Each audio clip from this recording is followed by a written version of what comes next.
Monka. Monka apnea, Monka Croven. Monka Croven. Monka Gotti. Hello. Hey, all done. Alright, I don't know like how to set this up actually.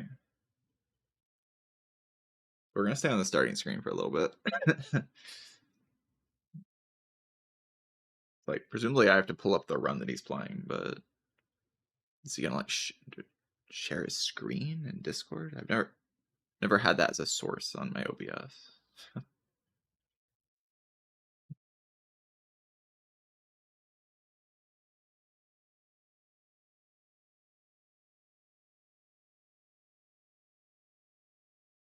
Yeah, for this stream, like at least for the beginning of the stream, I'm gonna be attempting to coach someone, multi-Brad, on like how to play Ironclad. I mean, try my best to like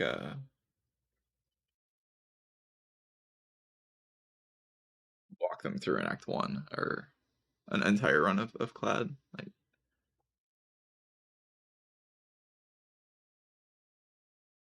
now I've never done any type of teaching or coaching before, so I might be absolutely terrible at this. But I will try my best. I will try my best.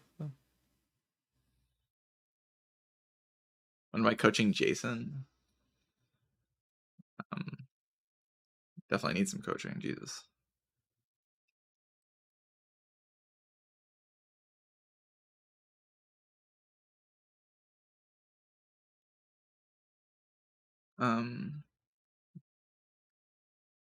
But yeah, I already have some ideas of like what to talk about with Clad specifically. I'm gonna try to express my ideas on Clad in a way that's like digestible. I don't know how this is gonna go. I have no idea. Never done anything like this before, so we shall see. Pause the music. So what I can do is I can pull up multi-Brad's stream and then just make the like I can take the audio source, like this audio source. If I unpause the application beta 2. Yeah, this is Firefox. I can take this, I can copy it. Swap.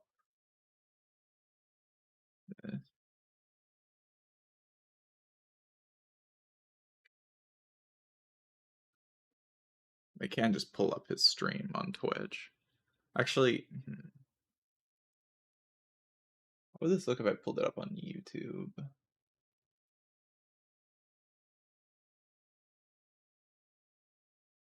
I troll him by saying Claw is a good card. Well, I think we're talking about Ironclad, so I don't think Claw is going to be all that relevant to an Ironclad discussion.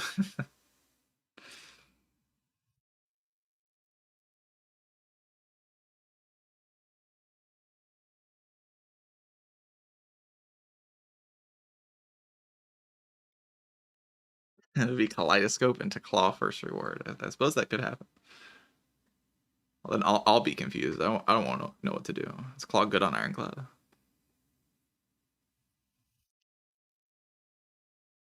Maybe it is. It could be.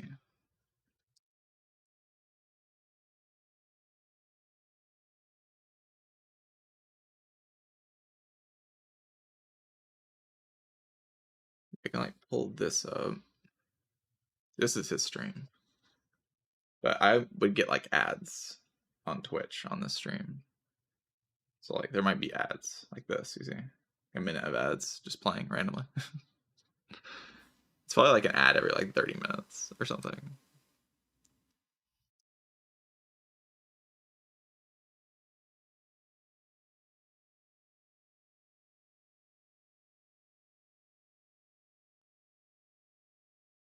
Beg for a sub. I could beg for a sub.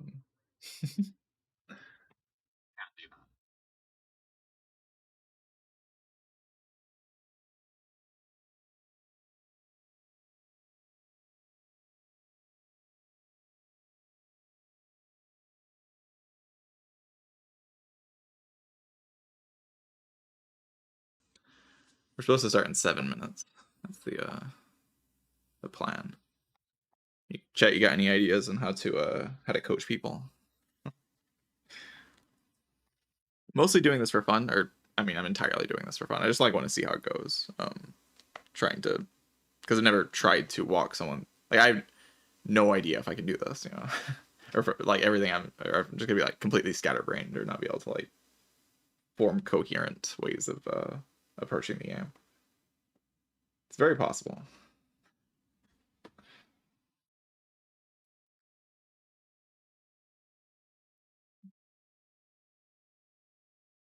An auto.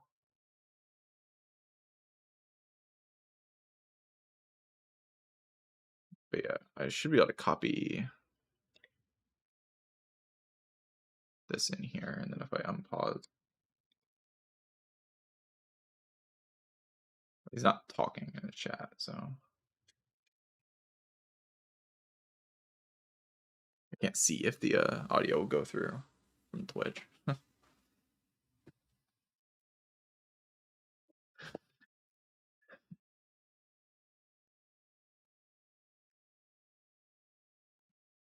Yeah, the problem is like when someone else is playing a run, I just don't know if I can like think the way that I think, because a lot of the way I approach the game is just like building an instinctual like flowchart and building that up over time until eventually I can just like make decisions without thinking. The goal in my mind is to stop thinking at some point and just win by default, because like I have such a sophisticated flowchart built up that I don't have to think. But I don't know how effective that is.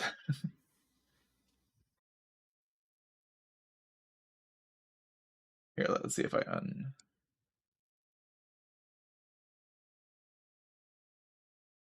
wait, this tab, one second.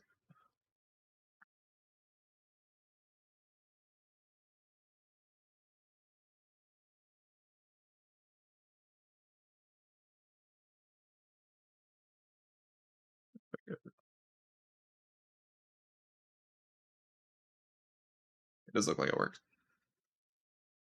But like you'll be able to hear him and then I'll be talking. But there might be like a delay.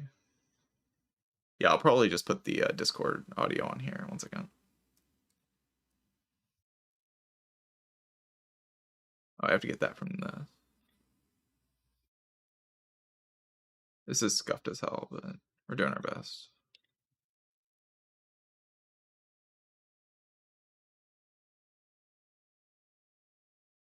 Stream Discord screen share. I don't have Discord set up on here. I could like set it up where it's on there, but I don't have it on here. I could like add... I guess I could put... Oh, wait, I could do this. Hold on.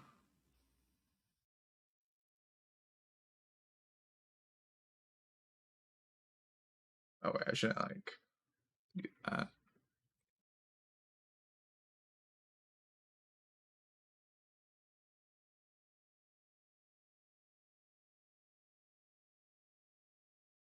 Holy leaked. Yeah, I leaked my my Discord. The Discords that I'm in. Which is like a bunch of old Smash Discord and a bunch of Spire Discords. People are gonna know I have no one no one outside of Spire that I talk to. On the internet at least. Okay. So yeah, I'm gonna pull up screen share on here and then I can just like go full screen on that. You already joined them all. Oh god.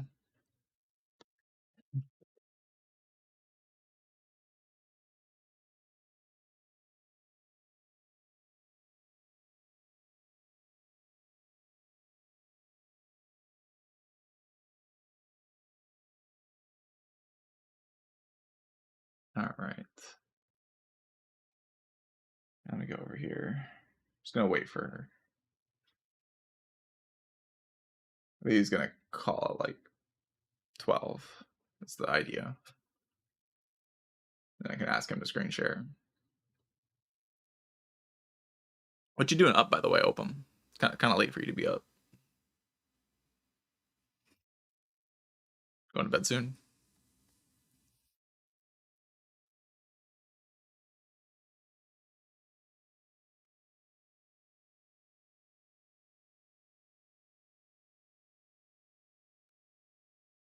Pass out soon?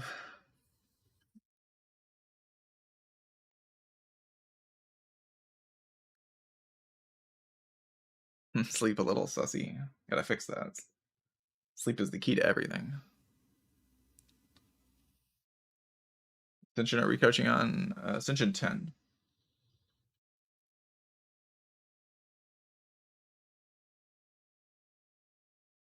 Yeah, it'll be Ascension 10. I'll do my best. We'll see how it goes.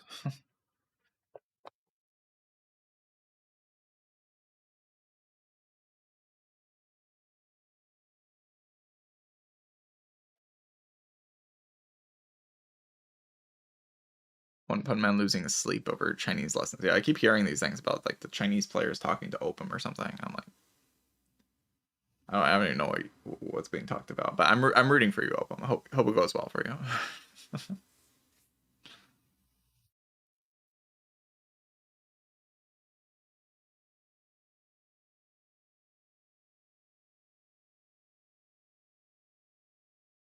Thank you for believing me in me, Croven. It's very, very helpful of you.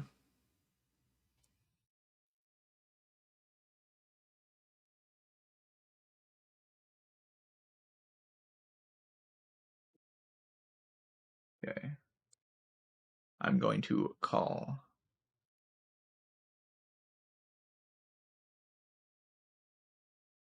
Okay, I don't hear audio.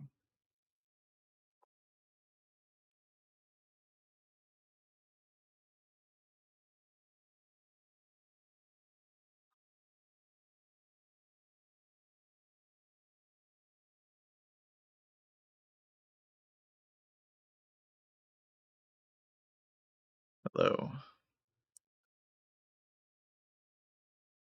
Good afternoon to you. Just give me one moment. I don't know if the can you talk for a second? 1, 2.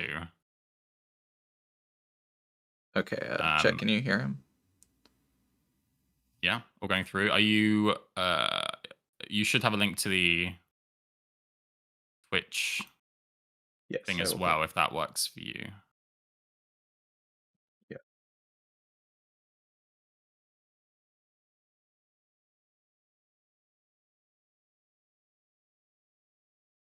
Oh, I've never been in this before. Interesting.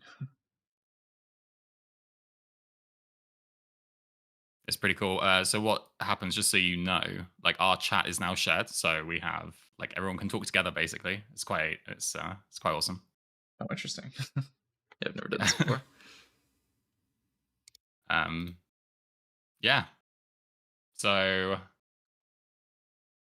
Okay, are you gonna do a Discord screen share or do you share your screen? yeah, I am completely fine either way. So whatever's easiest for you, I will chuck it in here, and we can see if this works. If I can do both OBS and this at the same time, it should be fine. Let me know. Let's see if I can.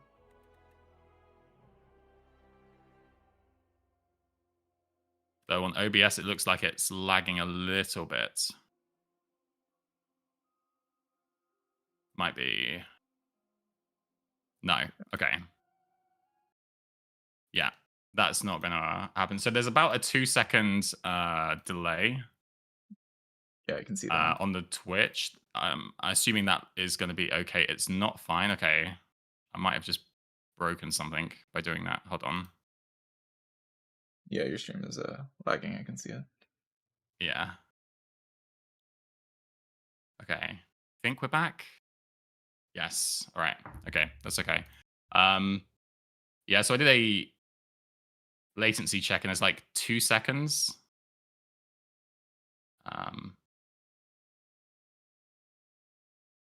Hopefully, do you think that's gonna be okay for you? Like 2 seconds between like what I see on here and what's on your stream. Yeah. Okay, Yeah. that should be fine. Okay. I can just pull up your stream on my screen and then watch your stream, and that's how I could see. But then like my voice will be a little bit delayed. That might be a bit awkward. I love all these technical things that we've got to figure out as creators, you know? um, okay, But there might be another way. that might be the best solution. But I will get ads on your channel. I don't run ads. I got an ad on your Twitch channel. I was on Yeah, your on my Twitch channel. Twitch, it's only like I was doing pre rolls just to remove them, Oh, and then okay. there won't be any more now. Yeah, I could just pull up the stream here. It won't be that delayed. Okay.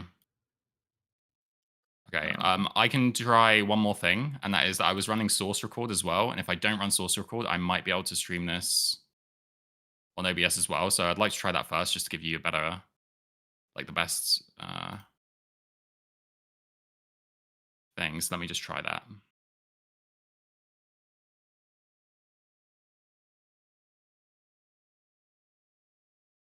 yeah, he was trying to do a Discord share screen, but Yeah. it was lagging his stream a little bit. But that probably is the best way to do it if it can work. I've started streaming again on Discord. It seems okay now that I've turned off source record. I will open OBS and hopefully still look stable on my end.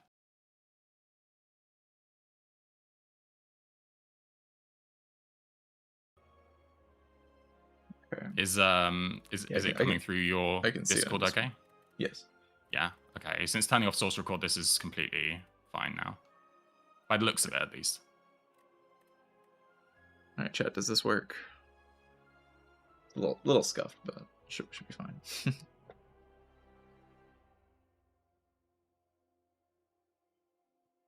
You can tell we're both pros at this.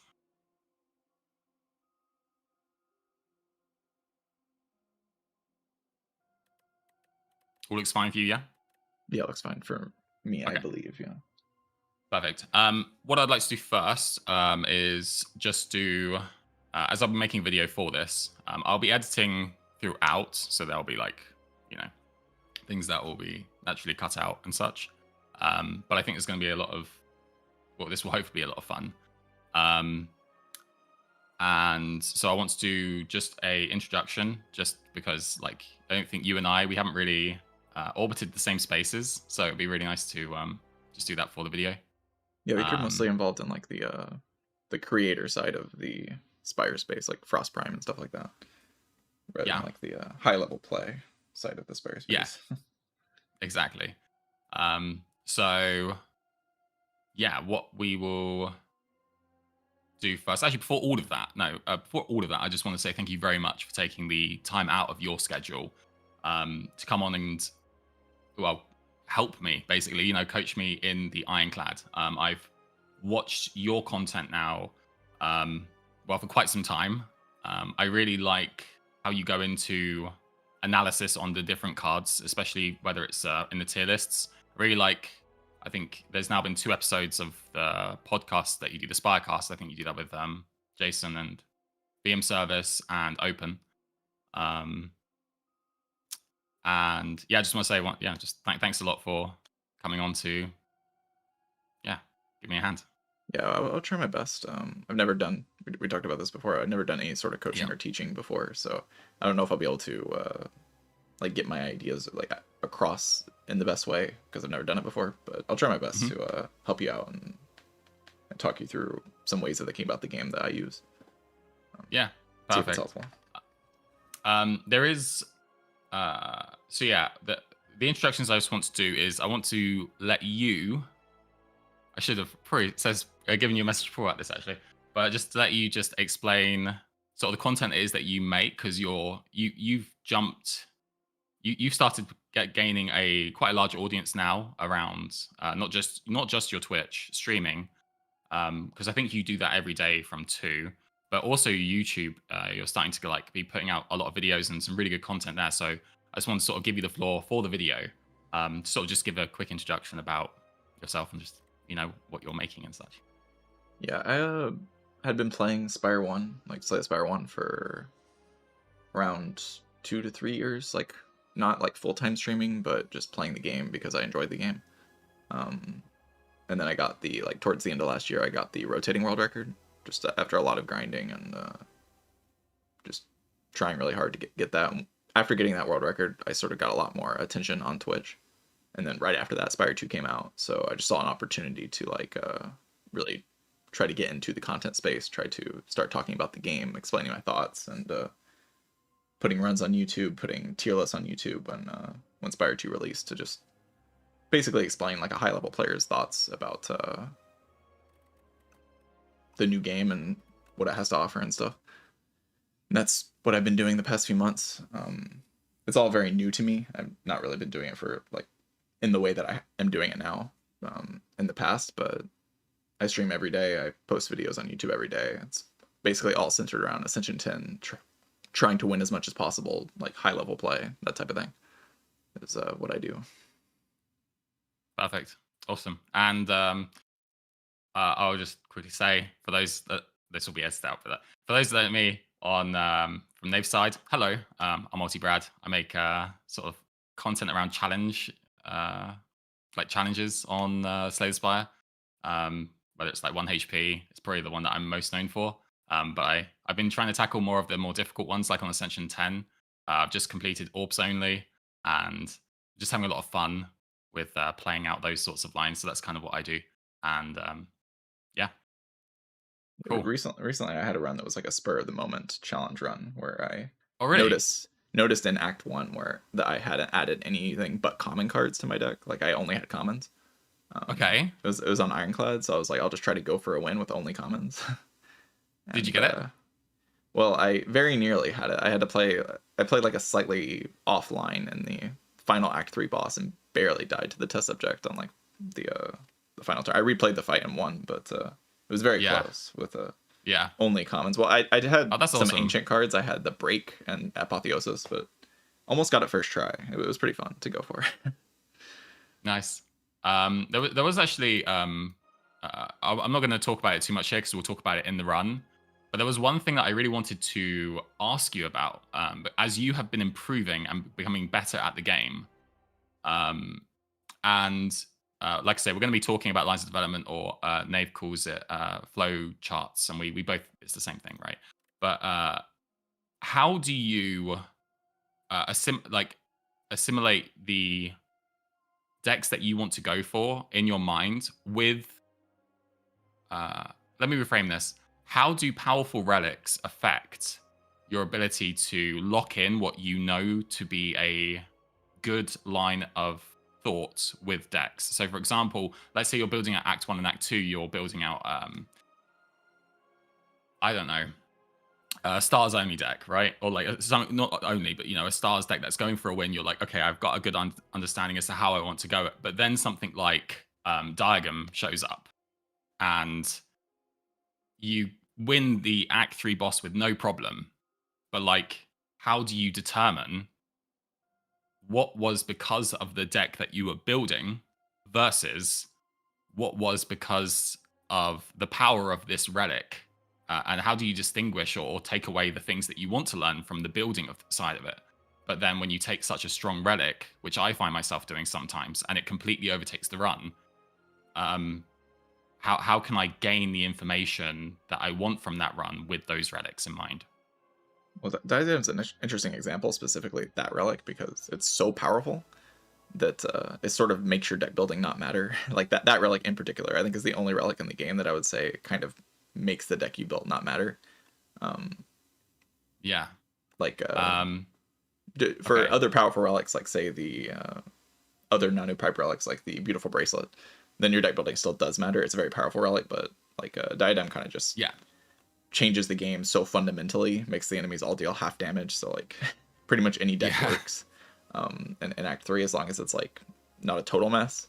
So that relic in particular, I would say when I see it, I just stop thinking about the deck building that I've done up until that point. But in terms of like relics warping your run, this is something that was sort of a big learning point for me in Spire 1, which is where I've done most of my learning, because that's where I've played most Spire. But in Spire 1, when I got to the point where I was like in Act 1 specifically, when I would see certain relics and certain cards, and it would like shift my flowchart, and that's what you were talking about earlier.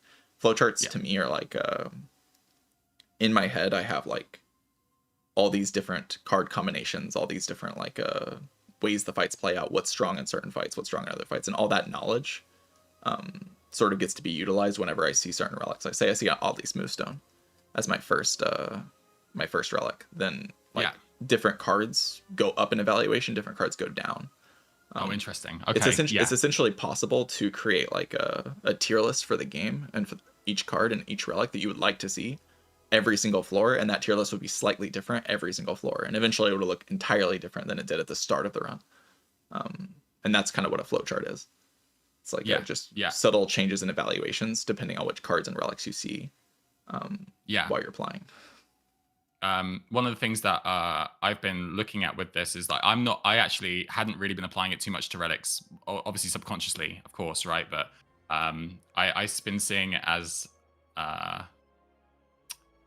I've been viewing it a little bit more like almost like chess in a way, because you get like these openings and you get these.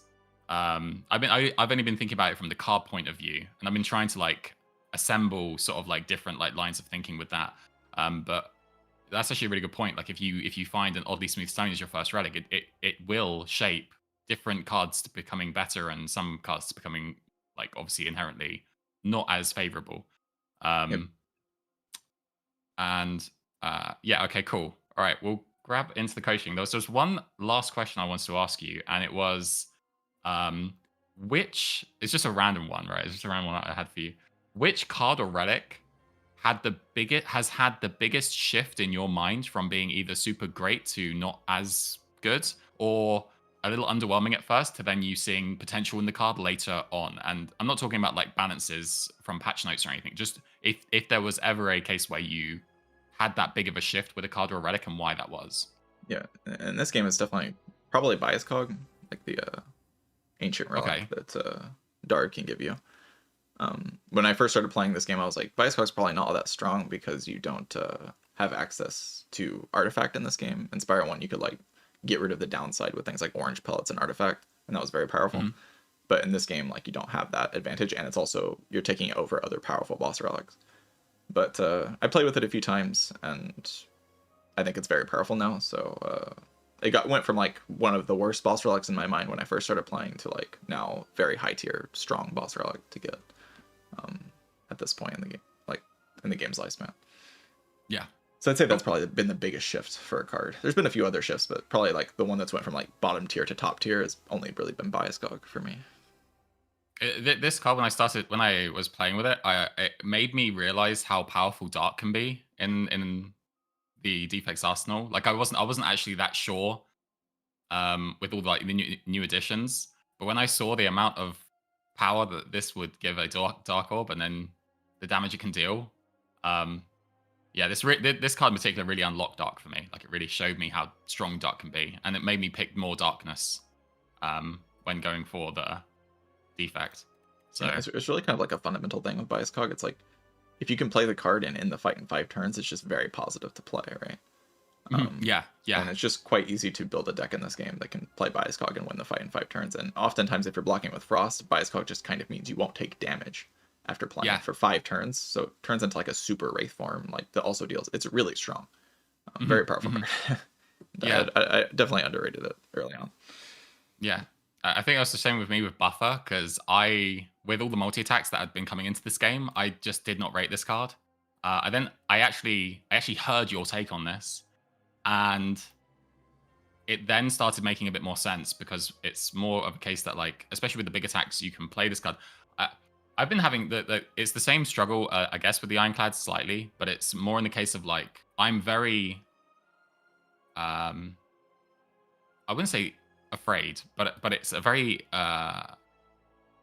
prominent thing that's in my mind of hand space and how important each like not bricking your hand is, and because I really value consistency, and so if I'm seeing this on like a multi attack, I'm like not feeling so great, or like if I can't play it straight away. But then there are the big attacks where, or once you're set up with like a frost engine, this becomes really good because it can allow you to either play loads of damage or save you when you need saving, for example. Yeah, but So that buffer will is help just me. very high value per energy, and it's also just like really good in a game where dark orbs are as good as they are in this game. Mhm, It just like mhm. gives you a few more turns to cook your dark orbs in specific fights. Um, Yeah, but cool. buffer just turns out to be a very powerful block card against a lot of the tougher enemies, like the test subject and the mechanite, and just random Yeah, turns where like there's really big damage coming in, and buffer just gives you an extra few turns to cook a dark orb and get lethal. Um, yeah. just happens Don't enough do of the what I time did. that buffer is very strong. I played buffer on Mechanite when the statuses came in, and I forgot to block the statuses. So That that can be a was not problem. good. Yeah. And last question before we get started. Obviously, so one of the things that I have on my stats here is quite similar to you. Actually, I don't really play the silent an awful lot. Um, my question this might be an interesting question for you. I don't know. Is I find that Defect has a lot of similarities in not for me maybe personally, but its ability to just auto win with Frost. Um, how close, or rather, is I know that Silent is in a different ball game as Defect, but in my mind, it's not that far away from how easy or how accomplished you can be with the Defect. How close is the Defect to being an auto win for yourself? Do you find that to be the same case, or is that might be maybe a little overstated? Well, the way I think about it is like Defect obviously has a lot of power in its card pool, and like Frost is very strong in this game. And Defect actually has access to debuffs in this game, unlike Spire 1. So Defect is overall stronger than Spire 1 Defect, and the enemy pools kind of like reward what Defect does. But Defect's card pool does have some like underlying weaknesses that you actually have to solve while you're playing the run. While a character like Silent just kind of starts with a lot of the solutions kind of built in, and her common pool solves most of the other problems. So like Yeah. Defect actually requires uncommons and rares to solve some of the bigger problems in the game, while Silent can solve most of the problems with common cards, which just makes her a lot more powerful because like she doesn't need to go outside, like she doesn't need to get lucky and see the specific cards she needs. She just will see those cards because they're in the common pool. Um, and Defect requires a bit more, like you actually have to see cards. I would say if you're asking like how strong I think all the characters are, I think they're all pretty close in strength besides Silent and Regent. I would say Silent and Regent are by far the strongest, and then there's like a somewhat of a gap, and then maybe Ironclad after that, and then like Defect, and then Necrobinder, like some kind of order like that. Okay. Yeah. But there's definitely a big gap in my eyes between Silent, Regent, and the other three. Like those two characters are incredibly powerful. Yeah. While the other three are, they're strong, but like they're not as strong as Silent and Regent. Yeah. Okay. Cool. Cool. Awesome.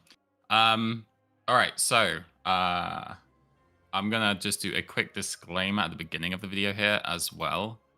Um, but one of the things that I'm hoping to achieve today is that with the Ironclad, one of my biggest problems is uh, obviously a lot of things can be solved in Act One that I'm probably missing, and I'm taking probably unnecessary. Like I usually play in more a defensive play style, which is where I'm struggling. I think with Ironclad, especially with like being able to determine whether I need to use bash and strike instead of my usual 2 defends and 1 strike, which I usually do with like other characters.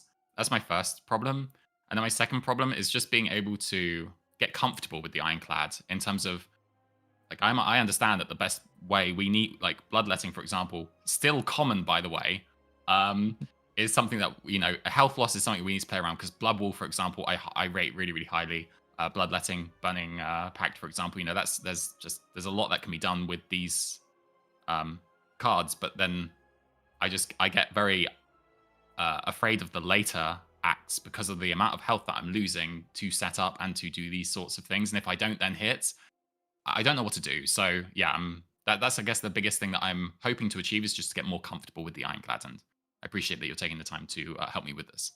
Yeah, I think there's an idea specifically that I'll try to explain that sort of gets to the core of the issue that you have with like trading on Ironclad. Perfect. Which is something I and had to then learn in Spire 1 at some point. Okay. And then finally, the disclaimer. Okay, so disclaimer before we start. Nave hasn't coached before, and I haven't been coached. So we're just going to try and figure this out together. and hopefully have some fun while we do it. If you enjoy the coaching today, Nave streams on both Twitch and YouTube daily at and from 2 p.m. Central Time. He posts great content too, from card and relic analysis, full gameplay runs, and tier lists. His links will be in the description down below. Perfect. That's all I needed to do for the video. All right. Oh wow. Okay. Well, this okay. Yeah, actually, displays. There was something I wanted to talk to you about with this. So Silver Crucible, right? You see, okay. I was talking about this on stream a lot. And Silver Crucible. I heard your take on this, and it was that it is a good relic for improving players. I guess you could say. So for people who are getting better at the game, this can have value. I have been coming around to this maybe not being the greatest relic of all time, but my value of upgraded cards is really high. But I am very aware of how you don't just lose a relic, you also lose gold from the relic chest. But I rate this really highly, Nave, and I please tell me why I shouldn't. Help me understand why I shouldn't rate this high. Crucible is a very interesting relic, because the upgrades are very good, right? They're better than a relic, like for sure. The 3 upgrades you get, they're better than the relic and the gold. The main problem is that you're losing the relic and the gold from the chest, while simultaneously also losing another Neow bonus that you could take. So like you're losing all of that value for 3 upgrades, like on cards that you don't have control over. The main upside of Crucible is that it pretty drastically lowers the amount of HP you lose over the first 3 hallway fights, especially if you have to go into 3 easy pools into a hard pool. If people aren't aware, you go like the first 3 hallway fights are always easy fights, or quote unquote easy fights, like they come from a pool of enemies that's relatively weak. And then as soon as you exit into the 4th hallway, every enemy at that point will be stronger. So if your path forces you into that 4th hallway fight, then those 3 upgrades will play a lot more because you'll save a lot more HP. So as soon as the Crucible starts saving you enough HP to actually make a difference in your Act 1, make you take extra elites, make you take a better path, get more upgrades, things like that, then the Crucible starts to be worth it because you are gaining more value than you're losing. But if your path means that you will get like the value out of your act regardless, like even if you take a different Neow bonus, then suddenly the value that you're getting becomes a lot more diminished because that front-loaded value in Act 1 doesn't exist anymore. Understood. Okay, that makes so much more sense. Yeah, that's a great way to put it. Like, in case of like, if you're going to get good value from your Act 1 map, for example, regardless, then it's probably better to take a different Meow bonus because you're gaining both. But if you've got a really difficult one, or if it's going to help you in advanced fights that you might have to take, then this and I think it is easy for people to underrate how powerful the chest node is. The chest node is the most powerful node, aside from like a shop node with a lot of gold. The chest node is about as powerful as a node gets because you don't lose any HP. You gain a decent amount of gold and a relic, and relics are very powerful. Relics are how you win runs. So like losing all of that value you have to be getting a lot for that trade-off. And sometimes Crucible does provide that because the upgrades can give you that much leverage in your act to make it to where you can take more aggressive paths and get other upgrades, and like suddenly the value just starts accumulating and you start snowballing. The goal in Act 1 is always to start a snowball that leads to the rest of the run being easier. And Crucible can help with that, but it can also just like lose you value and make your Act 1 weaker in a subtle way that's not easy to see. The reason I say it's good for people who are playing Act 1 worse is because if you're losing more HP on average in hallway fights, then the upgrades probably mean more for you because you'll be able to take a more aggressive path. Like if you're playing incorrect lines and losing a random 10 HP here, a random 15 HP here, 5 HP here, then like suddenly the Crucible might actually be saving you that threshold of HP more often to be able to take the more aggressive path, and you're getting more relics, and suddenly the downside doesn't matter as much. But if you're playing your act properly, then you can take a different Neow bonus and then still take that aggressive path because you lose less HP overall in the act. And then you're just gaining a tremendous amount of value from it. That's kind of the core idea. This is honestly so freaking cool to hear. Like be able to like ask you a question and hear your thoughts on it. It is the logic is it's just so sound on this. There was one reason in particular I really liked it, and it was because it would proc on things like especially if you got like one combat into like 2 question marks, it's not the way to play. I know at consistent high level. I am very aware. But man, going it from this into like chosen cheese. Though if you're getting chosen cheese on that like second floor, you consider chosen cheese obviously for the max health, but it does give you 2 of those common cards upgraded. Or and if you get the I forget what the event's called, but the one that gives you 1 of 5 random cards and or um the colorless card reward, it upgrades those 2, which I found was really, really interesting. Yeah, so I found that was getting really cool. the room full of cheese event specifically with Crucible is very good. Getting Mm, 2 upgraded cards for the price of 1 on the Crucible is obviously a huge bonus, but yeah. yeah, you can't really play around that type of variance when you're deciding on your early path. It Yeah. plays into why Crucible is good for sure, but Mhm. oftentimes on good Crucible paths, you're taking a lot of hallway fights and less events, so you're kind of less likely to see these types of things. But it does definitely play Yeah. into the evaluation. So, would it be best for you here if I give you my thoughts and then you can see how my brain or my line of thinking works, and Yeah, then you can you like can give explain me what path you would take here and like what your thought sure. process is like in this Okay. act specifically, like how you think about underdogs, how you think about Yeah. like and these Neows, like what you think about them each. And Perfect. Yeah. So, underdogs, I think, is so much better than overgrowth right now in terms of like ease of getting through and like I think it's just underdog's just so easy in comparison, in my opinion, um, to overgrowth.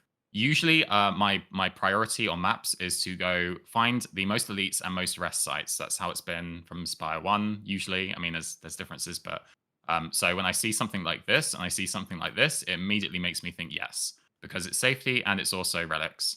Um, the thing that I consider with skulking, sorry, the elites is skulking is something we have to deal with if we're going into elites. I've got to find a way to deal with that. The other 2 elites, you know, mm, maybe you trade a bit of health. Territory is pretty comfortable, but of course, you might lose a bit of health. But I don't ever feel like I'm in danger against those 2 elites. In fact, I probably feel like elites are just there to do some damage to you, but you're pretty comfortable against them for the most point. Apart, I do like to try and find at least 1 merchant if possible, but I will always try and prioritize if it is possible to do these, then I will do them.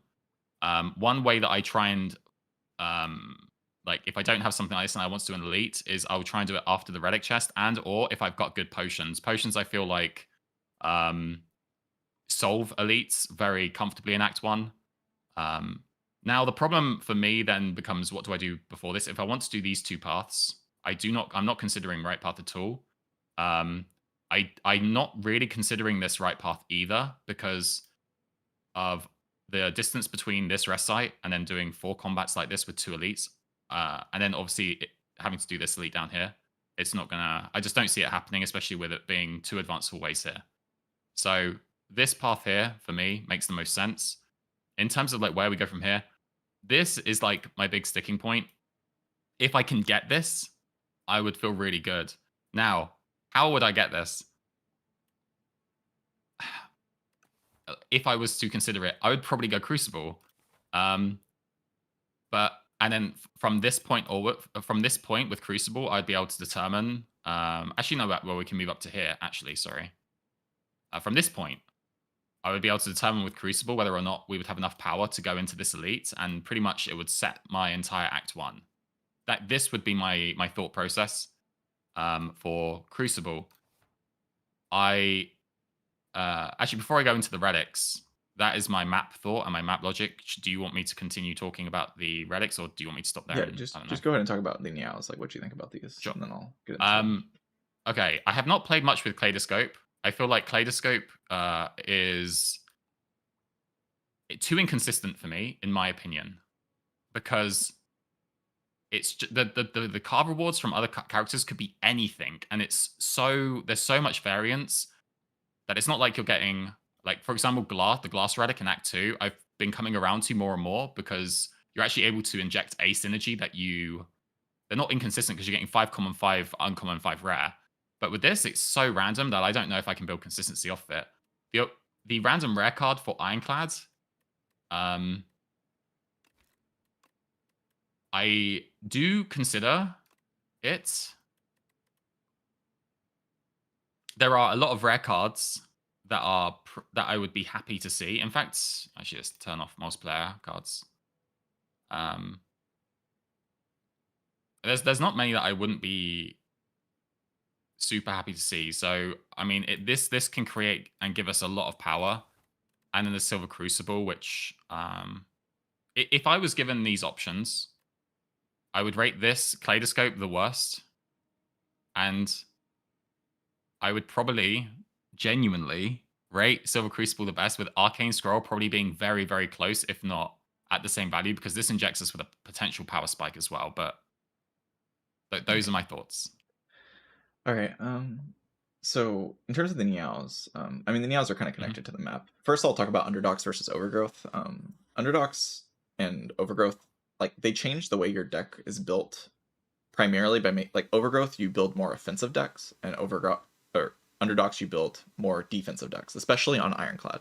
On Ironclad, this is like maybe even more true than any other character. The biggest problem is Skulking Colony. Skulking Colony kind of warps the way Underdogs works, where like cards like Armaments, cards like Flame Barrier, cards like Blood Wall, and Shrug It Off become like extremely premium in an Underdogs act, while in an Overgrowth act, you're mostly trying to solve Frog Parasite and the statue, the Bygone Yeah. Effigy. And those two fights require you to play attacks. So, like, basically, Underdogs pushes you more to play block cards, while Overgrowth pushes you to play more attacks. And in Clad, this is like a very sharp difference because Clad has the ability to trade with Burning Blood more than other characters. So, like a fight that forces you to not trade, which is what the Skulking Colony does, is like effectively forces you to not be able to trade with Burning Blood. Um, is a very dangerous fight for Ironclad because if you don't have a defensive deck at all, you'll just lose HP every turn and bleed out. Yeah. So block cards become extremely premium on Ironclad in Underdogs, and that's kind of like the main way the acts change. In terms of the pathing here, I think you're pretty much right. Like there's only one good path. The Campfire into Elite into Campfire into Elite is like a classic good path on Yeah. any character. And the way you want to get into that path by going to that middle, the hallway fight you have circled down there, like going to that node first from either the left Yeah. or the right side, and saying, okay, like what does my deck look like at this point, and can I go fight this elite on the left and go to a shop, or do I want to fight this elite on the right and go to a campfire, or do I want to dodge the elite entirely and go to a shop? You have all three of those options, like Yes. the right path, the middle path, and the left path from that node are three very distinct options to get you to the path you want. So this is a very good path because there's a lot of flexibility, Yeah. while also being a central node that you can aim for to like have all that flexibility kind of branch out from there. In terms of the Neows, this act is kind of interesting. There's no early shop, which is one of the biggest things in this game and in Spire 1 is, do you have access to an early shop? Do you have access to like the floor 2, 3 shop that you can go to just to buy the Yeah. card that you need to solve problems? Um, and when you don't have access to the early shop, Silver Crucible does become more attractive as an option because you know that you are going to be going to multiple hallway fights, potentially an elite, before you have any kind of like guaranteed potion. Because if you don't have a shop, then you don't have a guaranteed potion. You could just miss potions. Yeah. And Yeah. having those Yeah. upgrades can be a huge way to save HP. The downside of the Silver Crucible here is also very present, though, because once you get to the second half of the act, like the second portion, then you know that you're kind of secure because you have the Campfire into Elite path, which Yeah. usually doesn't die. And once you're in that kind of secure act, then if you know you're always going to be able to get through that portion, then the Silver Crucible gets quite a lot worse because Yeah. you know that that value is happening no matter what, right? That's what I talked about earlier. Like if you have the Yeah. guaranteed value in Act 1, then the Crucible is just a lot more difficult to justify than if you the value is like nebulous, like you don't know if you're going to get it or not. In terms So of how so I with would, that, like I sorry, I just if you don't mind interjecting. So with that was something that since you said that really resonated. Like if you've got guaranteed value at the end of the act, then the Crucible's value does go down, and I completely agree. Um, do you? I guess that was is do you think that like this, for example, becomes a lot higher in chance of us being able to accomplish with the Crucible, or do you think like yeah, like do you think the other options, for example, would potentially let us do this, or do you think that this is a silly thought altogether? Well, I think either the left or the right elite is pretty attractive here. Like, it depends on if you want the shop or not. Like, if your deck I feels see. Oh, powerful okay. and you feel like you're going to be able to take on the boss and take on the rest of the elites, like, say you have the Mhm, block cards you need already, or you have mhm. like the potions you need, then you might be like a little less inclined to go to the shop. But if you feel like you need the shop for the power boost for the rest of the act, then you'll go left to try to fight. Like, in I see. general, on Ironclad, I'm definitely wanting to fight either one of the elites, but depending on the Okay. deck, it just depends on if I need the shop or not to succeed in the rest of the act. We could talk about that once we're on that note, because we'll pretty Okay. much be guaranteed to be at that decision point during the run. Yeah. The main decision right now is between Kaleidoscope and Silver Crucible, and Kaleidoscope. Okay. I'd and love to hear your thoughts on Kaleidoscope. I yeah, just haven't played it much, so Arcane Scroll, I would say, is quite bad in general, even on Clad. Your rare cards okay. are powerful, but the randomness of Arcane Scroll will more often than any of these other options lead you to taking the path we don't want to take, which is that middle path from that hallway fight. Like taking that middle path up to the shop is like that's what we Yeah. don't want to do. Sometimes we are Yeah. forced to do that, but we don't want to do that. And random rare card is like what pushes you into that, and that's what starts the snowball backwards. We want the snowball to be Right. propelling us forward, getting us stronger as we like push on in the run. And the random rare card is just like it's the way to get off on the wrong foot, basically.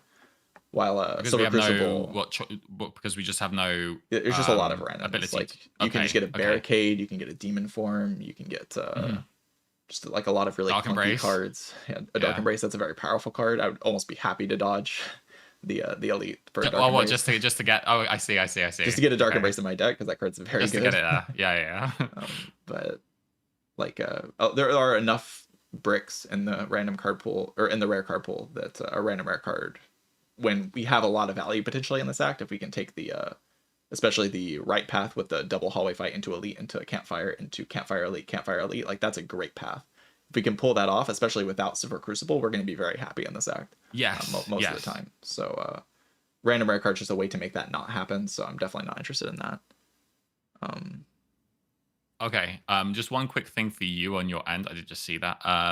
It on the Discord, there is a if you hover at the bottom of your where is it? I'm just going to your stream.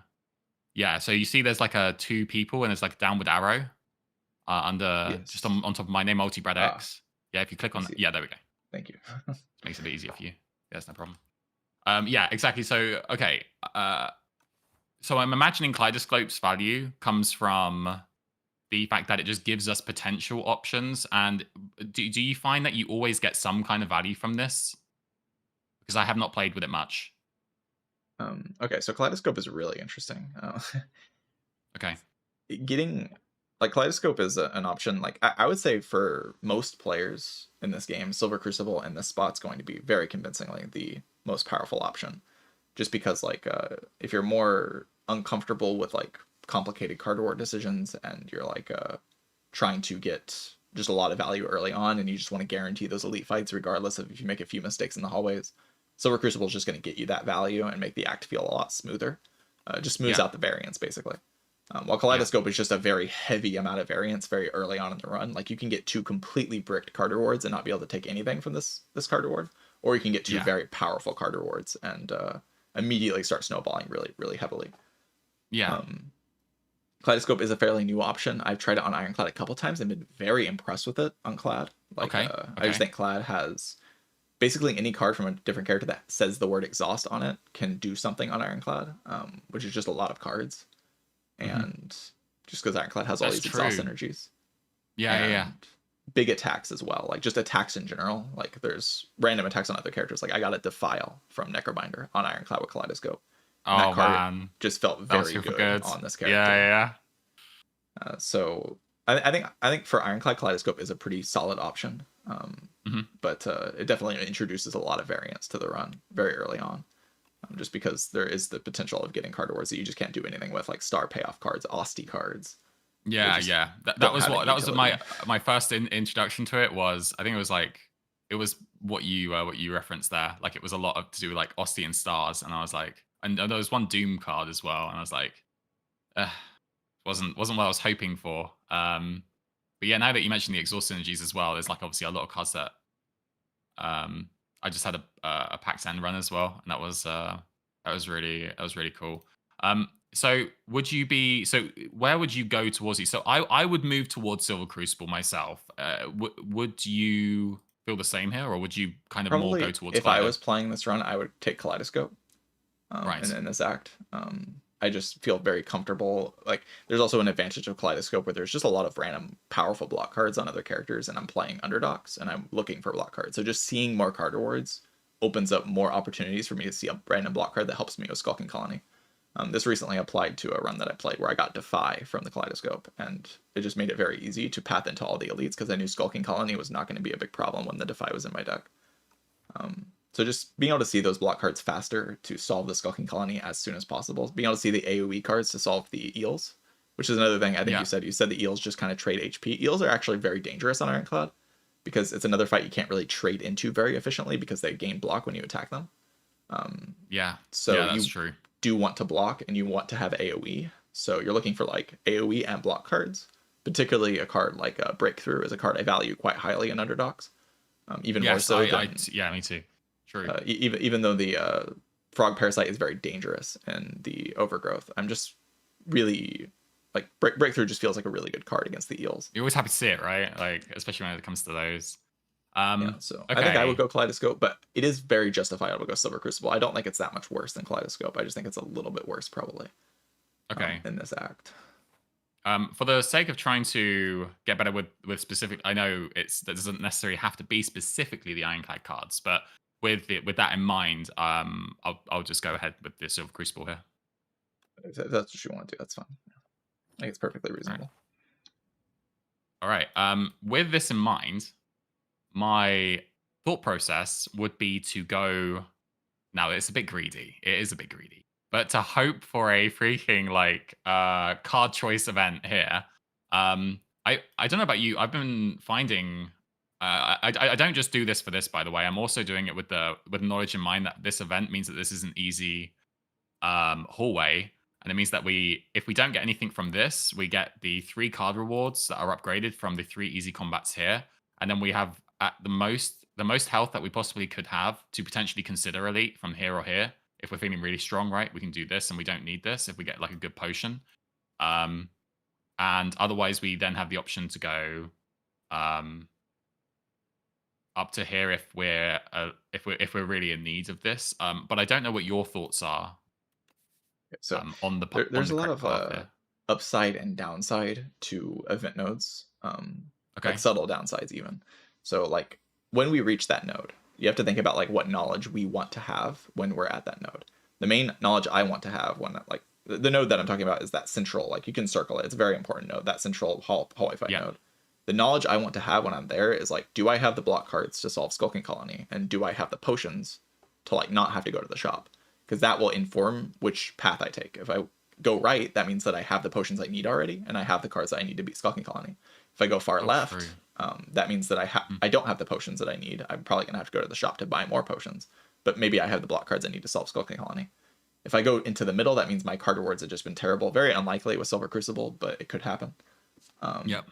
And that's kind of like the knowledge that I want to have. And the more hallway fights I play up until that point, the more knowledge I have like on all those fronts, right? Like I'll be able to see more block cards, I'll be able to see more potions, like I'll just have more knowledge about what the act's gonna play out like. The flip side of this is that events are just very strong in this game, especially on underdogs. There's some like the event that gives you a random card from the past game, like the trash heap. That event's pretty strong in my opinion. There's the spiral where you get to enchant a card with spiral, Yeah. like a base card with spiral, or take a gigantic heal. There's the event that I think that's an underdogs as well that allows you to upgrade random cards in your deck in exchange for max HP.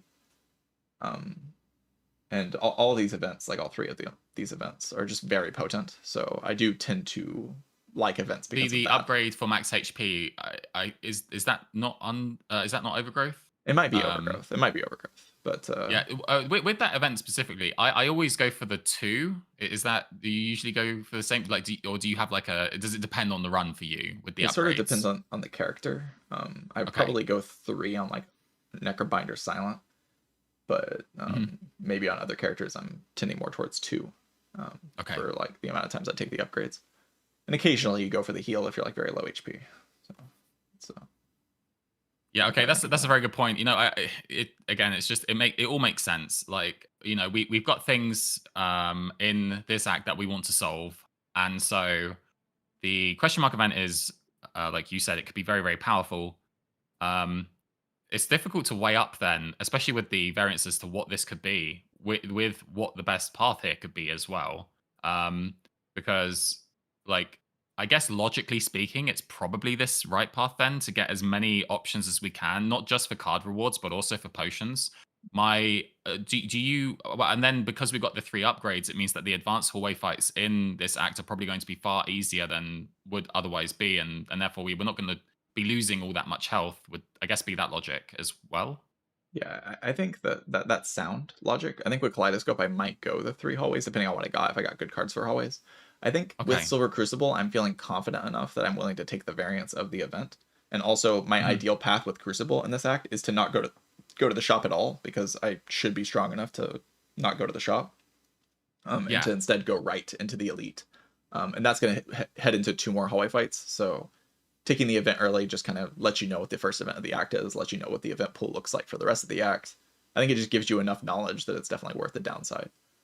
So I'd Yeah. probably take the left side here and go up into the event, Perfect. into the important node. Okay. I've been learning the honestly the amount of times I forget the pattern that it is, and people put it in caps in my Twitch chat because I'm like, dude, what is that? Because every time I say it wrong, but it is double single debuff, I think. So it's like double attack, single attack, debuff, I believe. Yes, they will do Yes. Okay, good. double hit into big hit into debuff into double hit. That is their pattern. Okay. I would say this easy pool, like this specific one, is probably Mhm. the easiest easy pool in the game to make mistakes in. um, Yes. you have Yes. you have to think multiple turns ahead to lose Mhm. minimum HP here, and if you fail to do that, then you can be punished from like quite a lot of HP loss. Sometimes it's just correct to play a bunch of defense and let a few turns pass before you kill one Yeah. to buff their strength. Um, but Yeah. yeah, Okay, okay. So I guess I'll go through my line of logic here. So it's like you say, because we know what the patterns that are coming up, we know that next attack is going to have a double attack here. So 6 here, and then I think it's not 9 here. I think it's 9. yes, it's 9. I think it's And they 9. Yeah. attack for So 14 when they're buff for 5. yeah, exactly. And with this knowledge in mind, because we've got like triple defend next turn. There's a world where I would just be throwing in the attacks, but I don't think that's correct. Maybe. This is where I struggle the most. It's the ironclad and like because I usually like to play defend, strike, or like So, just slowly whittle the enemies down, especially in underdogs, because I mean there's not really too much scaling in the easy parts, whereas overgrowth sorry has a lot of enemies that scale like Ribbit and even Fuzzy Crawler to an extent. yeah, I mean Fuzzy Yeah. Crawler I think is probably the easiest easy pool in the entire Yeah. game. Yeah. I would Yeah, say yeah. right now. Um, Um, Really, so yeah, underdogs hard pulls or easy pulls are probably harder than under or overgrowth easy pulls mhm, overall. mhm. So what I'd say, I think I was going to talk about this when we reached the first card reward, but now feels like a good opportunity because of how this fight works. Okay. Ironclad has like a very key concept, and like the key concept comes from genuinely one of the most powerful things in the entire game, and this is true in Spire 1 as well, and that is Burning Blood. Burning Blood is so like it's easy to not rate it properly or like not see how strong it is, because it just Yes. feels like a default part of your run. But it is one of the strongest things in the entire game by far, and sort of one of the key things in Act 1 specifically, and just in the run in general, to solve with Ironclad is how to make your Burning Blood outpace the enemies. And what that means is like, how can I make my fight where I trade about 6 or less HP in enough fights to where I go HP positive in the easy pools? Right. Okay. Okay. That makes So so much sense. Yeah. like you want to be gaining HP or at least going HP neutral. Once Clad starts like losing 6 HP, like overall I could lose 12 and you heal 6. Yeah. In like multiple fights in a row, that's when things get really dubious because suddenly you don't have enough HP to trade in a really big fight and then go rest, which is like the thing the Ironclad will do if you're in a bad spot. This is especially true in Spire 1. I find that it's a little easier to play this trading game in Spire 2 because the cards are just a bit stronger, and it's a little easier to like get the cards that you need to start outpacing the enemies. But the main mistake that you can make on Clad is just not taking enough early cards to start outpacing the enemies with the Burning Blood, because your base deck does not outpace the enemies with the Burning Blood. You are going to be taking more damage than 6 in the easy pull fights, and especially in the hard pull fights. So you really need to quickly get those defensive and offensive resources into your deck to start outpacing enemies. This is going to be way easier with the Silver Crucible, but it is an important thing to keep in mind in general. It would be something we would have talked about with the Kaleidoscope if we would have taken that option to like which card rewards would have immediately started outpacing the hallway fights, so where we can hopefully start gaining 6 HP every fight, because once that starts happening, the snowball starts happening, and you can you just have a lot more flexibility to get the things that you want done in the act. Okay. That is fantastic knowledge. You know, I hadn't, obviously I am aware of Burning Blood, but I didn't think of it in such a such a great sort of logical kind of equation as to like trying to always be at least sort of net neutral, if not health positive, with this in mind, and trying to make sure that we trade with this in mind.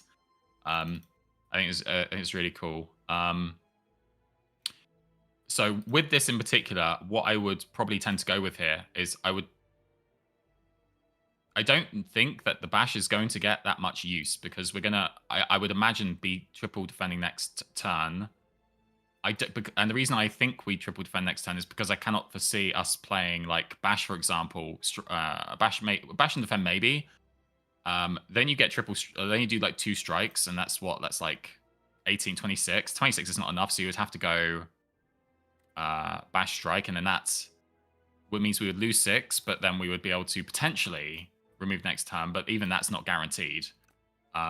So with all of this in mind, and also then we got the double attack, so that means this is going to be doing another attack. With all this in mind, my idea would be to defend here, and then play 2 strikes into this corpse plug at the front. That being said as well, we're going to become frail, which means that these are going to do 3 each, which means we're going to be defending for 9, and it means we are taking 6, which means we're taking a net of 7 on this fight if I do this. Is there a better line here? And is there something else that I should be considering? Yes, so the main thing to like know about the draw pile here is that the most likely card we're going to bottom deck next turn is defend. So like if we play, say, defend double strike on the left corpse slug, what happens most of the time is that we play 2 defends next turn. We take 9 damage, and then we take 1 damage this turn. So we take 10 damage overall. And then that's a good point.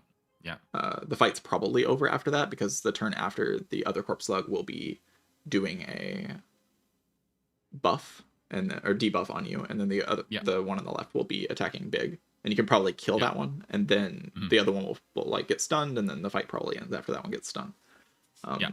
In terms of if there's better lines to play, you can just think through what would happen if, say, you played Bash Strike on the left one. You take 6 this turn. Then next turn, you kill the one on the left. But then the one on the right's stunned and attacks you for 14, and you're frail, so you're likely going to take more than 10 damage, and you already took an extra 3 damage. So that line's probably not better. And if you attack the one on the right, then you're not really utilizing... Like, you're not going to kill it next turn, and then, like, the turn after that, it's going to hit you again. It's not going to die. And then it's going to do the debuff turn, which is, typically speaking, in this fight, you want to kill the one that's not debuffing you on the turn that the other one is debuffing you, like, ideally.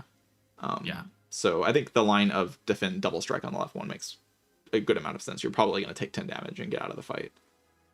That's like the most likely case. We can talk about if you should double or triple defend next turn if you draw that. Okay. I'm just going to quickly turn my heating on just one moment.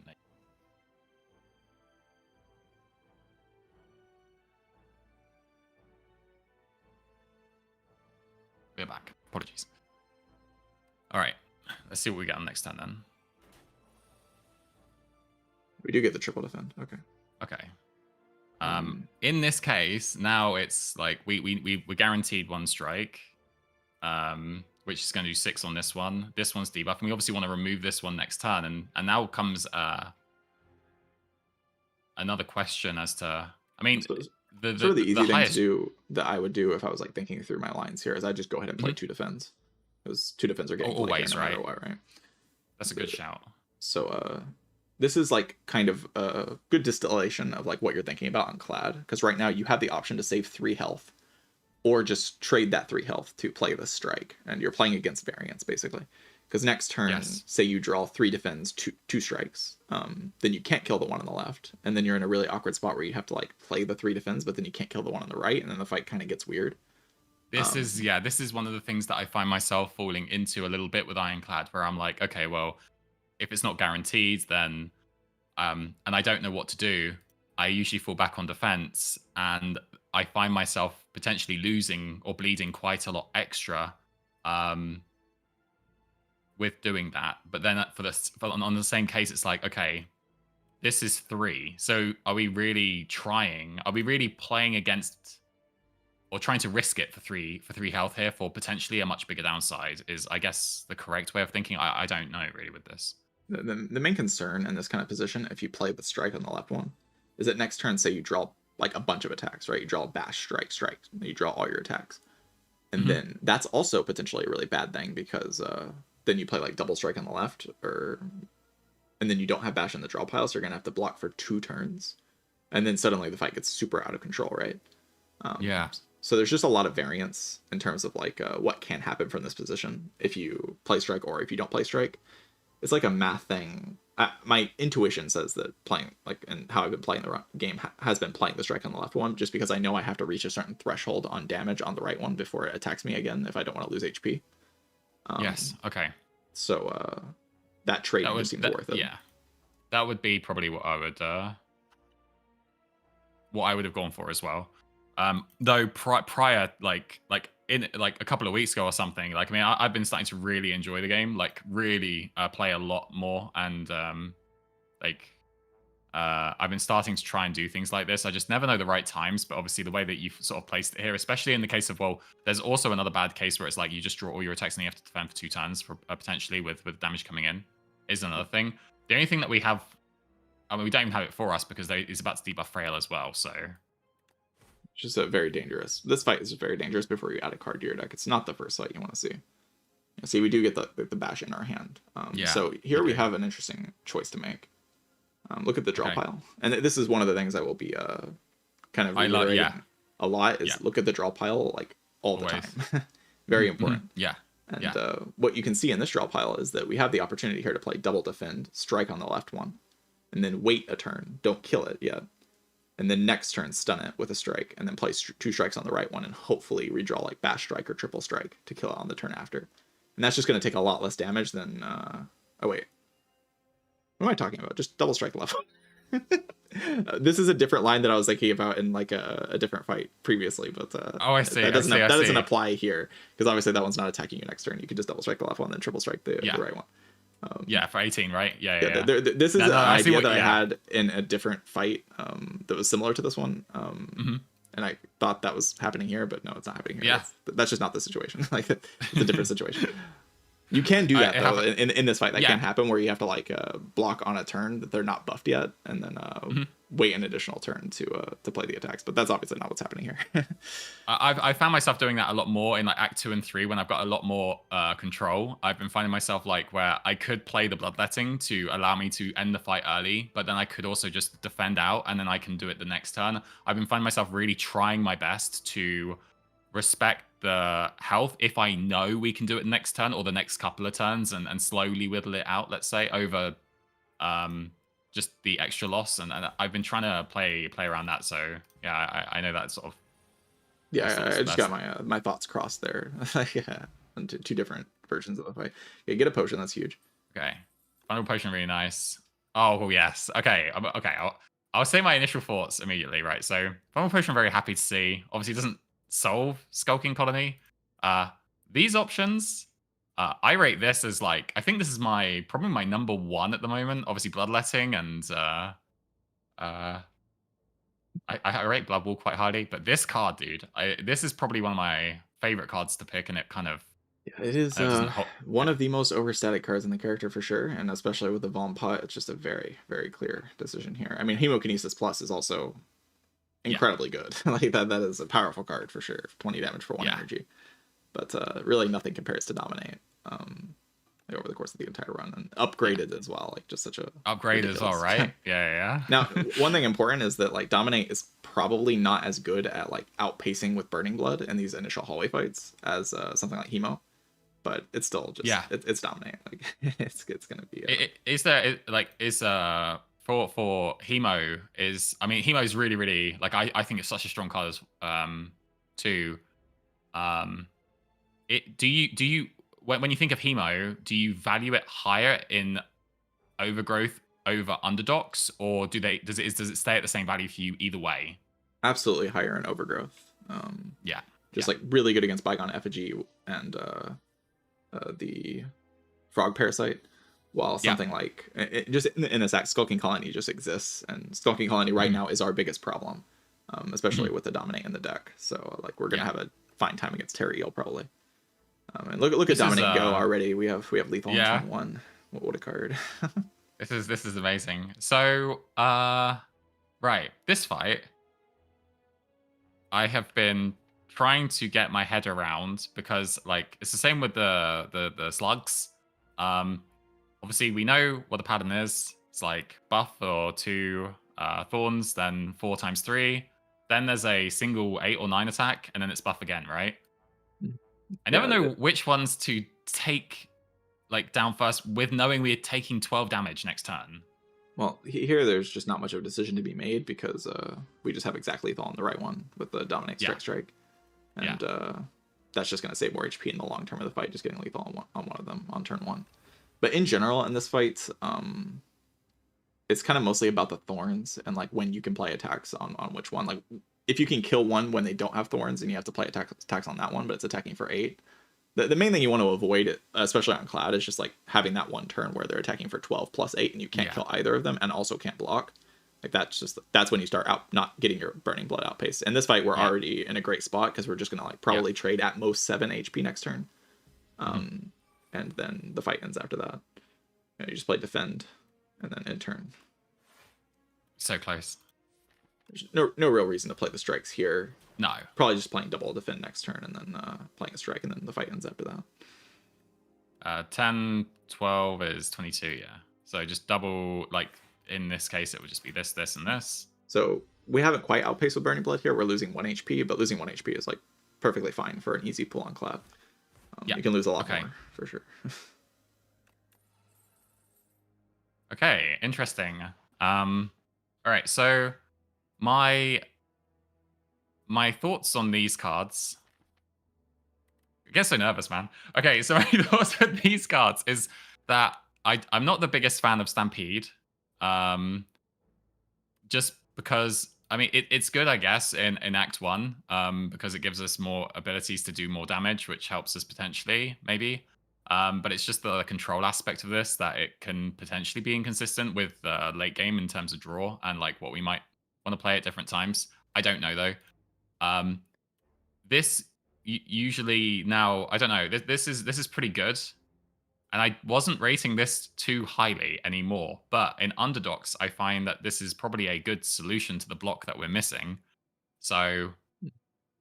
Yeah, I would say this decision is incredibly clear to me.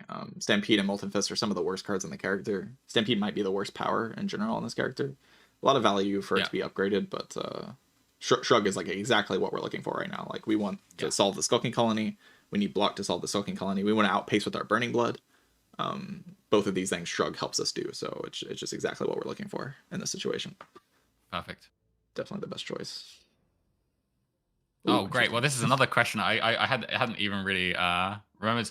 What is your thoughts here with getting this sort of like clogging your hand, but then it's like so much gold in the relic chest coming up and like gives you lots of obviously potential options. But then this is giving us almost potentially a secure line on the elite. And I know that this will change depending on what your deck's like and what the path's like, but I'd love to hear your thoughts on this event. This decision is so funny. So what Spoils Map effectively says, it's like the quest cards in general, and what this one says is just, if you make it to the shop after going to the chest in Act 2, you win the run, basically. Because you just get 600 gold of value in one floor, and that's just too much value.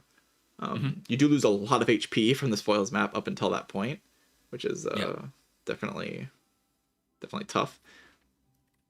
But we do have the Silver Crucible, and we've gotten two pretty good cards. You know, Yeah. it does make me somewhat interested in just like getting rich. I love being rich.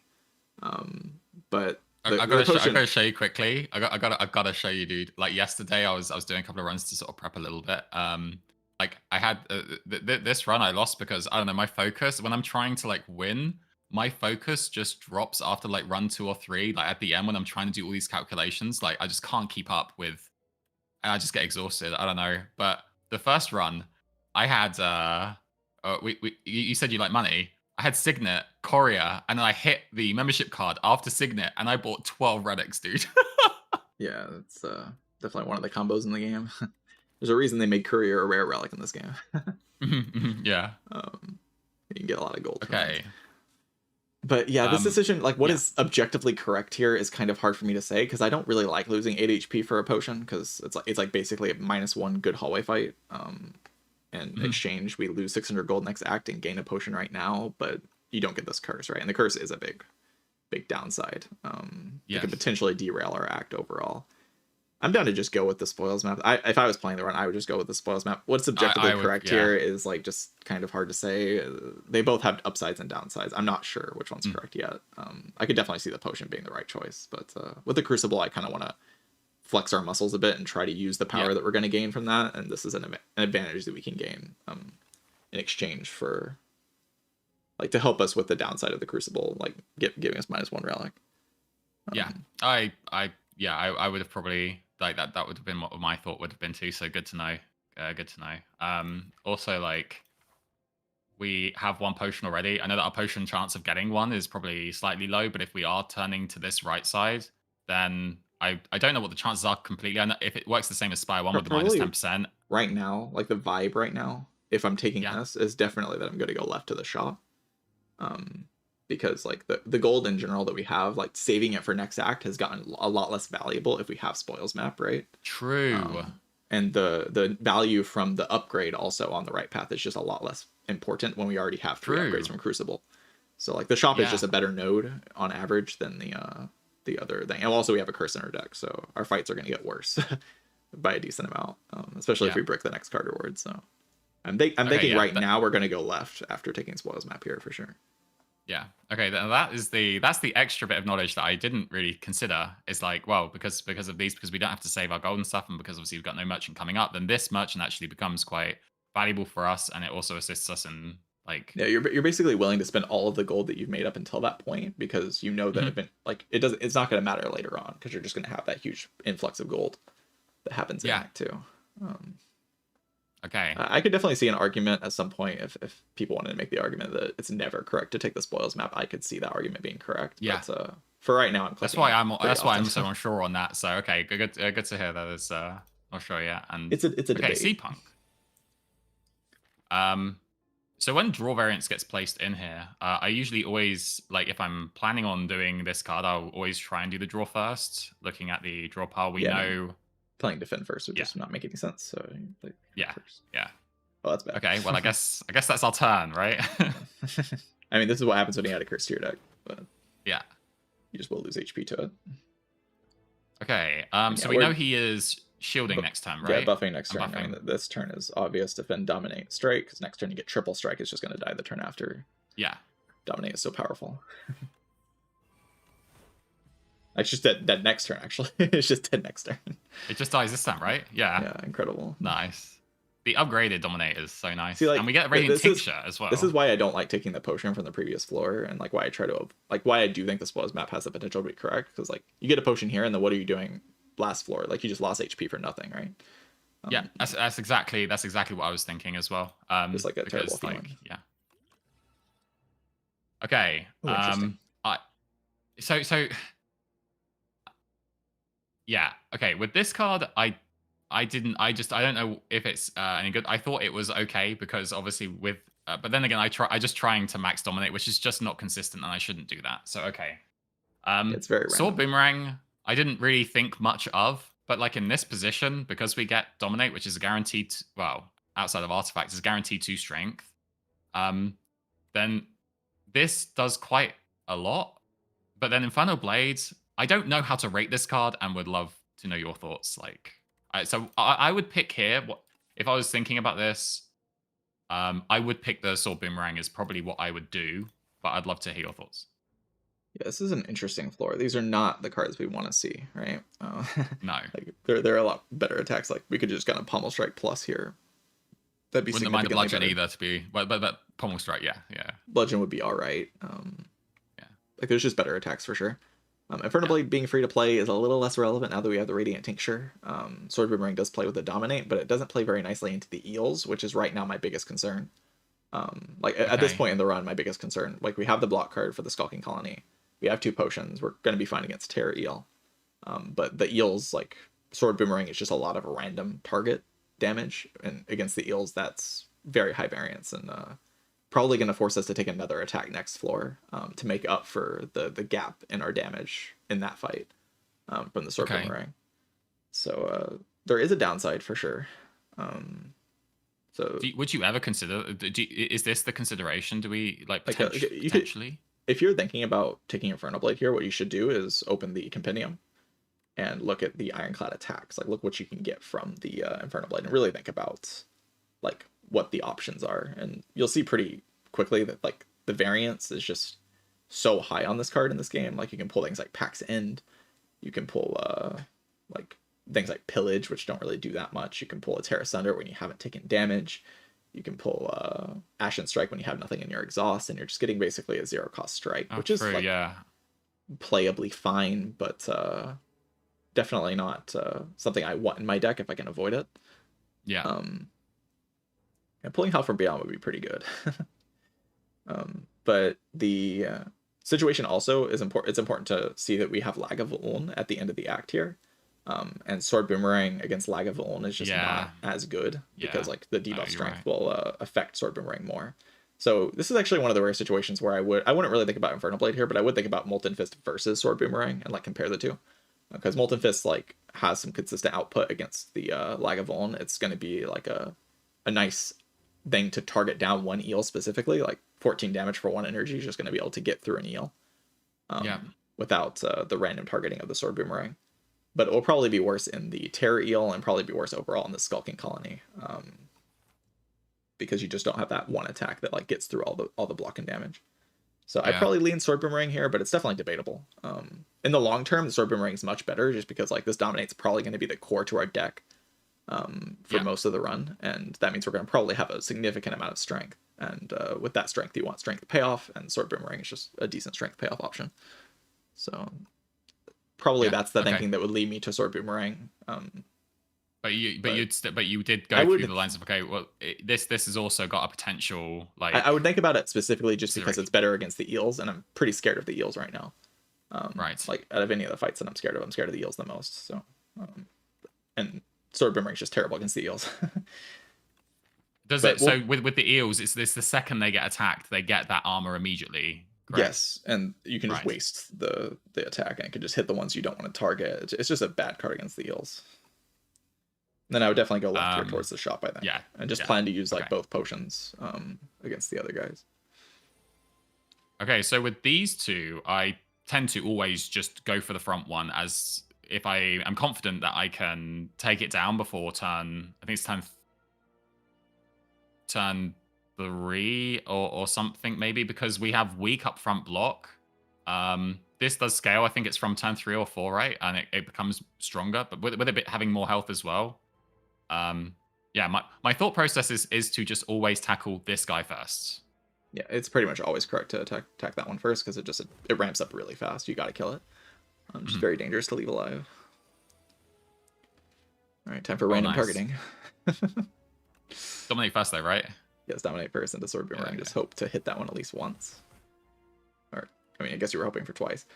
I guess we're hoping for twice. So we can look at the draw pile here. You know you have Shrug, Strike, Strike next turn. So what you can do is you could leverage that by playing Defend, and the next turn you can play Strike, Strike on the left into Yeah. Shrug, and try to shuffle into enough attacks. But you do have to ask the question of like, how many attacks do you have to play on the right one? This is like a, no, it's never really a potion angle, right? Yeah, not really. Well, the chances of us getting a potion from this is, I guess, quite low now that we've picked up 2 potions, right? Yeah, I So think it's always and then just we've going to be got defend here into strike, strike, yeah, shrug it off, or shrug it off probably first into strike, strike. drug first. Yeah, okay. Because we want to draw into the sword boomerang as fast as possible, and the Yeah. shuffling the strikes in Yeah, is going to be way worse. this is something I've started to try and think about a little bit more as well as like when draw power 0, like when we do this and like what maybe from the hand that we want to kind of put back in, or like even potentially not even doing something like this if You there's want to like put really all the cool cards back parts. in. Yeah, Yeah, yeah. it's very important in this game. Like very big deal Mhm. to not play these strikes So to have access to the sword boomerang. yeah, it's a Hopefully sword. sooner. Strike, strike on the left one, and then hopefully you draw like bash sword boomerang, or sword boomerang strike, something That like would be that. nice. Okay, no bash. Well, you just have to defend bash. Take your hit. Yeah. Yeah. Because we know Sword Boomerang's coming up next, and that will just Always killing him. You know, RNG potion, for that's us. a good thing. Oh Okay, wow! Oh cool, my cool. word! Okay, okay.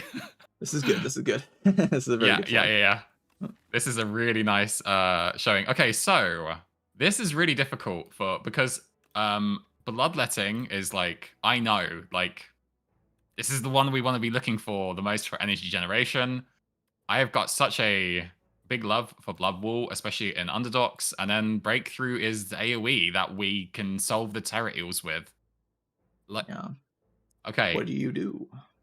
So it that's definitely a is great. between, in my eyes, it's between Bloodwall and Breakthrough for sure. Bloodletting is not a consideration. We have the Radiant Tincture, Yeah, and also the deck just doesn't really use Bloodletting all that well. And also we have problems to solve, which is that the eels are very dangerous, and the even Skulking Colony is not nearly solved right now. We don't have significant enough block to say that fight's easy.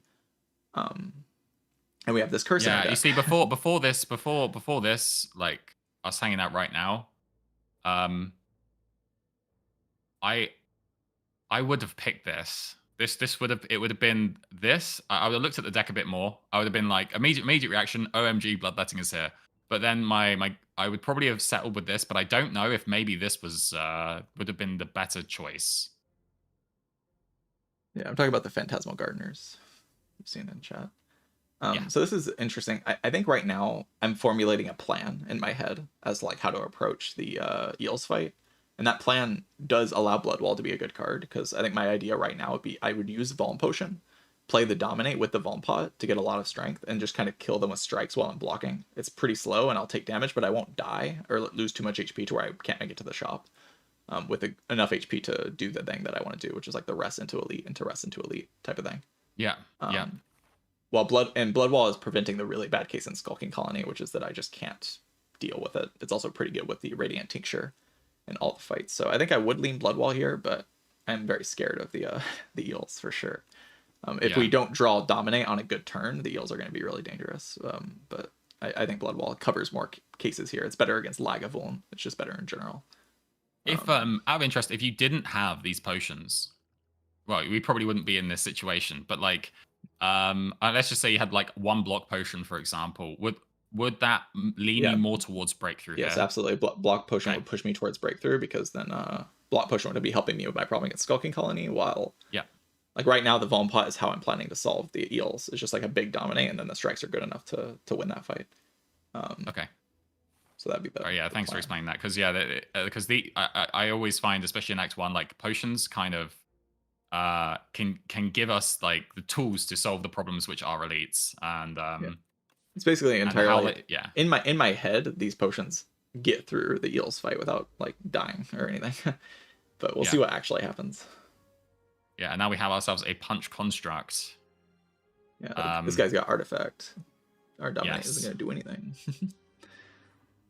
So Turn one this line guy is does forced. what? It's a shield and it's a That's double 16 into 6. 12 and weakness. Like it'll deal 16, 16 12 next weakness. turn, and then Okay. hit for 12 and weaken you, and it just cycles between like those three moves. Yeah. Okay. So you go like defend, and probably just play the Dominate. Just to get rid of this. You just Yeah, get you're rid not of like the holding out artifact. hope for this or anything, right? Yeah. Yeah, you're not trying to like apply that. There's And no you point need, playing you this. need the Okay. Vuln Pot probably for the eels fight. So Yeah. I mean, I guess you could there think were- about like how much HP you can lose in this fight. That's Because next yeah, turn that your was what turn I is going to be was- like shrug, strike, strike, and then it has 36 HP, and it's going to block again the turn after.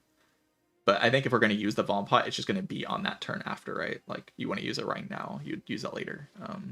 because you can react to what happens. So But on this, there's no world where you take 16, is there? oh, to play like Bash Dominate, no way. No, okay. We should be fine to play the dominate here, but we are going to be losing some health, I guess, right?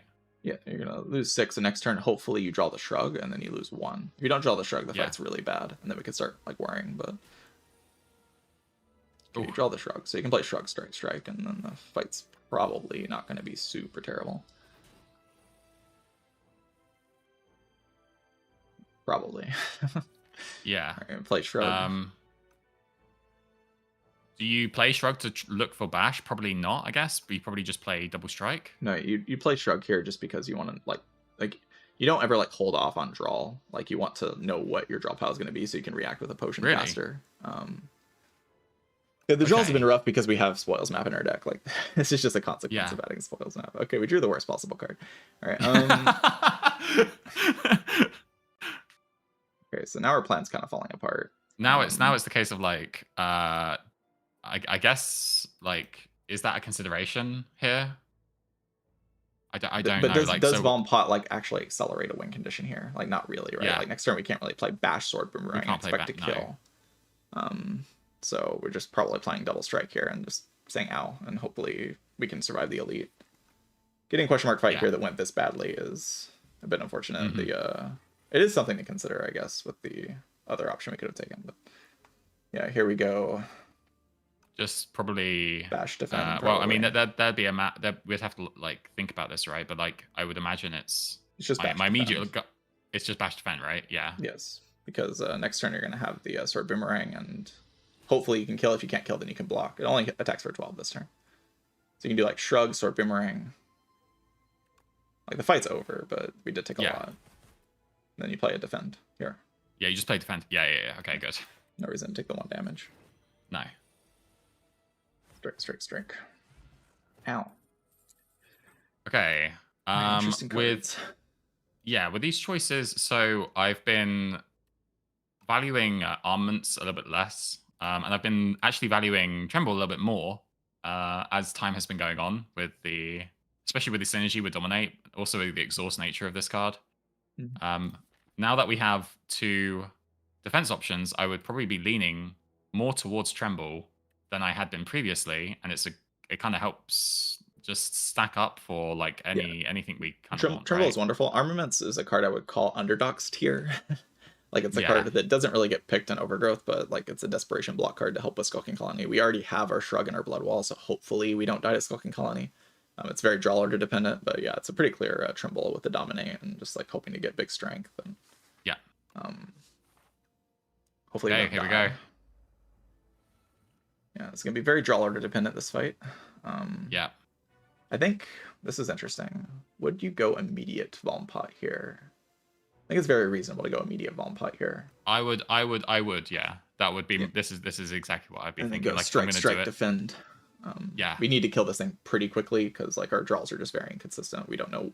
Like the 22 turn, we could just miss all of our block cards, and we're probably gonna be able to buy a potion next floor. So. In this case, this is where I start to struggle a little bit with the colony. Is the math or what is best from a position like this, where it's like this obviously is happening. Is this a 9 damage? This, right? It can. Yeah, that's exactly. I think what I'm thinking about right now is like whether or not we should just use the Radiant Tincture. Deal this 9 and then trade again and buy 2 potions in the shop. That's kind of where my head's at.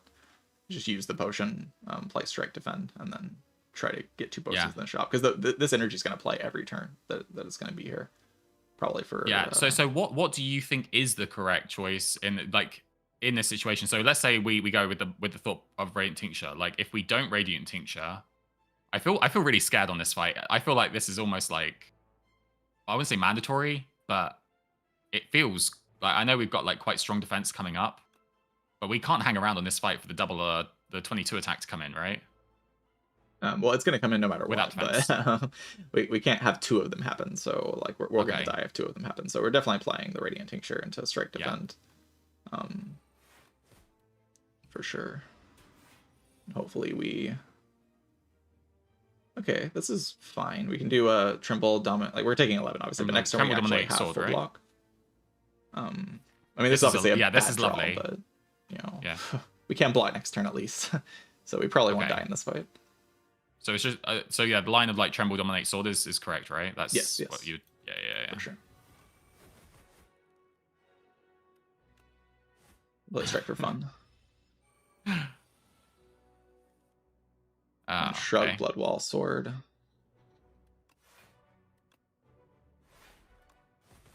Radiant Tincture kind of going crazy, and then we can probably kill in 2 turns, so we won't die here. Defend, defend, strike, strike. Yep. Easy. And the fight's over. Okay, well we're alive. That's Alive is great. yeah, that is. Shot. And we get 6. Dude, one of the things that I've been I realized I think it was like it wasn't actually too long ago, was that if we get Bowler's hat and the gold, you can click on the Bowler's hat Yeah, first you and can then the click gold on and then get the extra. the hat first. Yeah. Ooh, Mangle, interesting. Okay. So I don't know how to rate this card. I didn't rate this card very highly, personally, without energy, because it's especially against like multi-enemy fights. I find this to be I mean, it is an option in our hand though. I don't know how to rate it. I don't think it's It's not. I think there are times it's good and then times it's like we need to play other cards. So Yeah, it's not particularly good, but it does do enough probably to be picked here. And the main reason I kind of want it is because we just bricked our relic. We know the chest has no relic in it. Yeah. We have a curse in our deck. So the situation going into like the set of elites we were trying to go into is pretty dicey. Mango full blocks or blocks a lot on a turn of the eel fight while also progressing the fight, and it also kind of deals with the gardeners on a specific turn. Like you can play it to kill a gardener or just a full block a dangerous gardener while also chipping it down. It's basically just a dense enough card. It plays with some potions. Like say we get a duplicator potion, say we get a potion of insanity, because we're looking for potions in the next shop mostly. Like that's what we're trying to buy. Yeah. And there's just quite a few potions, like energy potion. Like there's a lot of random potions that make this card a lot stronger. And given that that's how we're going to be like playing against the elites, it's also a valuable enough draw against Lagavulin. Yeah. So, you see, one of the things I didn't really consider is that like with this card actually does become, it gives us an option, right? Especially without any relic coming up as well. These are the things that I don't really think too much about. Let's see. Okay, so options here. I think we remove the spoils map first. It's killing us. We gotta get it out of here. Yeah, it is. It's freaking like ham, man. So, all right. Initial thoughts. I love this freaking relic, but there's no way we can do that because we're just not going to win, right? In elites, if we don't buy some power here. I really like this card, by the way. I don't know. I might be crazy, but I actually this like. Discovery is one of the strongest colorless cards and one of the strongest cards in the entire game. It's an insane card. Yeah. Unbelievably strong. The power potion is something that calls out to me. I don't know if it is the correct thing. I just whenever I see this potion, I'm like, okay, there's usually always big value that comes from power, in my opinion. Flame Barrier is another defensive card. I don't know if we're adding more defense, but like this solves so much if we draw it. Flame Barrier is one of the strongest cards in the game against the eels specifically, but we do already have like our energy is pretty hard to like. You can just see how expensive our cards are, and Flame Barrier is just gonna be really hard to play. So that's probably not gonna I like Vicious, but it's like I don't know if we have the energy to sort of then pull this off as well as like this is not something we can pick right now. Is my gut feeling, and it'd be wonderful if we could buy the Happy Flower here, because that would help us with a lot of our problems. But I do think the main thing is potions and discovery. Is kind of where my head's at. It's like which combination of potions, or do we buy no potions, or do we buy one potion in discovery or 2 potions is basically the question. Yeah, actually, can we do 2 potions and discovery? It's 183. Yeah, wait, we have wait, there we go. Okay, there we go. Yeah, so it's flex, right? Flex pot, power pot, discovery is going to be the thing that keeps us alive here for sure. Holy. And the Comic Sans font. No. Oh, it's changed actually. Very sad. And then you rest here, right? Yeah. There's not even an upgrade valuable enough to justify like not resting. Okay, Terry Teriel, start. I think, is the good one. I think we wanted to fight Yep. this guy, so first anyway, before we get the relic. Is there? I mean, I don't know if there's a consideration to do power pot here, or rather trying to save Honestly, both at this point, I'm trying to save the power pot for Lagavulin. Laggy, right? Yeah. And use the flex pot in this fight, and then hopefully get another potion for the eels. That's Oh, okay. Like where my head's at anyway. So yeah. Start with Shrug, so, like versus Discovery. I think I would start with Shrug. Like, there's what big block card would you even have to see from Discovery to not play Shrug? Like, we're always playing Shrug this turn. So if you're always playing your, like right? block draw, then you're gonna play that.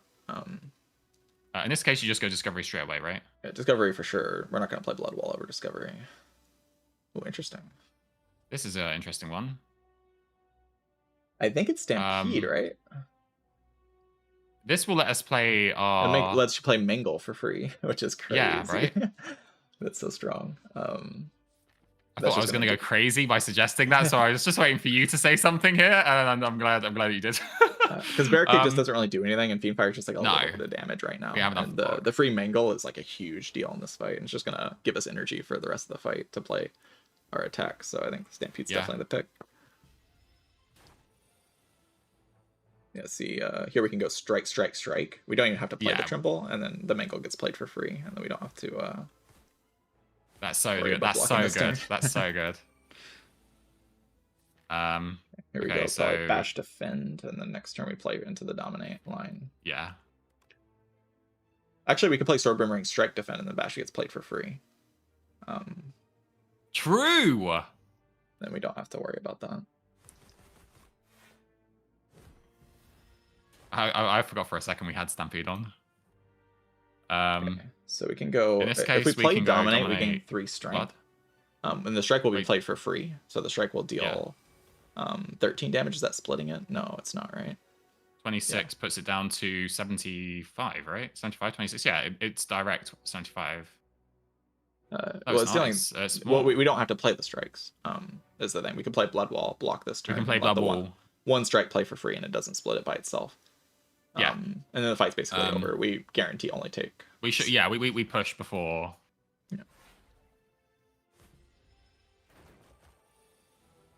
Yeah, and then you play Sword Boomerang Strike, the fight's over. Yeah. GG. Mangle. Okay. All right. So we have another potion. Anchor is and a block potion as well. Anchor is like, dude, there's 2 relics that from Slay Spire 1, Slay Spire 2, I have that have just gone phenomenal for me, and it's Anchor and Bronze Scales. These 2 are just incredible. Anchor's incredible. Anchor was incredible in Spire 1, but it's even more incredible in this game. It's just a beautiful relic. All right, interesting. If anything, I don't. Yeah, you see, this is where I don't know what I would do. Obviously, yeah, we have Vulnerable, and Dismantle works really well with Dominate, but like it's just kind of awkward. It's just awkward, yeah. Flame Barrier is good, but the main thing actually in this floor is the potion. Like what we're gonna do with the potion, because we have Flex Pot versus Block Pot. We're probably keeping Power Pot for the Lagavulin, but Flex Pot versus Block Pot is something to think about. I think Block Pot's probably just better, just because we don't have a lot of control over our damage in the Eels fight anyway. So it's gonna be hard to say, okay, Flex Pot kills this turn, because Sword Boomerang doesn't even work off of it. While Block Pot will just probably save 12 HP flat out, which is just more than the Flex Pot's probably expected to save. Yeah. I think that's pretty clear. But here, I wouldn't know. I would like, honestly, I would even consider. I mean, would I consider passing here? I would. Yeah, skipping is very reasonable. If anything, it is Dismantle, but skipping... I mean, Flame Barrier is great against the Eels, but at this point, am I worried about the Eels? I mean, a little bit. We still don't have any AoE. And, like, it is a dense enough block to, like, justify its existence. It's just like, maybe... It works well in Act 2 on the multi-hit enemies as well. Flame Barrier's main awkwardness is that we have Anchor now. So, like, our turn 1 draw wants to be more aggressive. And when your turn 1 draw wants to be more aggressive, adding a, like, dense block card just becomes a bit worse.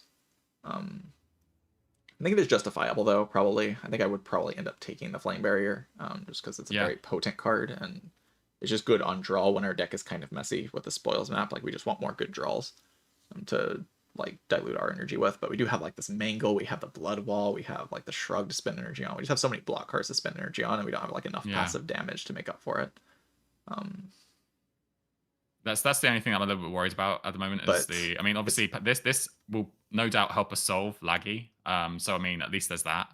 So it means that if this Lagavulin is like solved by the Power Potion, which is what I'm thinking, then I just want a card that's good against eels, right? So I can hopefully get an upgrade before Laga. And Flame Barrier is just kind of good against eels, like very good against eels actually.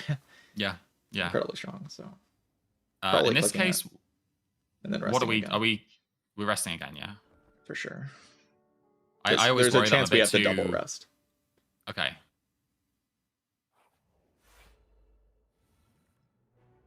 The eels. Oh. Okay, so we got 12, we got 15. Okay, question for you. What do you? So am I silly in always just going for this back one usually, or is there a route to like consider in which ones we want to take down first? Going for the one that's buffing makes the most sense. If you can kill it fast, unless your deck is like really slow, and you know that you won't be killing an eel until the next turn that eel on the right is buffing. If that's the case, then maybe you want to wait. But the set can probably, hopefully, take out the eel on the right with Discovery or something. So, but honestly, you don't have much choice in what you're going to go for here because you're going to play Sword Boomerang and just like see what happens. So you don't do the strike first before the sword? There's just not much reason to, because like they're dealing 8, 15. Actually, they're dealing exactly 15. So you would play the strike first. Just play the strike into sword into defend, or strike into sword into defend would be the correct line here. And then the sword just like it did okay. Oh, so the attack. So there is 2 attacks that go off first. Yeah, I did actually hit both times before the shield came up. Okay. Discovery. Okay, no Discovery. But Flame Barrier is wonderful. No Discovery. Flame Barrier is really nice here, right? Yeah, it's always played. And then we probably dominate on the one you want to kill. The right. Yeah. Okay. Don't think block pot yet, right? You're not safe. Yeah, that's just what I was considering a little bit. I kind of want to try and get that on full value if at all possible. Shrug this turn. Hopefully Shrug into Discovery. Strike. Okay, this is an interesting turn because you can definitely justify it. Just defend actually. Yeah, like you can justify it. Whether or not it's correct is a whole different question, because you can also justify playing Trimble, right? Because that one has 8. That does 12. So you could play Trimble, strike on that one, and then block pot this turn. It's another line. That sounds pretty good. Yeah, just get rid of that one this turn, and then next turn hopefully the Discovery does something. That seems reasonable. I think that's probably where I'd finish up. You don't have Vuln on any of the other ones, but it is just take out an eel. Like that's our goal here. That's our goal, right? Yeah. Okay. Because we got 11. Like only saving 9, there's no way right? But yeah. You're just hoping that it doesn't save more than that on a different turn, which it might. Okay. Do you play Discovery here? Yeah, you do. Wait, do you play Discovery? 8, 16, 24? I mean, we can remove this back one, actually. Oh, you can? Okay, I guess you just do that then. You probably want to risk the Discovery. If it's actually lethal. It is lethal, yeah. It's lethal on the back one, yeah. It's 24, 8, 16, 24. 24. You basically have to. Yeah.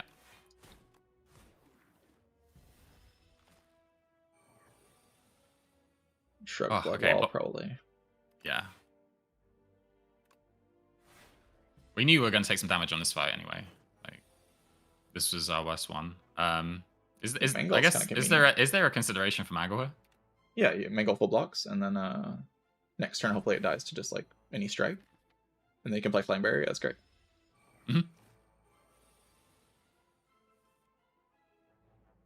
Do you believe? Do you believe? So what is this? Twice, so it's like a bit better than a 50-50. You probably would have to believe here, because if it only hits once, Flame Barrier is still going to kill on the first hit, so you'd only take a little bit. If it only hits once, so it's not too bad.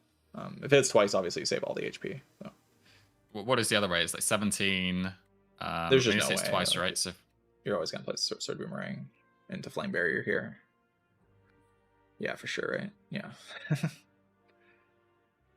I was just like thinking that because if this doesn't kill it, but then again, it's doing damage to the other one. So yeah, of course, like you lose one, right? It's a one difference if this continues Yeah, to go because you're through. only If you get taking the another 4 forward, damage. yeah. Okay. Okay, Sure. well, do get a little bit unlucky, but you don't actually take that much because it dies in the first hit. Yeah. 3 damage, pretty chill. And strike. Yeah. Nice. Not Okay. too bad, not too bad. Yeah. You get another potion. Vajra, That's great. hello. Vajra's great. Yeah, really good. And we get a potion to replace which we just lost. Oh, Dude, I love this card, dude. Okay, we're balling. Instant click. Oh no. I hate bridges. Unless it's clumsy turn 1, which has happened to me a couple of Imagine times it asks for actually. the quest card. The sport, dude, the map. Okay.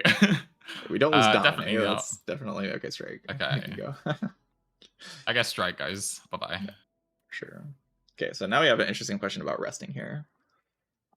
Like, because we have now this skill potion and we have Vajra, there's a world, right, where we What are you thinking about upgrading here if you're going to upgrade? What's your thought? Okay, good question. Like, if you were going to upgrade, what would you upgrade?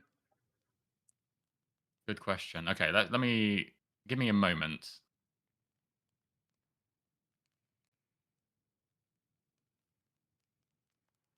Okay, so against Laga right now, our damage is solved by vulnerable and strength. And then like we have block options here. I don't think I'm going to upgrade a block card. My considerations would would either be Bash, Battle Trance, or Bloodwall. Like it'd be either one of these two cards. Maybe. I mean, I have quite a love for this, but probably Flame Barrier then. So Bash and Battle Trance are probably my top two. Probably Battle Trance is giving me more options, and so therefore I like it. There's a world where I consider Tremble, but like I think it's Bash or Barrier probably, but I don't know. The main thing is that, or I would say, is Trimble is going to be a better upgrade than Bash. If you're going to make a Vuln upgrade, it would be Trimble. But in general, on Clad, like not even in general, really just broadly, and almost always, I upgrade Draw like over anything else. Like Pommel Strike, Battle Trance, Burning Pact, Offering, anything that says Draw on it is always the upgrade in almost every situation. So it's not even close to me in my eyes. Battle Trance would be the upgrade here. If we were going to upgrade, Battle Trance would absolutely be the upgrade, and it would be not even a question about it. Yeah, I mean, when you say that between like, oh, if I'm going to be upgrading the Bash now, and then you would just have upgraded the Tremble, that of course. So the main way so much to sense, right? Work out if we can rest or upgrade, or we have to rest or we upgrade here, is to actually look at Ironclad's power pool. Because the way I'm feeling right now is I really want to save this skill pot into Act 2, but I'm somewhat okay with losing this power potion into Act 2. It's not a big deal.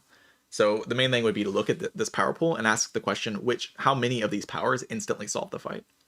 That's and a really good. That's a really good question. How many of them don't? So we can say Demon Form instantly solves the fight for sure. Yep. Barricade probably solves the fight, or at least like saves enough HP that it's going to be probably okay. Cruelty, Unmovable, probably. Unmovable is Cruelty's probably good easy. enough. Hellraiser maybe good enough. Juggernaut's pretty good. Aggression is all right. Stampede is fine. Like a lot of middling cards up towards the top. Rupture might do a little bit. Stone Armor is kind of like hard to use because you're going to be power potting on turn 1, right? So you don't want to play Stone Armor on turn 1. Crimson Mantle's like okay, but it's a little awkward. So there's enough bricks here to be a little bit scared. If we brick the Discovery and the Power Potion, we could die with resting here. So the question is like,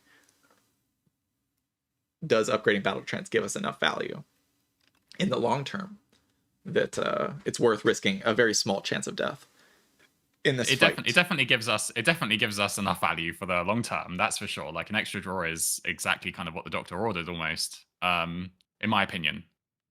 Yeah, I mean it's great, but we are a bit starved for energy. So if like the power pot bricks and then then we could we be in get risk of we dying get here. debuffed like one time, and the dominate doesn't like. Say we draw dominate turn 1, we don't draw it with other Vuln cards, and then we get hit with one of the debuffs, and then our power pop breaks our discovery bricks. Where are we kind of left after that? Like, I guess so. My line of thinking was, I was thinking I'm playing both potions, but I guess there is a world where if we're trying to like, so then if we rest, let's say we rest, is it better to rest and save the skill potion, or is it better to upgrade and play both potions? Because surely if we play both potions, we're okay on this fight, or maybe we're not. Maybe we brick everything, right? yeah, if everything goes wrong, we die. No, like unless we rest. Like resting is the only way to prevent death if everything goes wrong. We just don't know we don't have enough HP to leverage. If on one of the turns it's dealing like 24 or so, we just take that 24. With 28 HP, we just don't have enough HP to leverage. If everything goes wrong. Yeah. So it's a lot to have to go wrong though. I probably wouldn't value the battle like with the spoils map in my deck. I'm just being a bit more conservative because I know that if I make it to that shop in Act 2 with 600 gold, the run's probably just over, and getting there is going to be a lot easier with the skill pot in my potion belt than without the skill pot in my potion belt. Like the battle trance upgrade's not going to make up for the skill pot in my potion belt for that start of Act 2. And that's the part of the run I care about the most because the spoils map is in my deck. So so because we got this in our deck as well, and because we're just sort of there is a almost pseudo win condition we're going towards, then maybe the upgrade isn't necessary and we can just go for the rest. But there's also the subtle play of like, you don't want to embarrass yourself on stream. Like you use power pot and you immediately get demon form and you look stupid for resting. Like you just look stupid in front of your chat. You know, like, that is something to consider when you're yeah, for sure. And then you just destroy the fight, and then everyone in your chat says nice rest. You know, it's something to consider for sure. That's on me. It was a mistake. I clicked the rest. Yeah, then we get demon. Sorry about that, Nave. Nice rest. Yeah. That's on me. Dude, imagine. Okay. Interesting. I think it's unmovable. Which one is it really? It's definitely not Dark Embrace. It'd be on Flame. No. I was thinking of this. I mean, Vajra kind of makes this more questionable. I think like, with the Tremble on top, I'm like pretty confident that we're going to be able to kill pretty quickly. Can we take a look at the deck again? Yeah, sure. Yeah, I mean, the Shrug, Flame Barrier, and Blood Wall, like, that's just full block if we draw those with the unmovable. So, probably taking a movable we have a lot of damage with, if we can get a good Dominate off. And even if we can't, I mean, like, the unmovable is so good, right? Yeah, it's so good. It's just insane. Okay. Insane card. Such a good card. And then I think I would play Trimble here. It's a little bit dicey, but I think I would just, like, risk it. If we lose the Vuln, we lose the Vuln, but...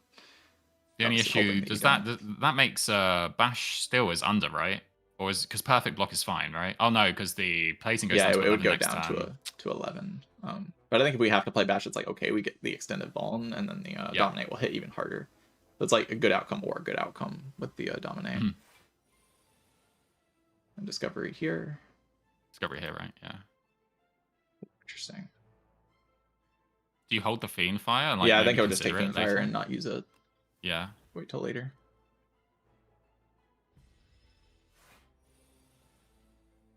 Okay. Probably just Battle Trance without Shrug. It's without Shrug, right? Yeah, just play the Battle Trance because you can get Bash and the Dominate. Yeah, play Bash Dominate. Okay, nice. You just play both, right? Yeah. 6 strength. Okay, and then it's 2 defends if... what a card. 6 strength. Okay. Probably Boomerang to double defend 52. Over Mangle, I think. Mangle blocks for the same amount. I mean, it's just it doesn't make sense to play Mangle here. Yeah. Oh, losing 6 is quite nice as well. It's not too bad. 20 now. Battle Trance. You would play it. If you hit Fiend Fire, you'll just probably play the card. If you don't hit Fiend Fire, then, like, you're happy to play the Battle Trance. You play Shrug into Fiend Fire. Beautiful. That is amazing. That's a full block as well, dude. Let's go. Bye-bye, Spores map. Yeah, nice rest. Oh no, wait, yeah, that was just it was a misclick. Yeah, you're bad. Why'd you do that? Play the battle. Yeah, sorry, man. I'm embarrassing myself. Okay, so it's Battle Trance here, right? Because, like, yeah, for sure. If you you want to play the Okay, we probably defend. I mean, I guess you play Flame Barrier into Strike. There's like nothing else to Yeah, do. right. Debuffing this turn. Hit the Sword Boomer though, which is great. I think you would play Shrug here. Do you shrug first, right? Yeah. Like, what And do we you not wanna, want to see? There's nothing you don't want to see really. No. Play the Boomer. Nice. And the next turn you're probably gonna trance into the Boomer, and then the fight's over. Do you want to play like one of these first? Does the Yes. Flame Barrier full block? No, 20. So you probably play trance first, because if you have the Boomer on bottom, you can just like play Flame Barrier into defend and save Okay, HP. so I was overrating the idea of being able to redraw. Like putting an additional attack card into the deck is because if you draw the Boomer, it's dead, and if you don't, then you can Yeah. block and draw it next turn instead. So Good there's just no reason to play the thing. Yeah, you just play Flame Barrier defend, and then next turn Boomerang kills.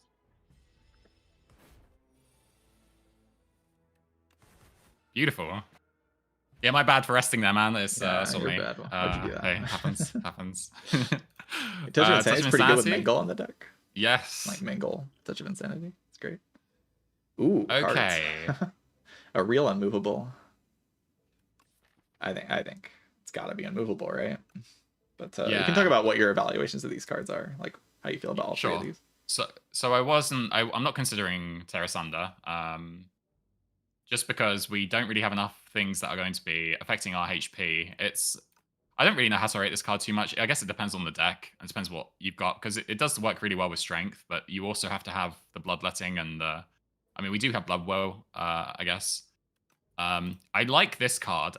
It feels like it requires upgrade, but when it's upgraded, like, yes, it's a beautiful card. The damage is solved with this. But I don't think damage is necessarily what we need right now. We need to get to the spoils map, and to do that, it's like, and this is also just incredible, right? Yeah, it's just an amazing card. Getting to the spoils map isn't really a calculation here. Like all three of these cards don't really help you do that. Like skip here is probably the best thing to get to spoils map, because you just can't play powers and hallway fights all that often. But really, if you're going to pick a card to play unmovable, like unmovable is probably the best at the hallway fights. Like there's a decent chance it saves like 20 HP in a random hallway fight. The card's just insane. Like unmovable is just so good. So when I'm looking at this card though, this makes me want to upgrade it now as my top priority. Would that be? Yeah, like, if definitely the top priority. I mean, yeah. It depends on the boss relic. Like say we get some kind of energy or like something like that. Yeah. But trance is still very high up in the upgrade order. The rest there, man. You know, hey. Well, we have more HP going into the sack because of the rest. That's how that works. True. So, True. Ooh, 2 shops before the chest. Is there a shop after the chest? Okay, there is. Great. It's wonderful. And it's quite a nice. Yeah, nice okay, so knowledge before demon? knowledge demon, yeah. I've been taking. I'll talk about that when I get there. Prism. Oribas, okay. So Holy Prism. These 3 choices, right? Okay. My thought process is this thing is busted if you are in a good headspace and you can do a lot of calculations for potions. I think this is really good. Prismatic Gem is insane because it gives us energy. I guess you have to ask yourself the question if we solve problems, but we got shops, we got gold, so maybe Prismatic is the best here. And then there's Break. Break is absolutely ridiculous. Or it's just like what is this? A 1 cost 37? Well, it's 25, I guess. With its and this works with Dominate. Here, I want them all, man. Like so, all 3 of these options are good. At least none of them are bad. Yeah, it's kind of a typical thing in this game. You get offered 3 options, and they're all pretty good. So, kind of comes down a lot to personal preference in my eyes, because they all just kind of win in different ways. But I mean, I would never not pick Prism here. I would always pick Prism, but yeah. The Break is like, if there's any option that's better than Prism, I mean, a couple coffer is very powerful, but Break is probably stronger.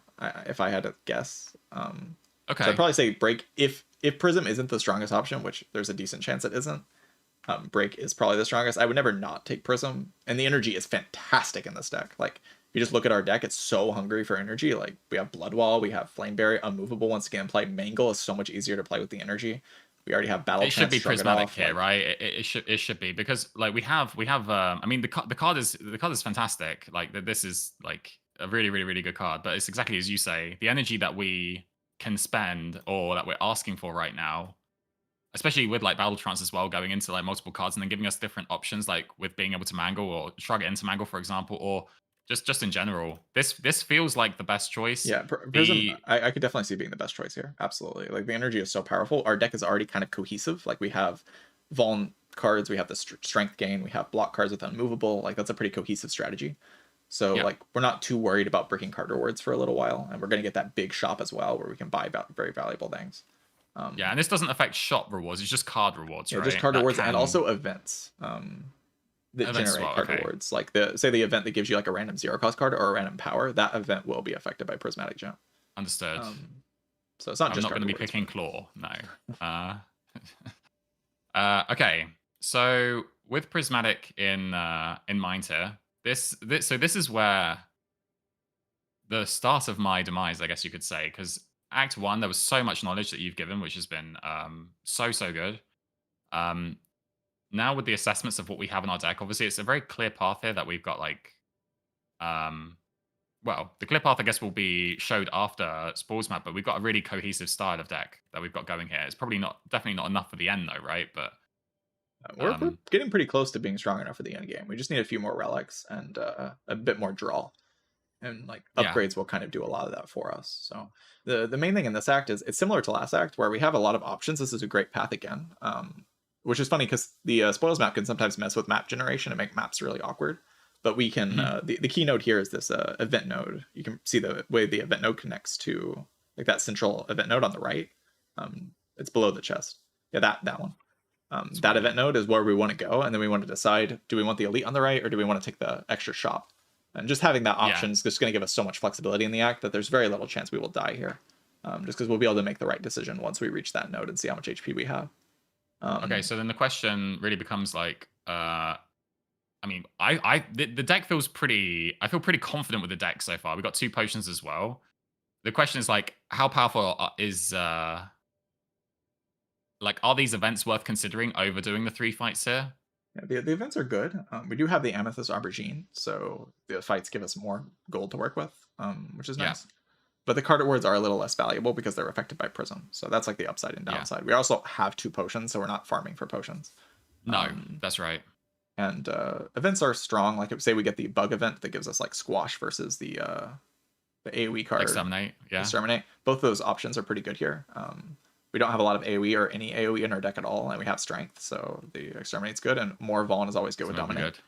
So like it makes so it would make sense that like if we're not going for potions and because the card rewards are a little worse, and we have enough gold to work with already with our spoils map, definitely would lean towards 2 events here. Just see the events. That makes a ton of sense. Okay, so it's pretty Bloodwall, Trimble, Dominate on the left one, I think. You could play the so I would definitely do this. This is what I would definitely do. What would else? No, because we're fully blocked now. Yeah, there's no way you don't do Tremble Dominate, right? Yeah, it's 5 strength versus like this random sword boomerang targeting. It's just pretty clear, I think. Yeah, it's not been the most reliable, but I'm sure it's ready to bring itself back here. Sword boomerang would be good at some point. It's probably either game winning card. This is different from the other spot where we played Shrug first, because now playing Discovery first makes sense because we have another turn that we can play here where we play Unmovable and to defend, and like wait to draw. So we can just play the Discovery. My guy was kind of as well. Howl from Beyond. Kill. No choice, right? Well, we play Shrug first here actually because you can draw bash, so that we can, and you bash into Howl on the right one. Yeah. So now you just play the Howl into the Unmovable. Yeah, makes sense.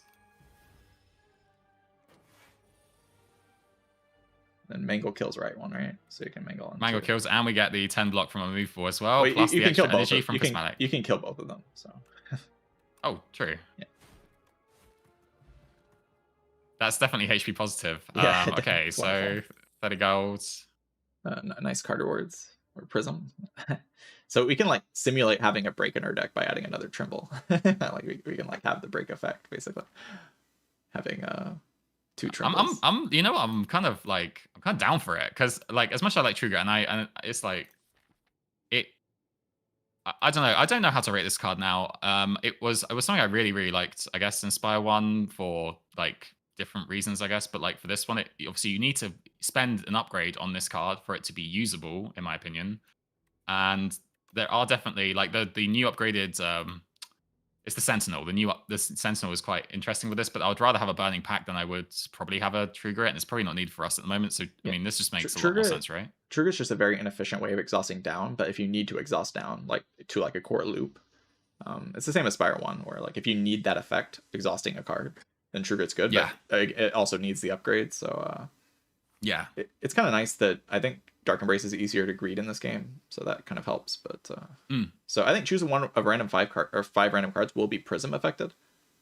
Like I think this is the type of thing that would be affected Because by it Prism, counts as a card reward, yeah, okay. it counts Because as a I card mean, reward. if this affects it, which it does, then this will affect it too, right? So Yeah, which this does but affect it.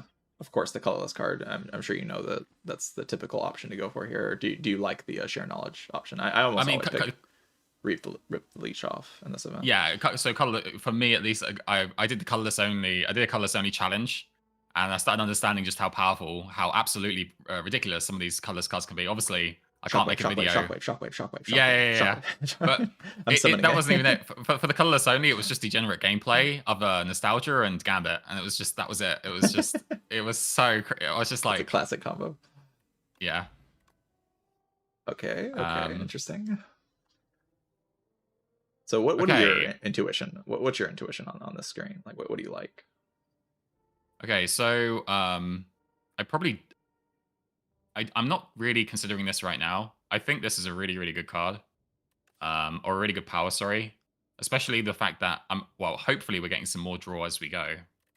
To proc this. However, because we've got unmoving on unmovable, sorry, there is this really fun line where you upgrade this and then you get like a crazy blur, but it's just not consistent. But it's still really potentially good. I think I would dance around a lot of these. This is the safe and easy pick to pick. Like this is just there's just not really many, if at all, any downsides to this. Just B man. Apart from B man, true. So this I would consider. This requires upgrade, but it's a good.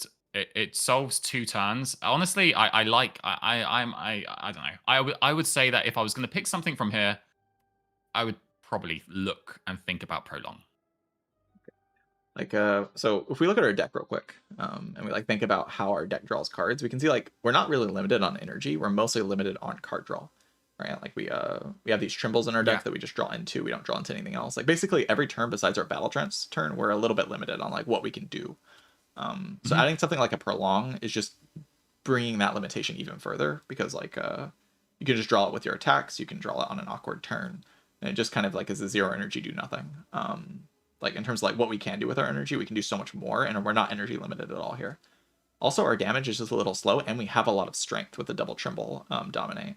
So there is a lot, and the Vajra. So we have a lot of payoff for the Flash of Steel. Like the Flash of Steel is a strength scaling card. Like one of the best strength scaling cards you can imagine, because it doesn't cost a draw and doesn't cost energy, but gives you all the strength like in the attack. So Ironclad's like always been a huge fan of this card, even in Spire 1, and I don't think that's changed in this game. So I think it's pretty clearly Flash of Steel. But I think the second pick would definitely be Prolong. We're not limited on energy, and we are limited on draw. So automation is just like okay, a big yeah, like, has a lot and of it's downsides, like right? I guess it's I was thinking of something that I really shouldn't be, like, especially with unmovable as well. Like we already have enough block, and it means we get block every turn, which means it's like it feels good if it pays off, but if it's not consistent, and as you say, Flash of Steel is just helping scaling. us. It's helping us with a problem we have as well. Like actually dealing damage is something our deck is a little slow on. So just getting a lot of random damage from this thing will help us like kill a Decimillipede like 1 turn faster, and that can make all the difference, really. It's just great. Like it's just such a great great. It's great to have something to explain the logic as well behind like specific cards rewards. It's it makes so much sense. It makes so much sense, especially with like what the deck is currently missing. Like this solves like that as well, and it helps us. It's with like that, a free draw that does the damage, like gives us output. It's just great. Like in this fight, it just like speeds up a kill by 1 hit, for instance. Sword Boomerang, my beloved. I mean, it's good in this fight. So, initial thought, my gut thought would be, we are currently losing 3 health, excuse me. I think I always do this. Yeah, always gonna play the trance, no matter what. Ooh, we can kill one. That's nice. Because of the Flash of Steel. Great. 630. I mean, yeah, with bash. So, right? So do you know the pattern on this one, on these guys? I think it's the same, but I'm not sure. I think it's multi single buff. I think I have on this. It's saved the Spire 2 reference sheet. Want to look at it? Oh, the reference sheet. Okay, nice. Look at monsters. This is something I use all the time in my own runs. I look at the reference sheet to know what the enemies do. These enemies are called... That Excel sheet is really, really good as well. The time that went into putting that together. What are they called? Exoskeletons, I believe? Yeah. So they deal 1x4. They cycle in this way. First skeleton starts with Skitter, which is the 1x4. Second starts with the Mandible. They cycle. After Skitter, it always uses Mandible. So next turn, the one that's doing 1x4 will always do an attack. So we know that one's more threatening, while the one that's doing the big hit is going to be buffing. So it's better to kill the one on the left, even though it has less HP, in preparation for what the other one's going to do later on. So to hopefully like. So is there a world where you you can do bash strike, and play Flash of Steel on the one on the right? Like that's going to be the the line. The one that's buffing is probably the one you Flash of Steel. Yeah, you play that. We can remove this with Flash Steel to do. It's one extra damage. Yeah. Deck's looking pretty good. Anchor's so good. What a relic. What a relic indeed. I think I would go with Discovery here, even if the potential of Trimble is here. Discovery is just too powerful. Whirlwind, does that work? It does 6 Whirlwind times 3, is 1 damage 6. short. Yeah. Okay, you can look at the draw pile. Always very important. And this is like, maybe if you're going to take anything away from this coaching session, like literally anything away, the thing you should take away is look at your draw pile constantly. Like if you're trying to win, always be looking at your draw pile and thinking about like what's in there and what like options it opens up for you. It's like most of the information on every turn is in your draw pile. So you shouldn't be looking at your hand or your potion belt or anything like that. Draw pile should be where your eyes are and your thoughts are mostly, because that is where most of the information is located. So definitely check out the draw pile all the time. So we know the battle trance like will draw into this set of cards, which is probably more valuable than anything else we can do here. So I think I would take the trance. Sounds right? Yeah. Like drawing into Flame Barrier would be fantastic here. Flame Barrier, yeah.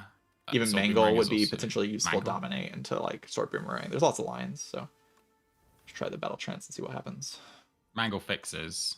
Unmovable doesn't. Removable we actually lose health, but then unmovable helps for the following turn. But then the following turn we have like 2 pretty big block cards, which this is doing. We know that one is doing a big hit next turn. They're both attacking. There's gonna be a multi-hit and a big hit, so they're coming in for 12, as well as the one on the right will be coming in for 11. So 11 plus 12, 23. So it's a debate that you can have here. Yeah. Because there's some randomness. There's a decent chance we draw like Flame Barrier into Blood Wall. We can full block no matter what. But there's also a chance that we have to gamble on Sword Boomerang and see what happens.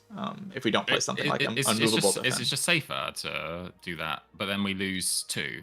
Yeah, you lose 2 versus losing 0, and next turn, like that one only has, like Sword Boomerang only has to hit it twice for it to die. There's also, if it doesn't hit it twice, then, or we could draw Strike. There's just a lot of permutations. I think my instinct says Mangle on right is a little bit better. To do here. Like just saves more HP more often, but it's close. So.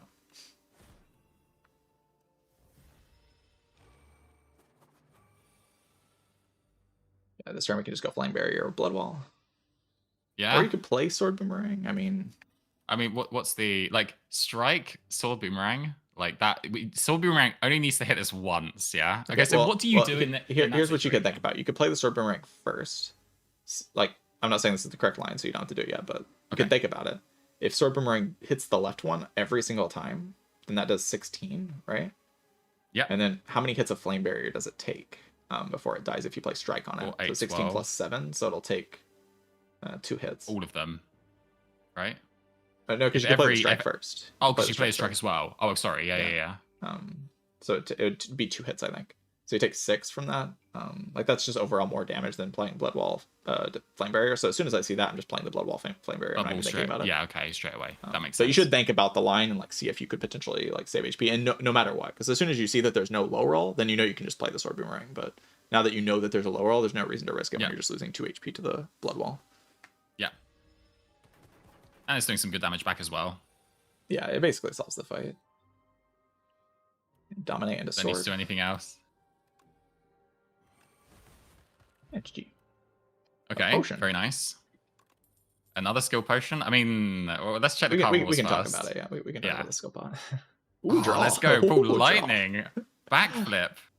Holy draw cards. I love that. This is what we're looking for. Like, I was just talking about how we have energy, but we're like limited on draw. So the thing we definitely want to see here is draw cards. And do you value this over the backflip? What do you think? Well, so, I mean, you just can compare that value in this deck of 1 draw versus 5 block. Because that's like literally the exchange here. It's hard to say. I don't love backflip because it wastes the unmovable. Once the unmovable is upgraded and we draw skim, you could skim into something like Flame Barrier and play the Flame Barrier and get the value from that. And you're actually losing block by playing the backflip first. So that is an advantage of skim. Yeah. Advantage of backflip is that it's just kind of generically better in hallway fights and saves HP here and there. But I think I would lean skim here probably. Yeah. I mean, just the unmovable synergy. Because of this, right? Yeah. Okay. Skill pot versus I think Touch of Insanity is just too good with Mangle. Like, being able to draw into Mangle and play it no matter what. We have a lot of heavy energy cards. It's like, because even though we do have as well, it's just a good solution, right? Energy. And we already have a skill pot, right? So like we already have, like, if we need a situation for skill pot, we can already use skill pot. So I think I would keep the potions we currently have. That makes sense. Oh, this makes our decision easy. We're definitely going right into the elite. Yeah, easy. Don't even have to think about it. Okay, one card I've been rating quite highly has been Inferno, but then I've also had to be a little bit thoughtful on the amount of health that it is losing. But I have been liking this a lot more, in particular in Slay the Spire 2. In regards to everything. Unbelievably broken. Card is so good. Right. Okay, I'm not crazy. Like, this just works so well. Like, you set it up and then you can just like play Blood Bowl, and Blood Bowl now becomes a damaging card as well. Obviously, we don't have anything else. It does only play with Blood Wall in our deck currently. Yeah. So that does make it pretty limiting. In regards to the other cards, I don't consider pretty much any of these. In my opinion, at least. Me myself, I'm considering a few things here. Remove is like up there with like what I'm thinking about, because this deck is like very good at using its energy if it just draws its good cards, and like drawing strike sucks. So that's something to think about. In terms of relics, I think Strawberry is the best here, which is like kind of mediocre. So I'm not really like wanting to do that. I mean, the belt buckle is like okay, I guess, can be useful. And in terms of cards, I think Mayhem. Like, let's look at the deck again. Mayhem's like a little weird because it can waste the unmovable, but like it is powerful in this deck. You can play Mangle with it for free. Like there's a lot of really good cards to play for free here. We have like very good heavy energy cards, but probably just not good enough to actually spend 173 gold on. Okay, yeah, I would not have even considered Mayhem, so that's I think really out of all the cards in the shop, it is the best card in the shop. Really? Probably, yeah. Because I've been rating Cascade like higher and higher the more I've been playing with it, and more I've been sort of understanding like how good like playing the top cards can be for free or like for an X amount of energy. But yeah, I haven't considered this, so I guess it works in a similar sense. So that's, I mean, it's a free card that gets played every single turn. Yeah, it's just good output. It's very nice to have against like the Knowledge Demon. Just it's a boss card, right? Like it just helps you with bosses. That's a good point. Gives you value over time. Okay. And we have like anchor and stuff for fast fights, so yeah. Would you so I guess my thought would be removal plus Inferno here, but I don't know, because we don't have any other ways to remove health. Is this something that we do pick up and buy here? I'm wondering about the Inferno, because like it is very powerful, but and we don't have AoE, so it's just nice to have the 6 AoE every turn against Decimillipede. Yeah. Yeah, I could see a remove Inferno. It's pretty chill. It's a pretty chill option. Remove's definitely happening, right? I think remove's like pretty clear. Yeah. The strikes are just really bad. Remove spoils map, yes. That seems Just like a good before. point. Right before we got our $600. I like that they included if you I think it's if you clone the card or something, it like Dolly's mirrored or something, it now gives you double the value. Is that? Oh no, it doesn't give you double. It just removes both copies. Never mind. I forget there was like something that happened with if you It's clone the a certain key. quest reward. It's the key. key. Like, if you get 2 keys, you can pick both rewards now instead of only being able to pick one. Okay. Is the change that they made. I do think Inferno's probably worth it though. It just smooths out the Decimillipede fight. Yeah. Does a bunch of damage in boss fights. It's just I quite like weak potion, but like I don't think our deck needs the weak potion right now. Yeah, if we I'm already not have mistaken. potions that are good. So we just go towards. Yeah, the for sure. Now, we're gonna fight the Oni. Oh, okay. Ooh. Sword boomerang, my beloved. If any attack is mangle, yeah, that's like, because this is just a multiplayer, so it doesn't apply in Sword Boomerang the way you want it to apply in Sword Boomerang. It just brings it to 4 damage times 4. Like, it's not affected by strength, I don't think. Or is it affected by strength? Like, someone told me it wasn't affected by strength, but I thought it was, right? Like, or is it not? Is it not? Somebody told me it wasn't, so I'm pretty sure it wasn't. Not, oh, okay. But, a fun interaction with this though is it actually increases the secondary value on Perfected Strike as well, which is really cool. I didn't realize that until all I played damage numbers. Yeah. I do think that Transform 1 is probably just good. Yeah. Probably better than like getting rid of another strike, getting another like random good card in our deck. We get Bloodletting every time, then we win the run and chill and everything's great. The only other thing that the Corrupted does do is it does proc our Inferno, which is at least something to. Oh wait, it does do that. Holy wait, you're cooking. You could put it on Flash of Steel to proc the Inferno. Oh my god. That's actually could potentially be good, right? Kind of sick. Because this then turns into a 7 damage, 9 AoE or 6 AoE, upgraded or 9 to 9 6, AoE. Yeah. Do you think that's probably a little bit more reliable, or do you think that transform? I mean, transforming, I guess, is always good as well. What do you think? I don't know. I'm just kind of interested in this idea of like playing Flash of Steel with the Inferno. Yeah. But it's not good like in other spots. Sadly. Yeah, I think if I was going to corrupt a card, I'd probably just corrupt the Mangle. And I think between Corrupt Mangle and Transform 1, it's like very close in terms of which one's like better. It's hard to say. Probably in the immediate short term, Mangle is like a little bit better, and we are getting the 600 gold. So maybe I would just corrupt the Mangle just to like get this 22 damage on it. Maybe it helps me kill the B-Man 1 turn faster and saves a bunch of HP. And also can't play with the Inferno. Like just the fact that we can now play it in the Decimillipede fight for a bit more is kind of nice. So I think I would upgrade the Mangle here.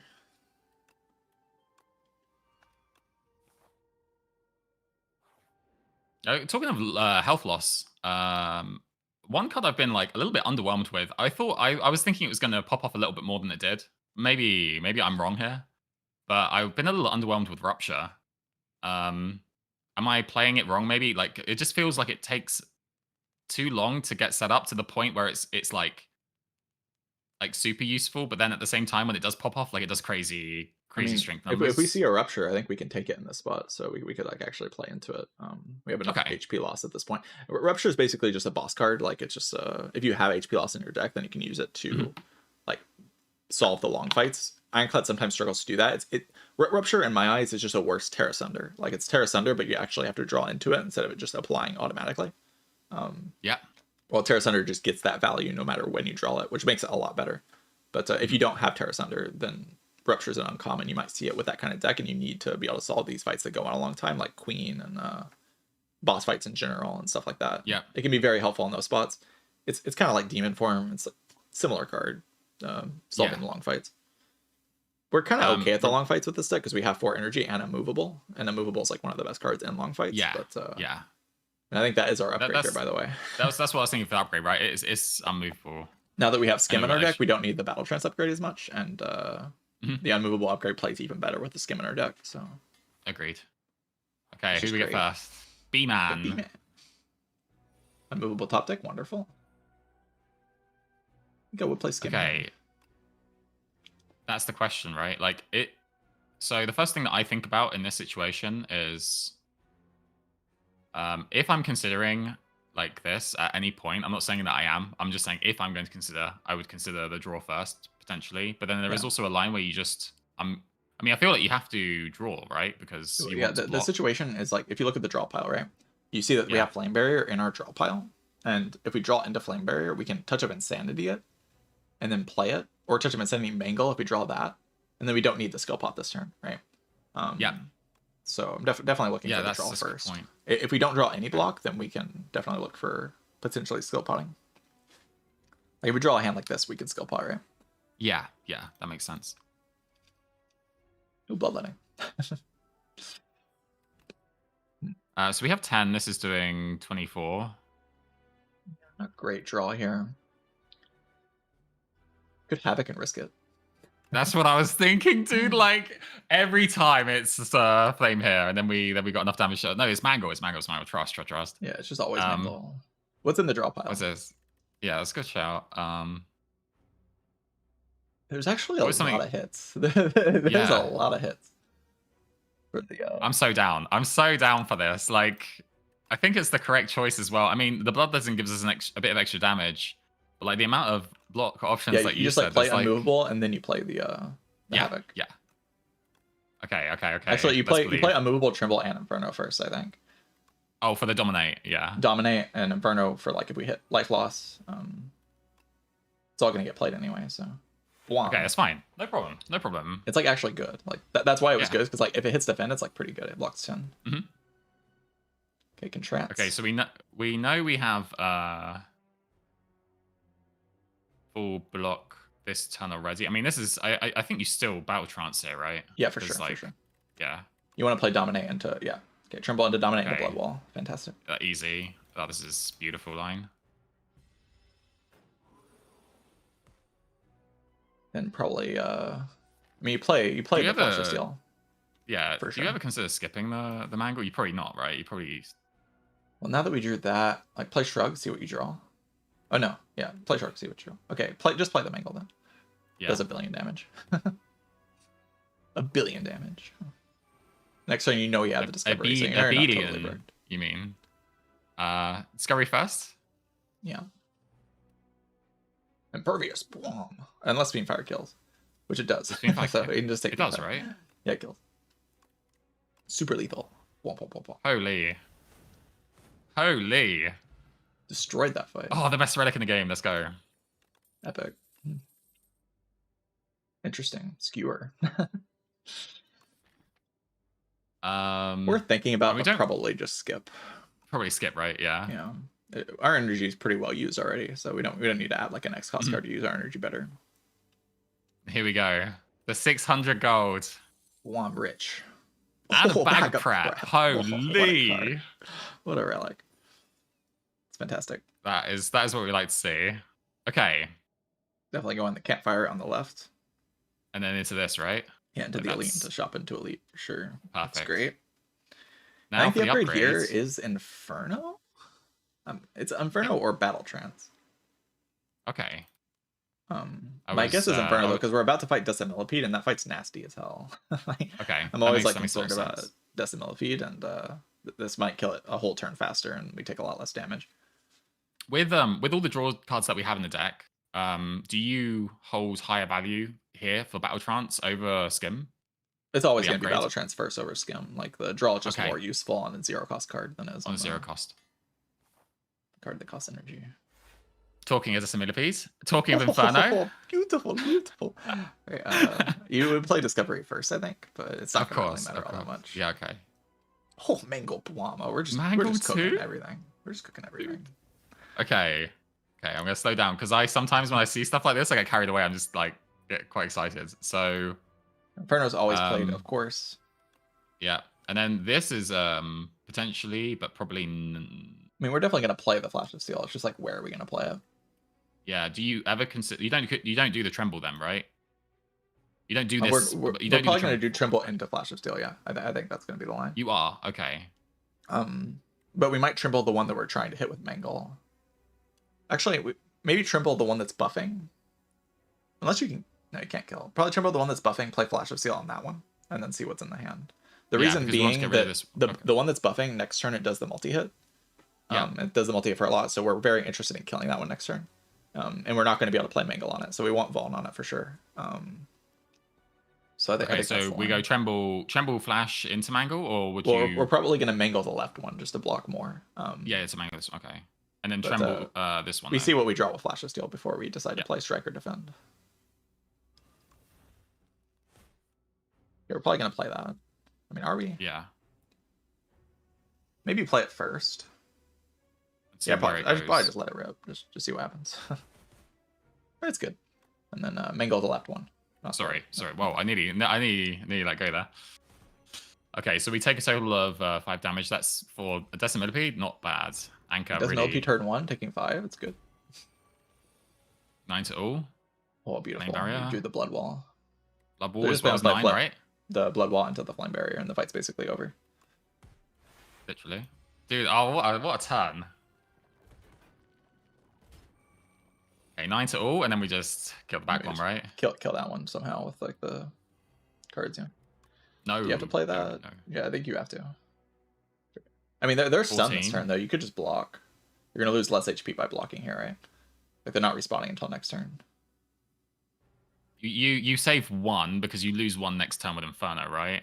Yeah. You save 1 HP by blocking this turn. So you play like a movable into Shrug into like double strike. Yeah. That makes more sense. And you save 1 HP. Oh my god, 1 HP. And say, hey. Means we don't have to rest for the next boss fight, hopefully, hey? I'm hoping we don't. Oh my Old god, coin? rich. What? We are so rich. Arsenal, huh? Whenever you play Discovery, gain a strength. Fascinating. Yeah, not really. Okay, skip, right? Probably. I mean, you could speculate on Arsenal for fun. At this point, you could be trying to have fun, but I guess you probably skip it. Yeah, you probably skip. We skip. It's a fun card, though. Okay, 1,000 gold. Is it ever membership card? No, it's Brimstone. Ooh, Cannon. The sword boomerang of the gods. Dude, it's actually playing the line out fully. Let's go. Okay. Not a lot of great things in the shop. I mean, there is Brimstone. You could like try to do that, but it's a little scary. I mean, we did get through the B-Man fight already. We gain enough strength, right? Like, or is this well, we like do. how do you value this card though? Like, I don't like Brimstone. I never have, even in Spire 1. But this game doesn't have the heart, so it's a lot less dangerous. I haven't actually ever bought Brimstone in this game, so like I don't know how it goes. I've seen it like 1 time in all my runs. It's pretty rare, but okay. Definitely yeah, the cannon. So the cannon is this instantly happens. bought. Removal happens, right? Like that always. We have a lot of gold, so it seems pretty easy to buy and remove. Yeah. And you remove a strike, right? Yeah, straight. And then the relic, the potions. I value duplicator quite high, but that's just. Well, Dupot's kind of nice just to make sure we don't ever die to Knowledge Demon, because we can do Dupot Dominate. That's just like a nice way. And we have so much gold here, like why not buy an insurance, right? Yeah. Like some people don't do this enough where they just like are like, okay, like the run's in a pretty good spot. I have a lot of gold. Let's just buy a piece of insurance. Just a thing that guarantees that this run's going to be in a good spot for the foreseeable future. If the game was like a lot harder than what it is, and a lot like if you had to be like really precise all the time, then you wouldn't be able to buy things like that. But with how the game is right now, like you just buy any amount of security. If you're feeling even slightly unsure, just buy some security to make sure that things go well. I sometimes go the extra mile as well. And like if I've got like I don't know a potion that's not useful for whatever I'm doing, like sometimes I'll even consider throwing it away for a one that will give us that, like a gigantification potion, for example, like that secures a fight potentially, right? Like I'm not saying it's all the time, but like so it's good that that's the advice you would give, because I think I'm not really too interested in doing anything else in the shop, which is a little sad. We have a lot of money, but I guess this money's going to be. Isn't this an S plus tier card? No. Oh, holy gold act. So Prolong is buyable here. Like, yeah, it is worth considering. Like, there are things we can do with it, but and with a lot of block as well. It's a lot of draw rather. It's gotten a lot better after the skim, right? Like a zero cost is like high impact card. We have the bagger prep as well with that anchor, so we're more likely to get it on turn 1 with the anchor, which like gives us extra block on turn 2. I could see. Would you ever would you want to like upgrade this? Would this become our next upgrade choice, or would you I just be think playing it for the exhaust? no, I'm not gonna be upgrading this for a while, if ever. It's just like a nice Okay. little value draw because we have so much money. We just are able to buy a nice value draw. Like it's probably good on draw, but buying Yeah. a card and taking the effort to upgrade it, then suddenly it becomes like, why didn't you just not take this card and not upgrade it? But like, if it's just like a nice draw to have for the rest of the run, then why not just have it in the deck? Yeah. Yeah, when we And have infinite exhaust. money, just doesn't really get in the way of anything we're doing right now. Just kind of a nice No. little addition to the deck. Ooh, triple dominate. Holy. Okay. My mind is going to. Okay, so we need to block. I'd like to block at least, but I'd also like to get dominate. I think you probably skip the bash, and you Yeah, probably bash just doesn't go really seem all that worth it. Like a dominate or trimble dominate into flash of steel and see what we draw. Yeah. Okay. Flash of steel's been great. Mangled Bwomp. So that doesn't full block, but it does deal a million bajillion damage, which is kind of nice. 44 damage.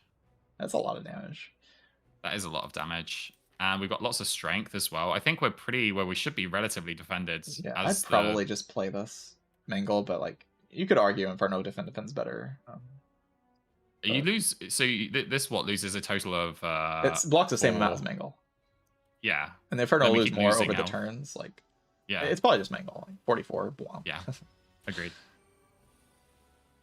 Unmovable Shrug. God, Unmovable Unmovable so, Shrug. so good. The fact that it works the turn you Holy. play it is so good. Yeah. Trimble Strike. Trimble Strike, right? Yeah. Yeah. Looking good. Next turn could be a little dicey, but we have Unmovable, so yeah, Flame Barrier is blocking 24. Holy crap. Battle Trance as well as. I think you would still play right? Discovery first, and you're looking next turn to play the Sword Boomerang, so you're probably not wanting to play Skim here, because next turn Sword Yeah. Boomerang, when it doesn't have block, it's just, oh, okay, never mind, we're playing Skim, we have Forgotten Ritual. Okay. Get a bunch of energy from that. Oh, because we can prolong, right? Yeah. Well, the Prolong doesn't really matter, it's not attacking us next turn it's buffing, but we'll probably kill it before it attacks again. We're just hoping to play Skim Oh, into... wait, Discovery Exhaust, because we haven't upgraded it. Okay. Yeah. It works on the Forgotten Ritual. And then we play the Forgotten Ritual into Sword Boomerang. I mean, the turn's pretty clear. Yeah. And then you just like play out defense and Yeah, you would use the Prolong. You can You're trying to kill it before it attacks again. So just would play the Prolong for sure. We are so strong. We really are, dude. I mean, it just. I think you would shrug first like, here. You shrug first, right? Yeah. Yeah. Draw an extra card, then play Bash Strike. Okay. But now you won't draw that card next turn, right? So it just increases your Yeah. chance of killing. Sword Boomerang. Nice. Great fight. Vulnerable Potion, War Paint. We're just taking the War Paint. We're not going to take a skill. There's no skill to take. Nope. Okay, well, the Prolong upgrades here, whether we like Prolong's it or not. upgraded, yeah. Are those the two upgrades that would have been best here? I think those are the two best Battle possible Trance, upgrades. Probably. I think maybe so, Flame right? Barrier is a little bit better, but Maybe Flame. That was a pretty decent that's hit for pretty us. good. Yeah, pretty good. Okay. Do we need this? This is a really good option already. I mean, then again, is it better than Touch? I don't think so. I mean, what is this case going to help You us have a lot if of you get Vuln dominated in already. turn 1? We have a lot of Vuln already, so I think I would just stick with the potions we have now, just more flexible. Mm-hmm.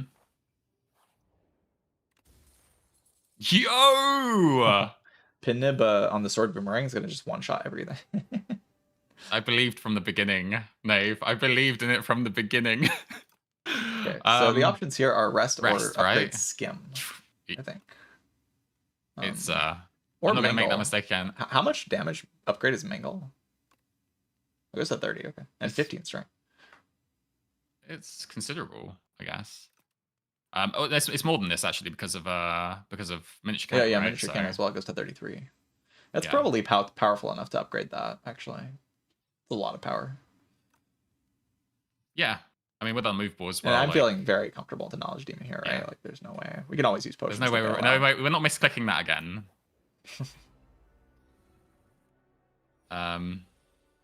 Okay, so I'll be really interested to hear your thoughts on the options here. Now, well, obviously we got a lot of defense, but I have been kind of taking the -1 draw every now and then. Like, But Yeah, maybe that in was a this deck, we, silly. we use our energy so well that draw is just always going to be worth 6 block. Yeah. You can kind of just convert it into numbers of like -1 That's draw for true. +6 block per turn, -1 energy for +13 block per turn is like kind of the numbers, and just think about what your deck does with that. In this spot, the draw is always going to be better than 6 block, Yeah. like because we use our draw so well.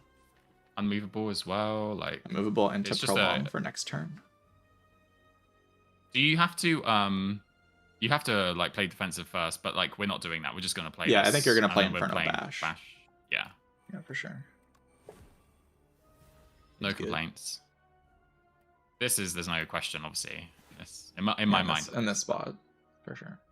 So So we're probably just going to try to draw with like Shrug into Skim to try to get into Tremble, to get a bigger dominate. We got into the Tremble already. got one, yeah. So you could actually Skim, wait here, because Yeah. next turn you have the guaranteed Mangle, which is going to full block the multi-hit. So you could just go Trimble into Dominate, wait till next turn Tremble to, dominate block, yeah. to have the Mangle in hand, which is great. Very nice. You go If we didn't Mangle, low Sword, roll, by the way. Boomerang. Oh, wait, no, we have flash actually in mind. Yeah, there's no way. Okay, to that's bottom just deck full them. block. The only thing that we lose by doing that instead of the Blood Ball is that we lose 6, I guess. Well, from you lose this. 6, but it deals 9 AoE. Fantastic.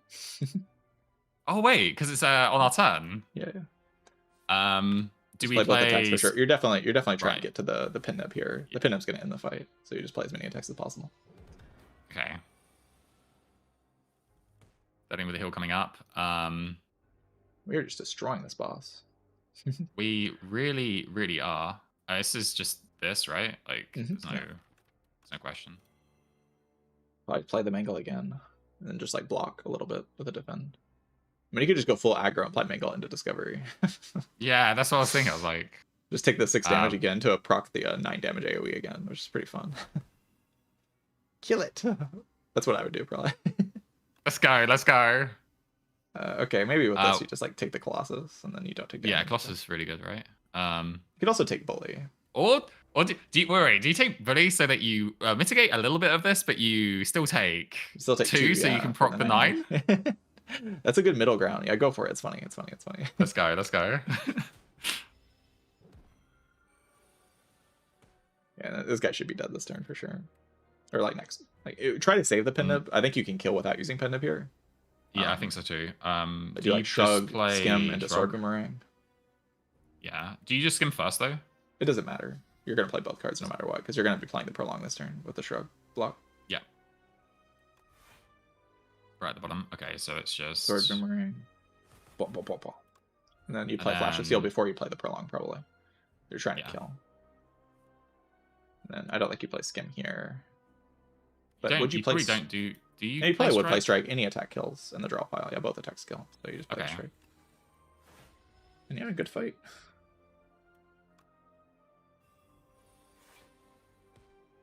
So Boomerang, there it is. Pin nib set up. Very nice. Wonderful. Yeah, that is actually nice. Okay, so 7515, the explosive potion, and Rich. no, Knave. we are so. This is the wealthiest anyone's ever been in this game. No one's ever been this rich. It feels like machine learning is just it just complements the deck, but it's like, do we need? I mean, I started liking this card, so 1-2 punch feels okay. Royalties is unnecessary. So, 1-2 punch is kind of fun. You can 1-2 punch the Mangle. You actually like have the energy to do it. You can 1-2 punch the Flash of Steel into the Mangle with the upgrade. So how should I rate this card? Because I don't rate it because of it in the same sense as in Spire 1 with. I mean, Burst was good because we had well-laid plans, but then Double Tap I didn't rate too much because the consistency of like being able to draw and the card that you want to play being in your hand. You know what I'm saying? Like, should I be rating this higher than I am? Sword Boomerang is one of the worst cards in the game, and one of the worst cards on, or not Sword Boomerang, 1-2 punch is one of the worst cards in the game, and one of the worst cards on this character. Very not worth it in most spots. I don't think I've taken it yet. It just doesn't apply very well to Ironclad's general strategies. This run, it is a little bit better because, I mean, what 1-2 punch and Double Tap in Spire 1 played nicely when you had a lot of extra energy, and in this game that just doesn't happen as often because you don't have energy relics. We do have an energy relic here though. We have the prism, which makes it a little bit better, but I still don't think it's worth taking. If anything, this is just machine learning to help us like draw into the the combos a little bit more often. I think it's perfectly fine to take this. You can take it and upgrade it, and then you'll just have +1 draw for So it's the rest of the innate, run. right? It's Especially kind works of well with Anchor. it's roughly the same as Skip. It's probably just Skip good as because well. it just helps with Queen. Like the Queen fight gets a lot easier with machine learning in the deck. So I think I do like it a decent amount because it just we get one more card of not bound cards in our hand every turn. Yeah. Just really nice to have. So probably go machine learning. Just over our that's right. potions, no way, right? Yeah. Okay, tanks. And we get Queen into Experiment. But what's the best tanks option here? Ooh, you make Cook. Cooking for removal and 9 health. Say with the extra 7 block every turn. But both of I these really are like this. Incredible. Meat Cleaver or Sai here. We also don't have that many upgrades that we really need to. I think I kind of like. I think I could do a more instructive thing with the Meat Cleaver because like what the Meat Cleaver allows you to do here is just like makes the machine learning bad, but it allows you to build a deck that just plays Prolong every turn. Like, and you just spam it like over and over again. Yeah, you can just like get rid of all the cards, and then every turn you just play like prolong, and it stacks like the amount of block you add, and you get effectively barricade. Okay, I would like this option to be taught. So yes, please. With the Meat Cleaver. So I think that's probably more instructive. So do we have a path for it though? We probably have a path. Well, for it, I saw a lot of rest sites. Okay, we do Yeah. we do that. Probably go to the early shop instead, but yeah, we don't even have to fight elites this act. We can just build this deck that plays Okay. Let's just rush through this run because this does just win. We can do this. Just go to the shop there. We're gonna remove a card, and then we're gonna remove twice at every fire, and remove again at the final fire. Oh my word, dude! This is insane. Our deck is just gonna be a Prolong. It's just gonna be a Prolong. Okay. So here, I mean, Mangle just feels really good against him, but I don't know if we need to do that. We can just sort of probably just. I mean, how much does it do? It's pin nibbed.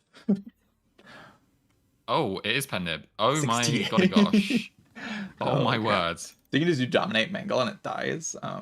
But that does have the problem of the other guy's gonna start punching really hard. So you can play Battle Transfer 18, right? See if you draw Prolong or something to help it next turn.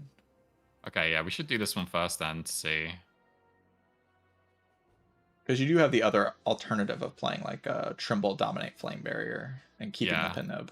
Getting the strength. Okay, if we're playing smart, like so we got 20 coming next turn and 6 again, right? So these just are the same next turn, and then it buffs on third, right? Mm-hmm. So I think the option might be Trimble, Dominate, Shrug, Machine Learning. That sounds. It's probably Trimble, Dominate, Flame Barrier. It's probably a little bit better. On this guy as well, right? You do a lot of damage. Yeah, you would fall on that guy because you're hoping to pin up an attack on that guy next turn and kill it. On the next turn, yeah. Okay.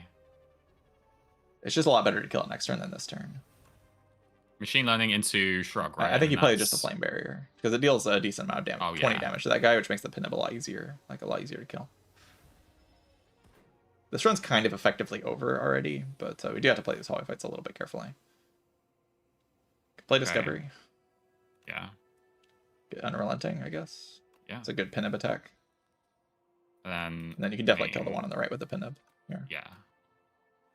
That is so good, dude. You play Strike first because you have the Unrelenting. You'll waste it on the Flash of Steel if you play the Flash of Steel first. True. Oh, there was what was it? There was something that wasted its like skills that were already cost 0 as well. And then I think it was on Silent or something, and I had a similar situation where I played a 0 cost and I'm just like, oh wait, that consumed it. Go unmovable. Okay, so just defend, right? You can see like how this line probably took less damage overall, just because you don't have to deal with that turn on that turn. Play Strike first for pin nib. Yeah, for pin nib, right? Like, is there ever? No, never mind. We don't have enough block. Yeah, and we can keep this Touch of Insanity for the late game because you could Touch of Insanity on Skim, and Skim Flash of Steel is an infinite. So you can just do like Skim Flash of Steel, Skim Flash of Steel, Skim Flash of Steel against like the test subject or something. Oh my word! Oh my word, dude. Okay, so we just skip this, right? Because I think Duplicator, I think you can replace with Attack Potion. We're only worried about short fights right now. Duplicator is better in long fights, so like scale heavily, while Attack Potion's better in short fights. So like because for the rest of this act, we only have short fights. Like none of the fights are long. Okay. Until the boss, which we already have Touch of Insanity for. Okay. Like this fight, Attack Potion's way better, right? Like it's low key, like yeah, you're not wrong. Okay, so order of which of what you would do here. This is the thing where I get so here's in Act 3. I know it's over, right? I know the run is very easy to succeed here, but this is where things get a bit I struggle a bit because it's like the order of which we should play these cards and Yeah, potentially the consider fights just this. get much more complicated in Act 3. Like the dynamics. There's more enemies. There's more different patterns. Like the Mhm. complexity of this stuff just goes up over time. Same in Spire Is there 1. a way that you've been able to sort of deal with that while maintaining like the focus throughout and like each and every Yeah. fight with the more Well, heavy for me, it feels calculations? quite easy at this point. I've just played so much Yeah. Spire and like I have so much practice that like I don't even have to think about this fight. I would just like play the line that pops Yeah. in my mind. Like I'd be like, okay, dominate, trimble, or dominate on the middle one, or flash of steel at play discovery. See what discovery has. Like I would start playing lines. That doesn't mean I play optimally every turn, but at this point, I would just kind of phone in this run because I already see the win. Like I already know exactly what Yeah. to do, and I don't feel like these fights are very threatening. So No. that's what's going on in my mind. So But we yeah. can talk through the lines if you want, if it helps you out. If that It would helps you actually. learn. It genuinely would because this is the kind of point of which where it's like with all of this, it's like my Yeah. it would take me some So time to probably get there, but so it on would scrolls be of biting, if I was like yeah. thinking through the lines, I would first look up their Okay. pattern. If you don't know their pattern, so they do chomp into chew into more teeth, and they do in that order. They do chomp into chew into more teeth. So chomp is the big Okay. attack. So next turn, the guy that's doing a big attack will do a small attack, and the guy that's doing a multi attack A buff. will do a buff. So Okay. So we know this guy is not attacking next turn, and we know that both of actually these are attacking. after chew, there is a randomness to Oh, this fight. It'll do chew and pick randomly between chomp and more teeth, then resumes the same pattern. So right. after this multi hit, it can do a big hit next turn. The guy that's doing a big hit is guaranteed to do a multi hit next turn, and the guy that's doing a buff will also guarantee to do a multi hit next turn. So they could all So three there is a attack. chance. Right. Um, but the ideal case would be to kill the middle one, which you can probably almost certainly do this turn. Yes. It's just a lot easier to block two than it is to block anything else. And we want dominate down, so I would start with dominate flash of steel and then see what you draw on the middle. Because we wouldn't consider this here because we have enough tools Yeah, in our deck you might be battle trancing into like more effective cards than what discovery will do. And then you play the battle trance. Yeah. And you see this hand, and then I'd probably just play the discovery at this point. Yeah. See what's in there. We could take Evil Eye. That'll block 16 with the discovery exhausting. Yep. That sounds Which good is- because we don't need to take any extra damage here, really, right? I mean, Yeah. we should be able to fully defend this. Yeah, definitely take Evil Eye. Play that, and then I think I would just risk the Sword Boomerang here and just play it. Yeah. It does so much damage. And then play like Fair a block enough. card. Oh, yeah, that's enough for you to just kill. Yeah. Let's go. Great. And then these two. Oh, they're cooking you. So here's like an They example of are. where you could use attack potion to like try to solve the fight. I'm kind of okay with that. We have enough gold where we can just buy a new We have potion enough if we gold, want right? to. Yeah. Might as well just use the pot. Bludgeon bonk. Okay, that's going. A big bonk. And it also puts us in a really nice pendant position as well, which I didn't even consider. Because yeah, like that's really nice. Full HP. No, we have no need for these cards. I mean, we could take Speedster because it's funny, but we have no need for these cards. Value, by the way, from 1 Inferno to 2, never 2, right? Only 1? No, Question? 2, definitely 2. 2 is great. is Often great, I will go okay. to 2. I bought a mirror in Act 1 one time to dupe Inferno to get to 2. It just does so much damage. Like, it's such a crazy card that you can take 2 or even 3 of them. Probably just 2, but if you could. You know, it's perfect in this run because it's had every question I've had for you that I was going to ask you at the beginning, and it just so happened that it's all playing out, right? So I want you to try and get away from this run in particular, because it had like Silver Crucible, it had the spoils map, and it now has Alchemize. Now, I feel very much in the minority on this, and I'm very aware the You don't like potential of Alchemize this good. is yeah. But I struggle with, I know we got 800 gold. I struggle with the value proposition of this card in Act 1 is amazing because it deals with elites, and it's very good. But I wonder, like in Act 2, for example, if you're like developing and you don't have your deck down, is like a 1-cost random potion that you're paying 180 gold for worth it? Because I don't know if it is in my mind. So the thing with Alchemize is that it does two things, right? It gives you potions every fight, which is like the obvious thing that it does. That's probably the thing that you're thinking of is like, okay, I'm spending Mhm. energy to get a random potion, and like I can use those potions to save HP. But like when my deck isn't fully constructed, when I have to solve bosses, like is this card really Yeah. helping me when I'm spending so much gold on it? But the second thing Alchemize does is when you're in a position where you can play Alchemize and not use the potion and save potions over the course of multiple fights, which is very common.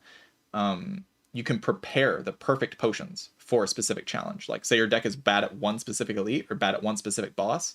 Alchemize lets you roll potions over the course of lots of fights you are actually good at and find the perfect potions to have for that specific situation. So like say in a run you're like terrible against the queen and like you need powers against the queen. Every other fight you're fine in, you can like burst down the test subject. You have like some powerful option against the Aeon Glass or something.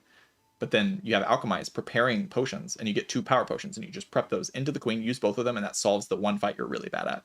That's what Alchemize allows you to do. It just gives you this flexibility to like prepare exactly for the fights that you're bad at, to get the exact potions you want. Because you get to roll so many more potions per fight, look at so many more options and stuff. That's the value of Alchemize, really.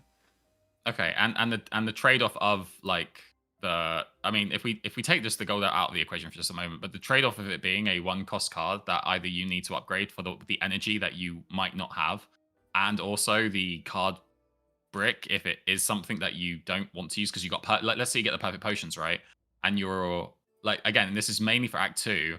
I find that like the card brick plus the cost plus the 1 energy as well, or the up or the use of the rest site to do this, I feel like it could bleed a lot of health. But obviously I'm aware that there's like moments this pops off and it becomes really, really good. Yeah, But I mean, yeah, that was just my Alchemize goals. basically just like it contributes to you a lot when you're strong because you can like prepare for these fights, like I was just saying. Yeah. But it Yeah. also contributes to you when you're weak because it guarantees that you just have enough potions to like use in every fight. If you're having trouble with Okay. like it feeling like it's losing more HP than it's gaining for you in Act 2, like the draw is not worth the potion that you're getting. Mhm. I would definitely just say Plus that the that's probably plus the not. 180, right? Yeah, Because it's it's the like it's 180 gold. contesting with a relic. If like it was contesting with a relic and that's all it was doing, like you're buying it early game, you're buying it in a specific spot, and you're really weak right now and you're about to die, Alchemize isn't really a great bailout option in that kind of position. If you're dying like in the next few floors because your deck is just terrible, it's not going to like make your deck good suddenly. No. It's better than nothing for sure. But if there's a relic that's like actually more meaningfully contributing to your like your problems, like say in the next few floors you're going to die and you have a festive popper versus the Alchemize, you can buy the festive popper instead because you just need that front loaded damage to get through those fights. Yeah. But Okay. in general, Alchemize is Yeah. good when you're weak and also good when you're strong. So it's just kind of good Sure. all the time. Not in this spot, All though. right. Alchemize is terrible in this spot. Yeah. But Alchemize is thank real you bad. for taking the time to explain that to me because it helps like kind of just, I don't know, challenge some of the thoughts that I've been having about it. So yeah.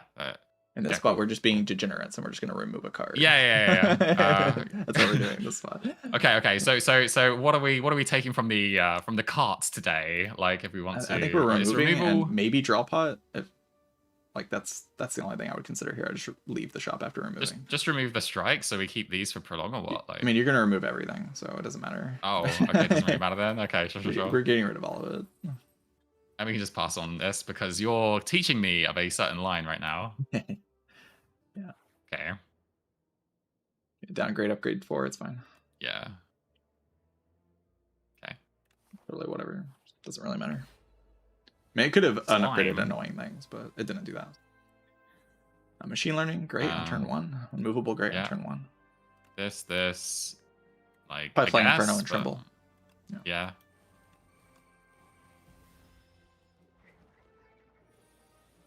Penib, hello. Just gotta keep that in mind. 20 is something we got to, I guess. Shrug keep in full mind as blocks. well. Oh my god, Immovable is such a card, man. It really is. Such a card. Do you just go, wait, what's in draw pile? Yeah, always look at your draw pile. I would say Skim probably first because you're just looking for Tremble to dominate here, just to set up for the rest of the fight. Yeah. They were fully blocked. This unmovable, man. Like, what the?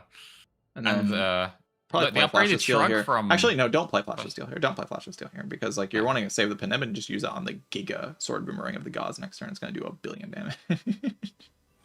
Holy, prolong. Well, we don't need to prolong, right? You But might as well. might as well, right? Like, look at this card. How much damage does this deal? It's gonna be like kind of insane, right? Jesus moly! Kill it. How am I meant to learn anything when this is the kind of like run that we get, man? Like, Well, I hope you have learned okay. some stuff. I've learned honestly so much. Primal Force rock. Seriously, Take the rocks. yeah. And throw boomerang This- into rock. GG. Yeah. Bwomp, bwomp. Beautiful. Discovery first, I think, because Yeah, right, for extra draw potential. Whirlwind killed. Whirlwind gives us, and I shouldn't have done that. I should have played. Whirlwind well, kills no matter no, what, so it doesn't matter. All right. Gamble. Blom. I guess why not? Take a It doesn't hurt, I guess, right? Like, yeah, it's pretty chill. It's I mean, needed. Begone actually lets us exhaust down, but I think we get enough removes here anyway, so we can just take the gamble. yeah. Okay, so Cool. we're cooking. I'll let you cook. And we're just removing what? Yeah. You And then see, next right? turn, next remove strike bash or defend bash, like the unupgraded defend and bash. Okay. Oh man, this is gonna go crazy. Kind of gross, right? It's pretty Totally. gross. Okay, Defend so we bash. just do these two. Yeah. Oh my word, I can see your line as well now. It's what's happening? And we Yeah, get another removal as well at the dude. What Yeah, the? at the shop too. So annoying because these fights just become so meaningless. I mean, we can take 6 as well. I mean, it's so yeah, in this situation again, it's one of those things where it's like if I really want to like ask the questions as to like what is considered here, it like I am uncertain of how to play around this with this hand, like because they all have artifacts. Is this an Inferno and flash first, for example? Yeah, I think I would Or- put Inferno in play and then like flash into prolong into gamble, just like look at And cards. I usually Like, try to focus find on one of powers. these two for the double attacks, but maybe I'm wrong. Maybe Yeah, should I always focus try on to the kill front one of the sentry Okay. guys. For Okay, sure. good to know. I don't think I would play the sword boomerang. I think I would just prolong No. the gamble. Yeah, 10 block next turn seems worth it, right? Yeah, roughly. yeah. Unmovable is fantastic.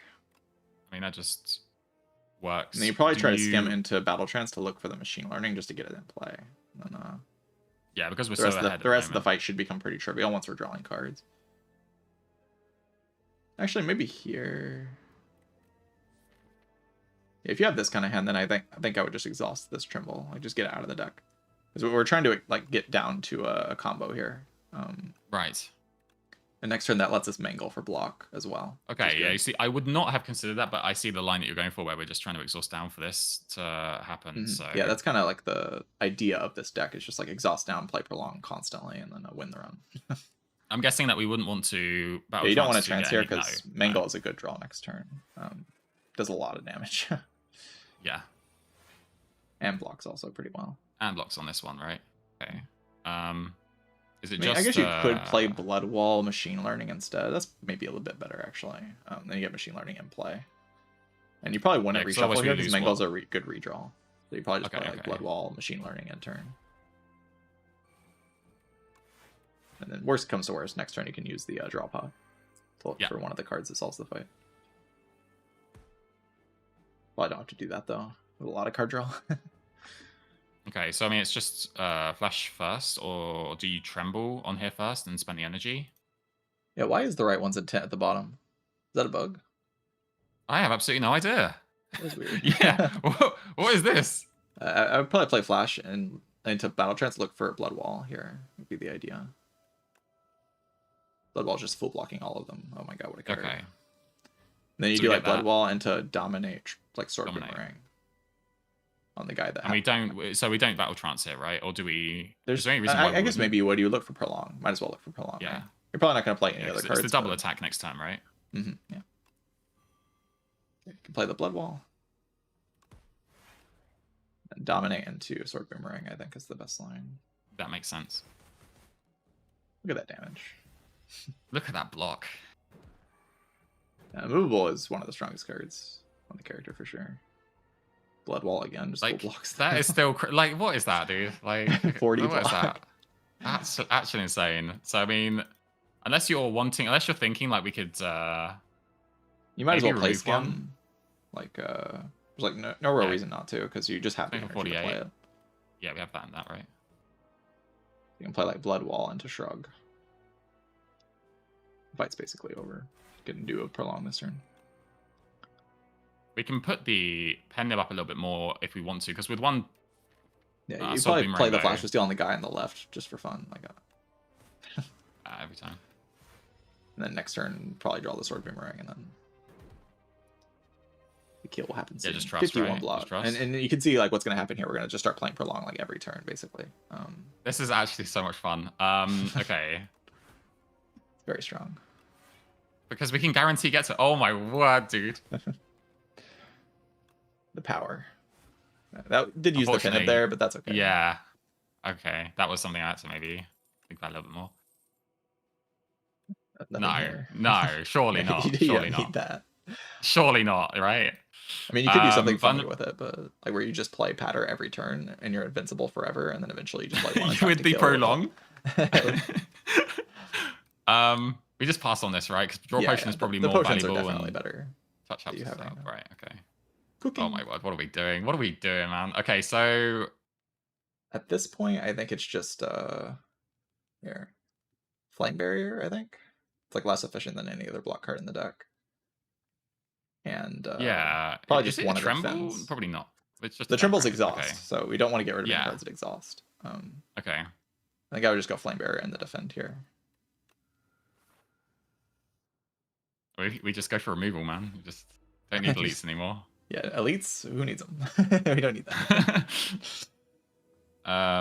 This is why I don't like the design of the cooking relic, because the cooking relic leads to this kind of thing pretty often, where like you can just ignore everything but fires, go cook a bunch, and then create some kind of combo.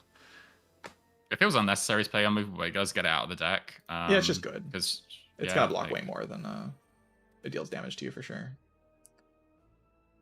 There's no reason not to do this, right? But you tremble. You're gonna play Shrug, Trample, Dominate, Flash of Steel. Yeah. Oh, the prolong. That's nice. We might as well do. Like, do you look for the other tremble first? You don't have the energy to play the other tremble. You only have one energy remaining. So. Oh yeah. I knew that. And you just do this for the attack for the pen nib as well, right? You might as well. There's not like good enough cards in the draw pile to really worry about. Yeah. You're just trying to exhaust down, get rid of your cards. I think next is going to be the discovery remove. We sad to see it go, but it's done so well. We don't want extra cards in our deck, so discovery is not very helpful.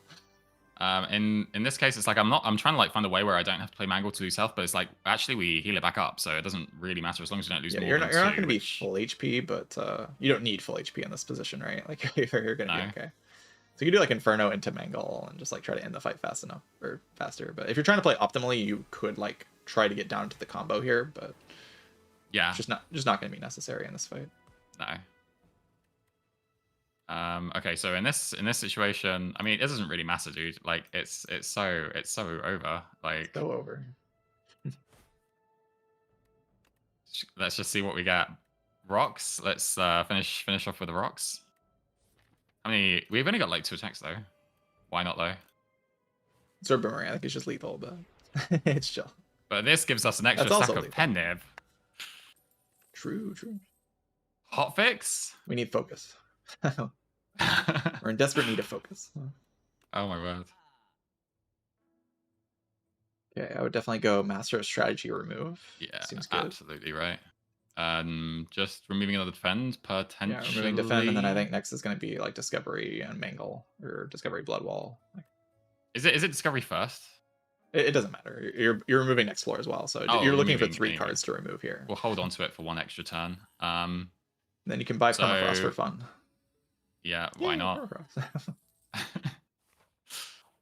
Almost use all of our gold. 1 gold remaining. Like Discovery. We are nothing if not efficient with our spending. And the Blood Wall. Or actually, Blood Wall is how we kind of get blocks started. So, but Sword Boomerangs are damage. Like that's a heavy damage card, so you don't want to get rid of that. Do we need Machine Learning? I guess we do. Yeah, we do. Do we need Calculated Gamble? You don't want to remove cards at exhaust. Like if they say exhaust on them, you just keep them because like they don't get in the way of the combo. The Queen will bind our cards a little bit here. We might be able to go infinite turn 1 against the Queen. Do we even need Mangle then at this point? Yeah, just get rid of Mangle. Card's terrible. Okay, let's see the professional gameplay here. Yeah, we'll play our cards. All right. Let's see what let's see what I'm So, supposed to do. So I'm let's look at supposed the to draw. play out here. Okay, I think Right. we have too much stuff we have to spend energy on to go infinite turn 1. Okay. Sadly. But you can get the unmovable, or you can get like all the just play all, like the goal when you have a deck like this is just play all the exhaust cards. Try and get down as much as we can. You play right? like unmovable into machine learning, into inferno, battle trance. Look for the Incinerator's Bane if you don't draw it. Calculated gamble. I guess you can't gamble, but you get the idea. Like you just like try to get is into there the a yeah, okay. I think there's an argument actually to not turn. playing the I think the correct line probably is unmovable machine learning into just immediate calculated gamble. Okay, right. And then because you don't want the card to get bricked, yeah. And then now you can go tremble, prolong, or tremble, dominate, prolong.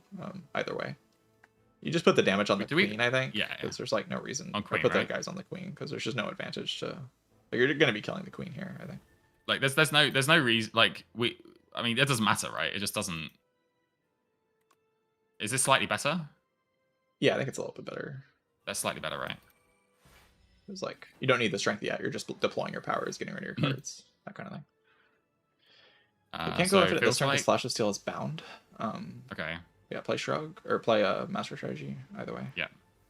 And just get all the other cards in play, like Inferno, Dominate, and then look for the Prolong again. Yeah. You can probably play Prolong twice this turn to like double up on it. Yeah. So we have full energy, right? So we need to search for it first. I think you play Inferno into Dominate, and then you can play Skim, play Prolong, and Battle Trance into Prolong again. I think that line works. And that becomes like the thing where you do that every turn. Flash, right? Flash, why not? Yeah, you can do that. And the Prolong into... Oh, we can maybe do it 3 times. Oh, wow. Prolong into Skim? Yeah. Holy, wait, you're just... And this is crazy. I mean, 17 is not enough, right? But like... But it stacks. You can go 34 and then Prolong it, and then you can do it again. Oh my word. You can shrug. You can actually shrug first. And then if you draw Prolong, you can Prolong and then do the thing and Prolong. What? And now we have what like is this? Giga Barricade here, like and you can play it every turn, no matter what. because we have Prolong, we can then keep the 112 until then. Yeah, you don't have to play any more block cards. You just play Sword, Boomerang, Flash of Steel, and Prolong for the rest of the fight. Oh my word, dude! What you cooked this lot? I see how you must have seen it the second you saw Cook. You were like, wait. Yeah, as soon as I saw the Cook, I was like, ooh, wait, we can cook here. Wait, there's literally nothing else we need to do. Like. Probably shouldn't like this is not even necessary. Like just play attacks until it dies. We can go infinite in the next fight though, it'll be fun. Okay, well Prolong. We have to prolong. Yeah, it has to be. You have to.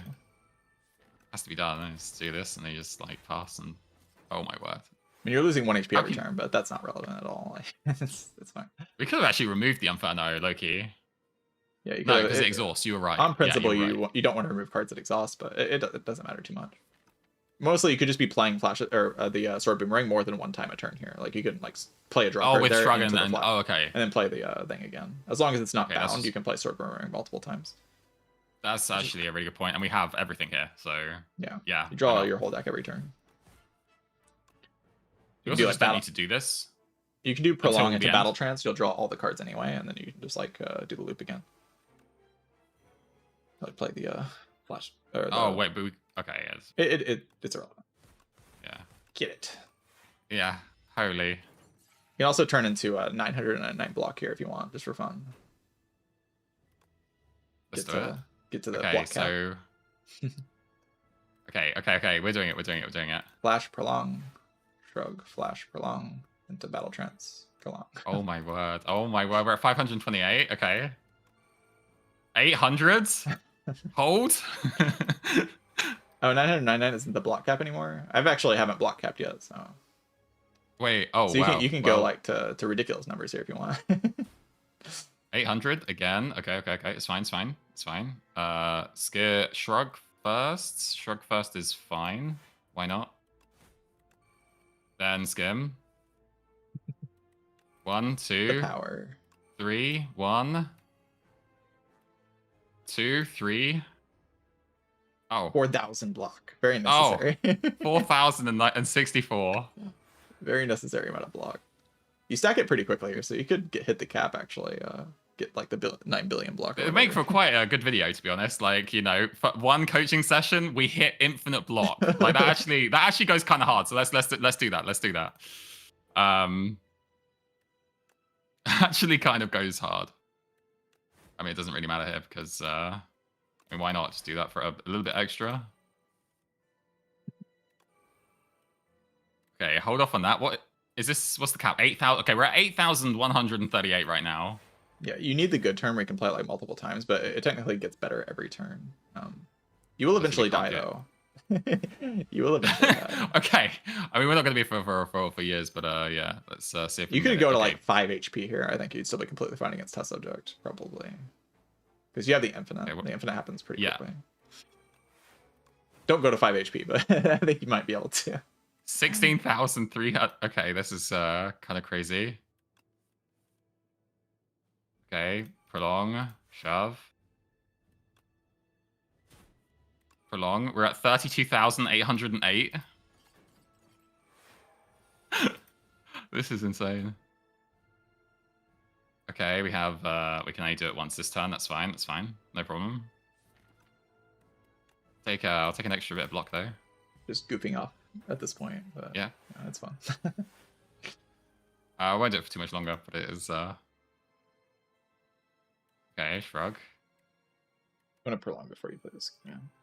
Yeah, I should have done that. That was a mistake. You can actually play skim first here. Play skim into the prolong, into battle trance, into prolong. Yeah.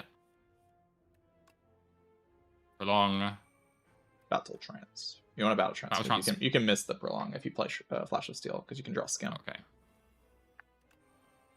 We're at 131,400. Dude, I'm just gonna get to a high number, and I'm just gonna plant that on the thumbnail of this video. Like. All right, so only one prolong, that's fine. Oh wait, I don't actually want to hurt them. Just wait. Poor queen. Gotta feel a little sad for her.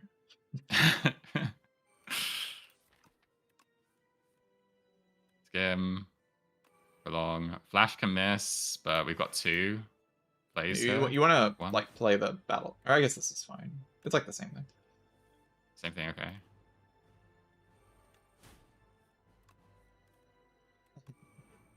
Just hope, just hope. 57,000. What number, dude? We are like, because it doubles every each. Yeah. Look how small the font is. Holy. Okay, so there's nothing here.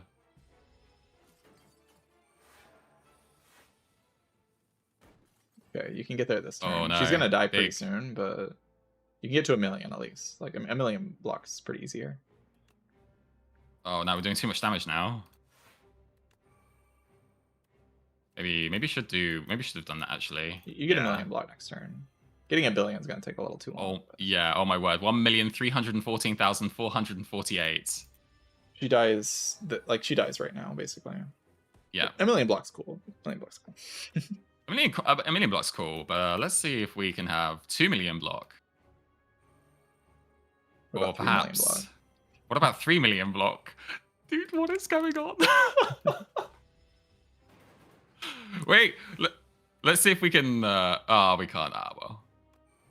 GG. No, keep the pin. Actually, Loki. That's in turn for 2 turns. Keep the pin. Okay, worry. That's unfortunate. But yeah, okay, we'll take that. We'll take that. I have now mastered Slay the Spire 2 to the point of getting nearly 4 million block in 1 turn. Thank you, Knave. Yeah, all thanks to my coaching. That's why. That's it. Right, so the idea in this fight's the exact same. You just want to exhaust all your cards. Like, you're not all that concerned about what the enemy's doing. You're just like trying to play all your exhaust cards, get rid of everything.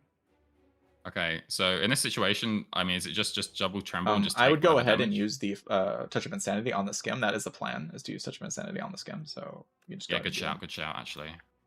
We can just play it now, or would that be a mistake? Yeah, go ahead. It's not going to kill you. Like, don't worry about it. This guy doesn't have a chance. You tremble, dominate, the Flash of Steel. That's 42 damage. Save?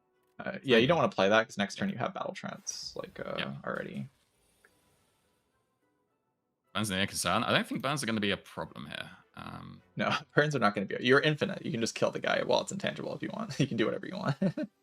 Literally.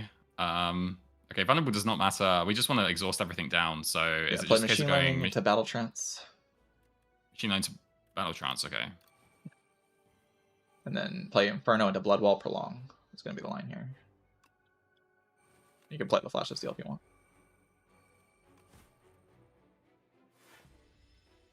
Okay, and that's it, right? I think that's over there.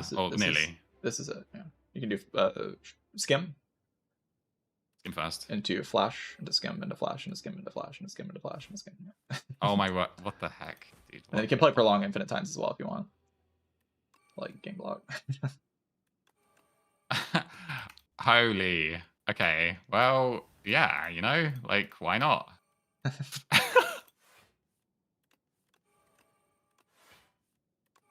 Yeah.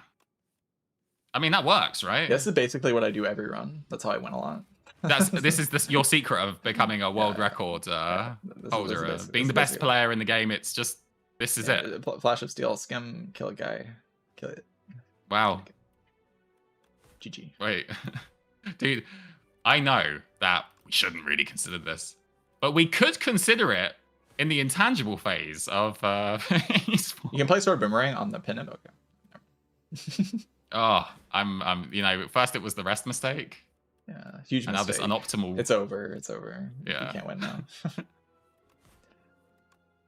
I'm actually watching this pendant now. All right, and then prolong.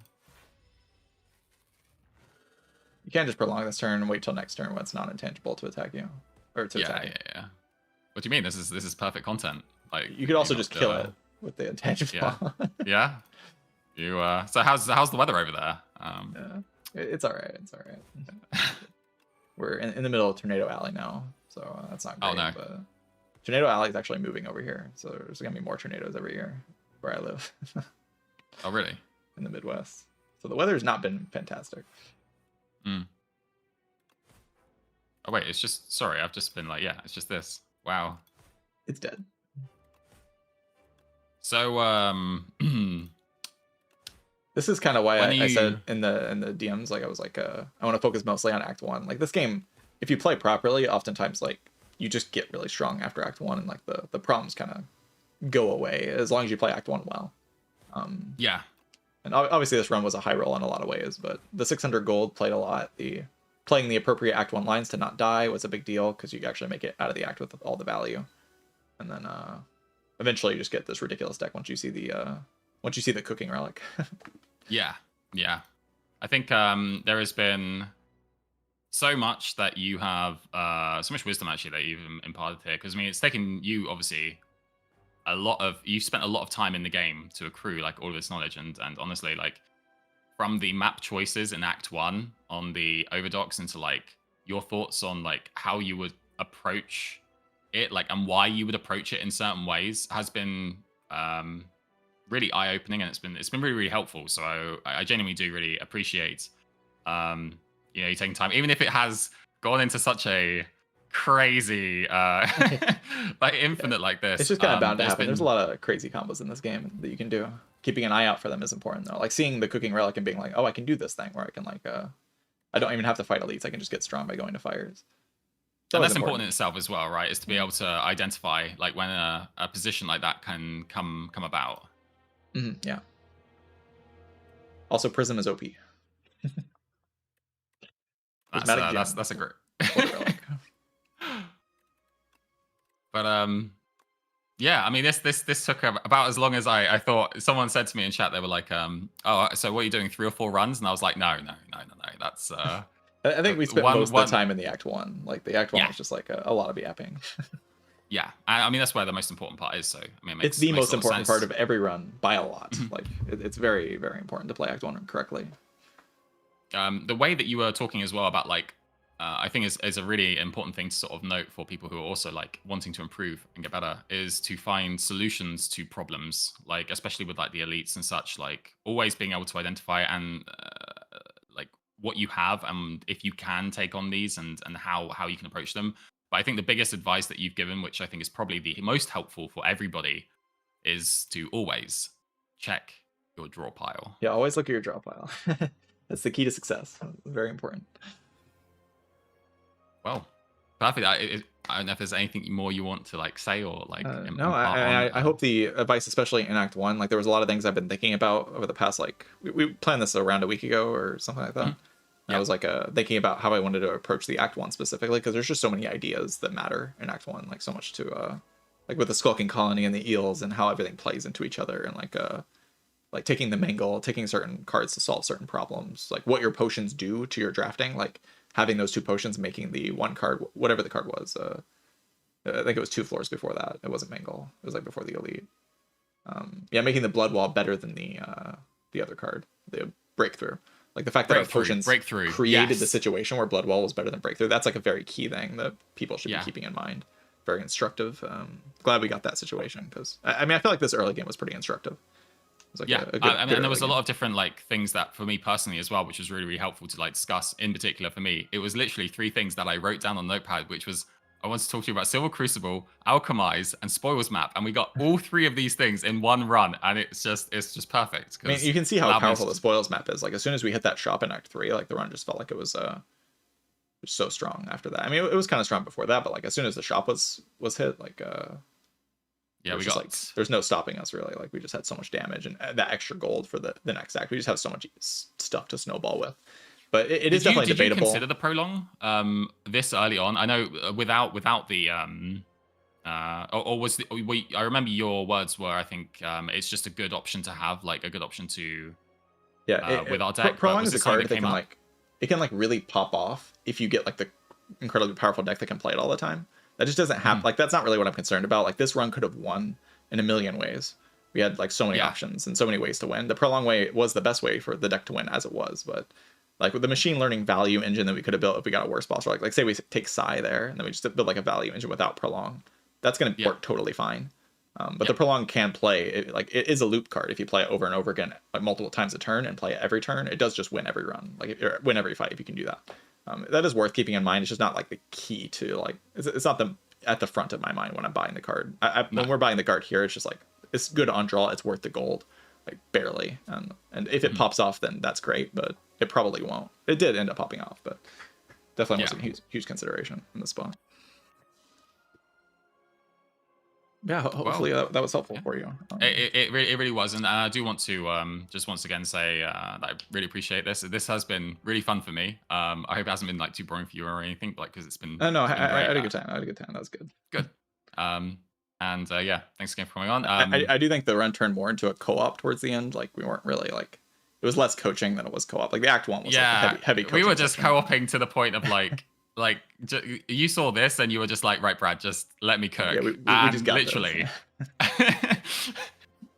Like that is crazy. That's just kind of how this game is. Sometimes you see powerful things and the run's just like kind of spot. Like the most important thing is that your runs will get to this point more often than they are getting for you right now if you play Act 1 better. And Act 1 is the key to like you just gotta really lock in Act 1, make sure you get as much value and build the deck that you say this and again I'm referencing this the run that just so happened yesterday was I locked it in. I was super focused. There was a few other really good players that were in the chat as well, sort of talking about this, and like we had this like bloodletting because the others were like Feel No Pain and like Second Wind, and I had Steady, so then I saw bloodletting bash and I was like, okay, no problem, but we then saw this rage.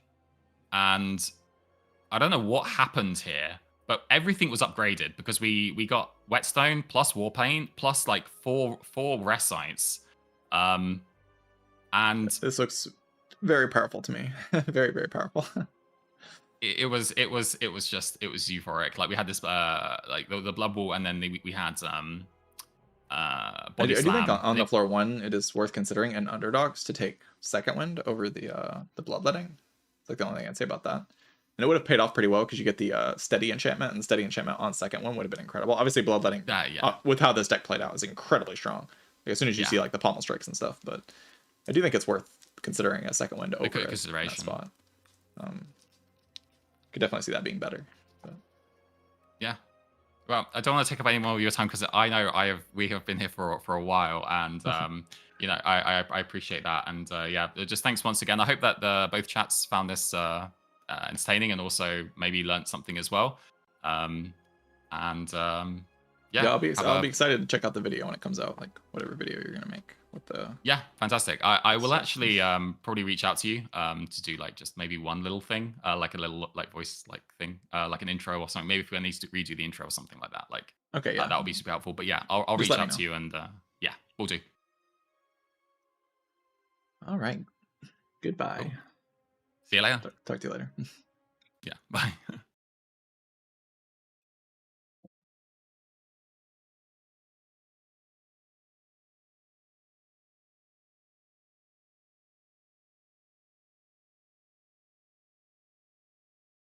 Hello, chat. My chat specifically. I'm leaking my DMs. Oh god. And then I leak my face. Double oh god. It's all a disaster. I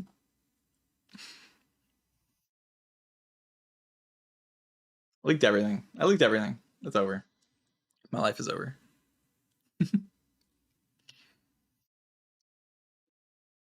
All right, but I think we can turn this thing off, right? Yes.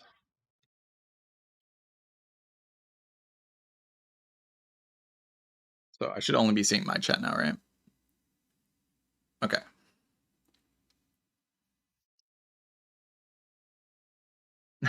See me in court. Yeah, I'll see you there, Leo. I'll see you there. So how did you enjoy that, chat? Was that good? I had a good time doing that.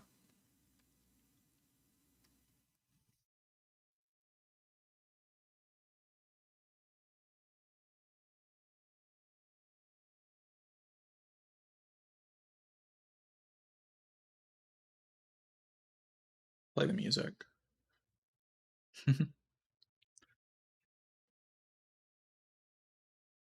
Concerned about my tornado readiness? Yeah, we have a tornado shelter like in our backyard, so we'll be fine. Hopefully. I mean, it's dangerous for sure, but Tornado Alley is moving to the right in the U.S.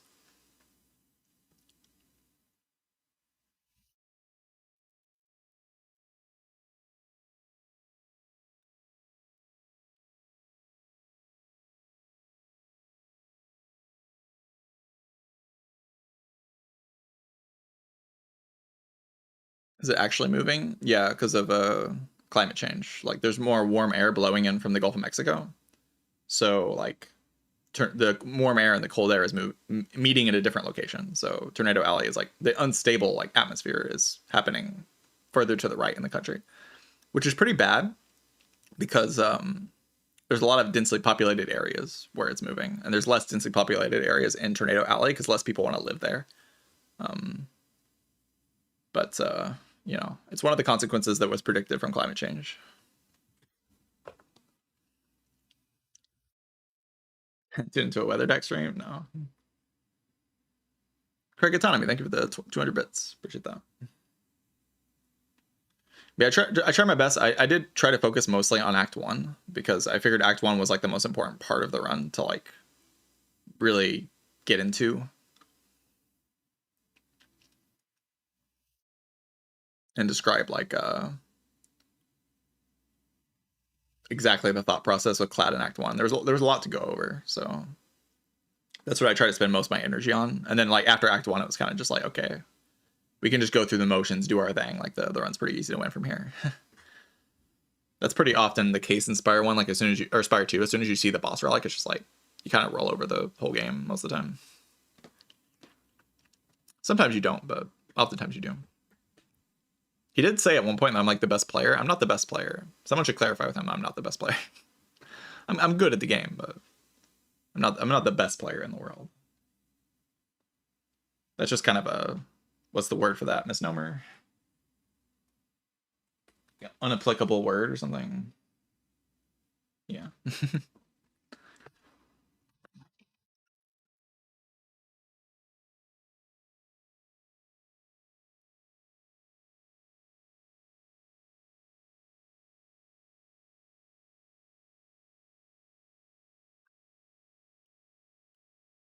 Yeah, it's just impossible to say like someone in particular. Like the only person I could think you can make a decent argument for being the best player is Zeknar. You can't really make an argument for anyone else. But like you shouldn't even make the argument for Zeknar really. It's just like there's no like actual way to do that. There's just a lot of really good players and there's like tiers of like the best players and like the second best, like that kind of thing. I'm in the top tier of players. You know. I'm in the absolute top tier, but like that doesn't mean I'm the best player in the world. Like it's hard to compare me versus like the other really great players, right? I just don't want that going around as like a thing people are saying because it's just not a thing I think is true. So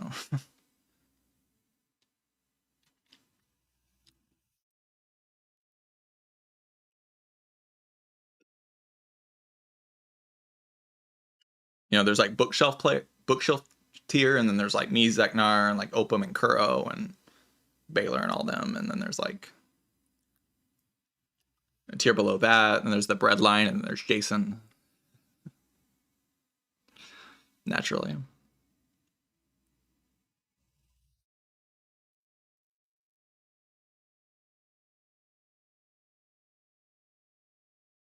Forward to the Reddit thread saying that yeah.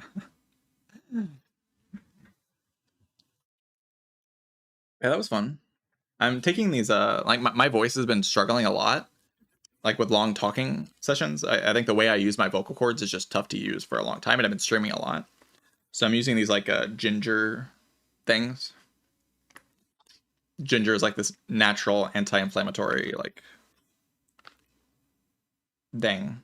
It's supposed to make my vocal cords not be as inflamed. Singers use it when they sing a lot. I think it's helping. Like it feels easier to talk about. I've been using them. You might have heard me like opening them while I was talking to Multibrad.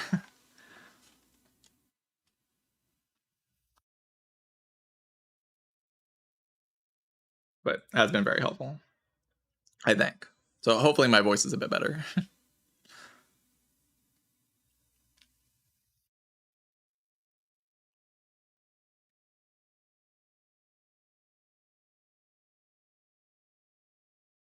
Yeah, I'm definitely looking into ways to help with my voice because I've never used it as much as I've used it the past few months. So it's been kind of a struggle to keep my vocal cords working properly.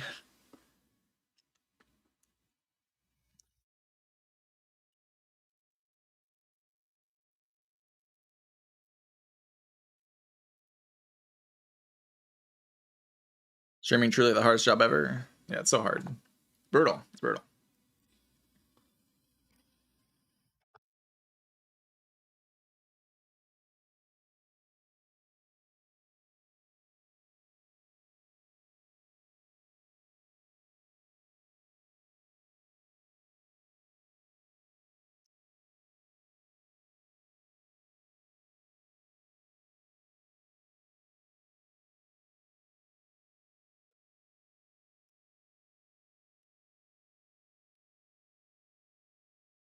Think I'd use well, I'm using like this thing mom bought me. I don't want to like advertise a brand, but it's like this thing called Ginger Rescue. They're like mostly used for like calming an upset stomach, but you can use them for like their anti-inflammatory like purposes, like calming your vocal cords. But you can also just get raw ginger or like ginger tea or stuff like that. Like ginger in any context. Like ginger is just a natural anti-inflammatory for like your vocal cords. Apparently singers use it. That's what I researched anyway. So that's what I'm trying to use to help with my vocal cords. It feels like it does help though. Like I was feeling a lot of strain, and then I started taking them, and I was like, oh, it's actually helping. Yeah, ginger tea might be a good option. I might start. I might get myself some ginger tea. No runs today. I mean, I think that was a good stream. Might just continue with the streaks tomorrow.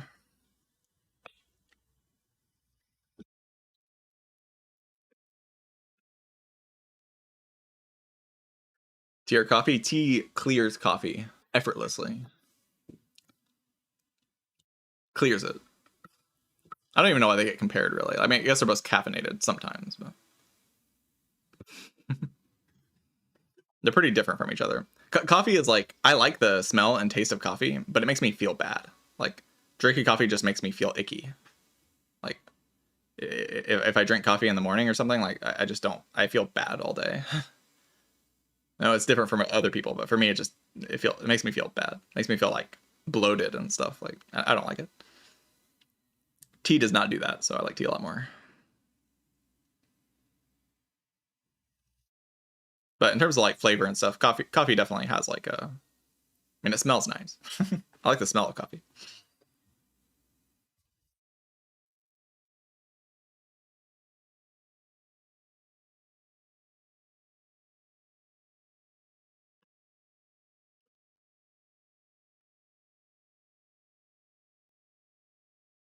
All right. Anyway, I hope you all enjoyed the coaching session and the collaboration with Multi-Brad. I might try doing more stuff like coaching in the future if people feel like I did a good job. I do feel like it kind of got to the point where I was just doing like basically a co-op with Multi-Brad, but it's going to turn into that when the run gets very simple and the problems to solve get very simple. This happens pretty often in Spire 2, especially once you get to Act 3. Like the game just kind of narrows down a lot. But I hope I was able to contribute some interesting ideas and help people learn how to approach Act 1 a bit more with Clad and stuff.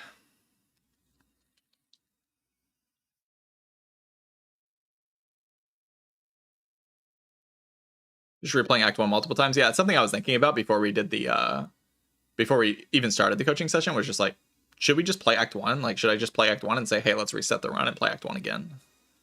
But it seemed like he was interested in playing the whole run, so I went with that. But I do think playing Act 1s over and over again would be more instructive overall. Because runs are mostly won and lost inside of Act 1. Like, playing Act 1 properly is very important. I do think we played the Act 1 properly. Maybe the spoils map could be argued against, but, you know, whatever. I said that when we took it. It was like, I could see this never being correct, but like, $600 is just so much money, and I don't want that potion. Like, it doesn't do anything. Like, just give me that money.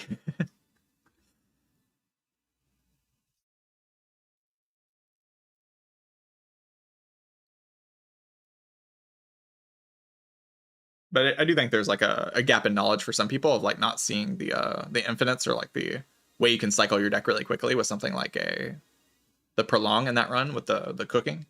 Like, he was immediately kind of going towards the Psy, and the cooking is pretty convincingly stronger in that act, as long as you have a path for it, and we did have a path for it. So there was something of value in the later part of the run, I guess.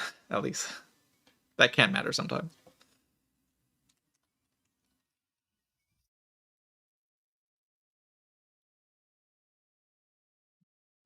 All right. Anyway, I will see you all tomorrow. Hope you enjoyed the stream.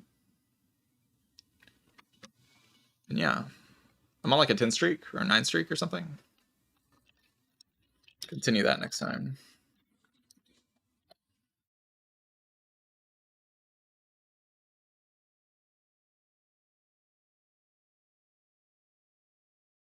Yeah, GG's everybody. See you Proto Mango. See you Coden. See you Craig Autonomy. See you T Applesauce. Goodbye Quoven. See you Claire. See you Dursey. See you Logi.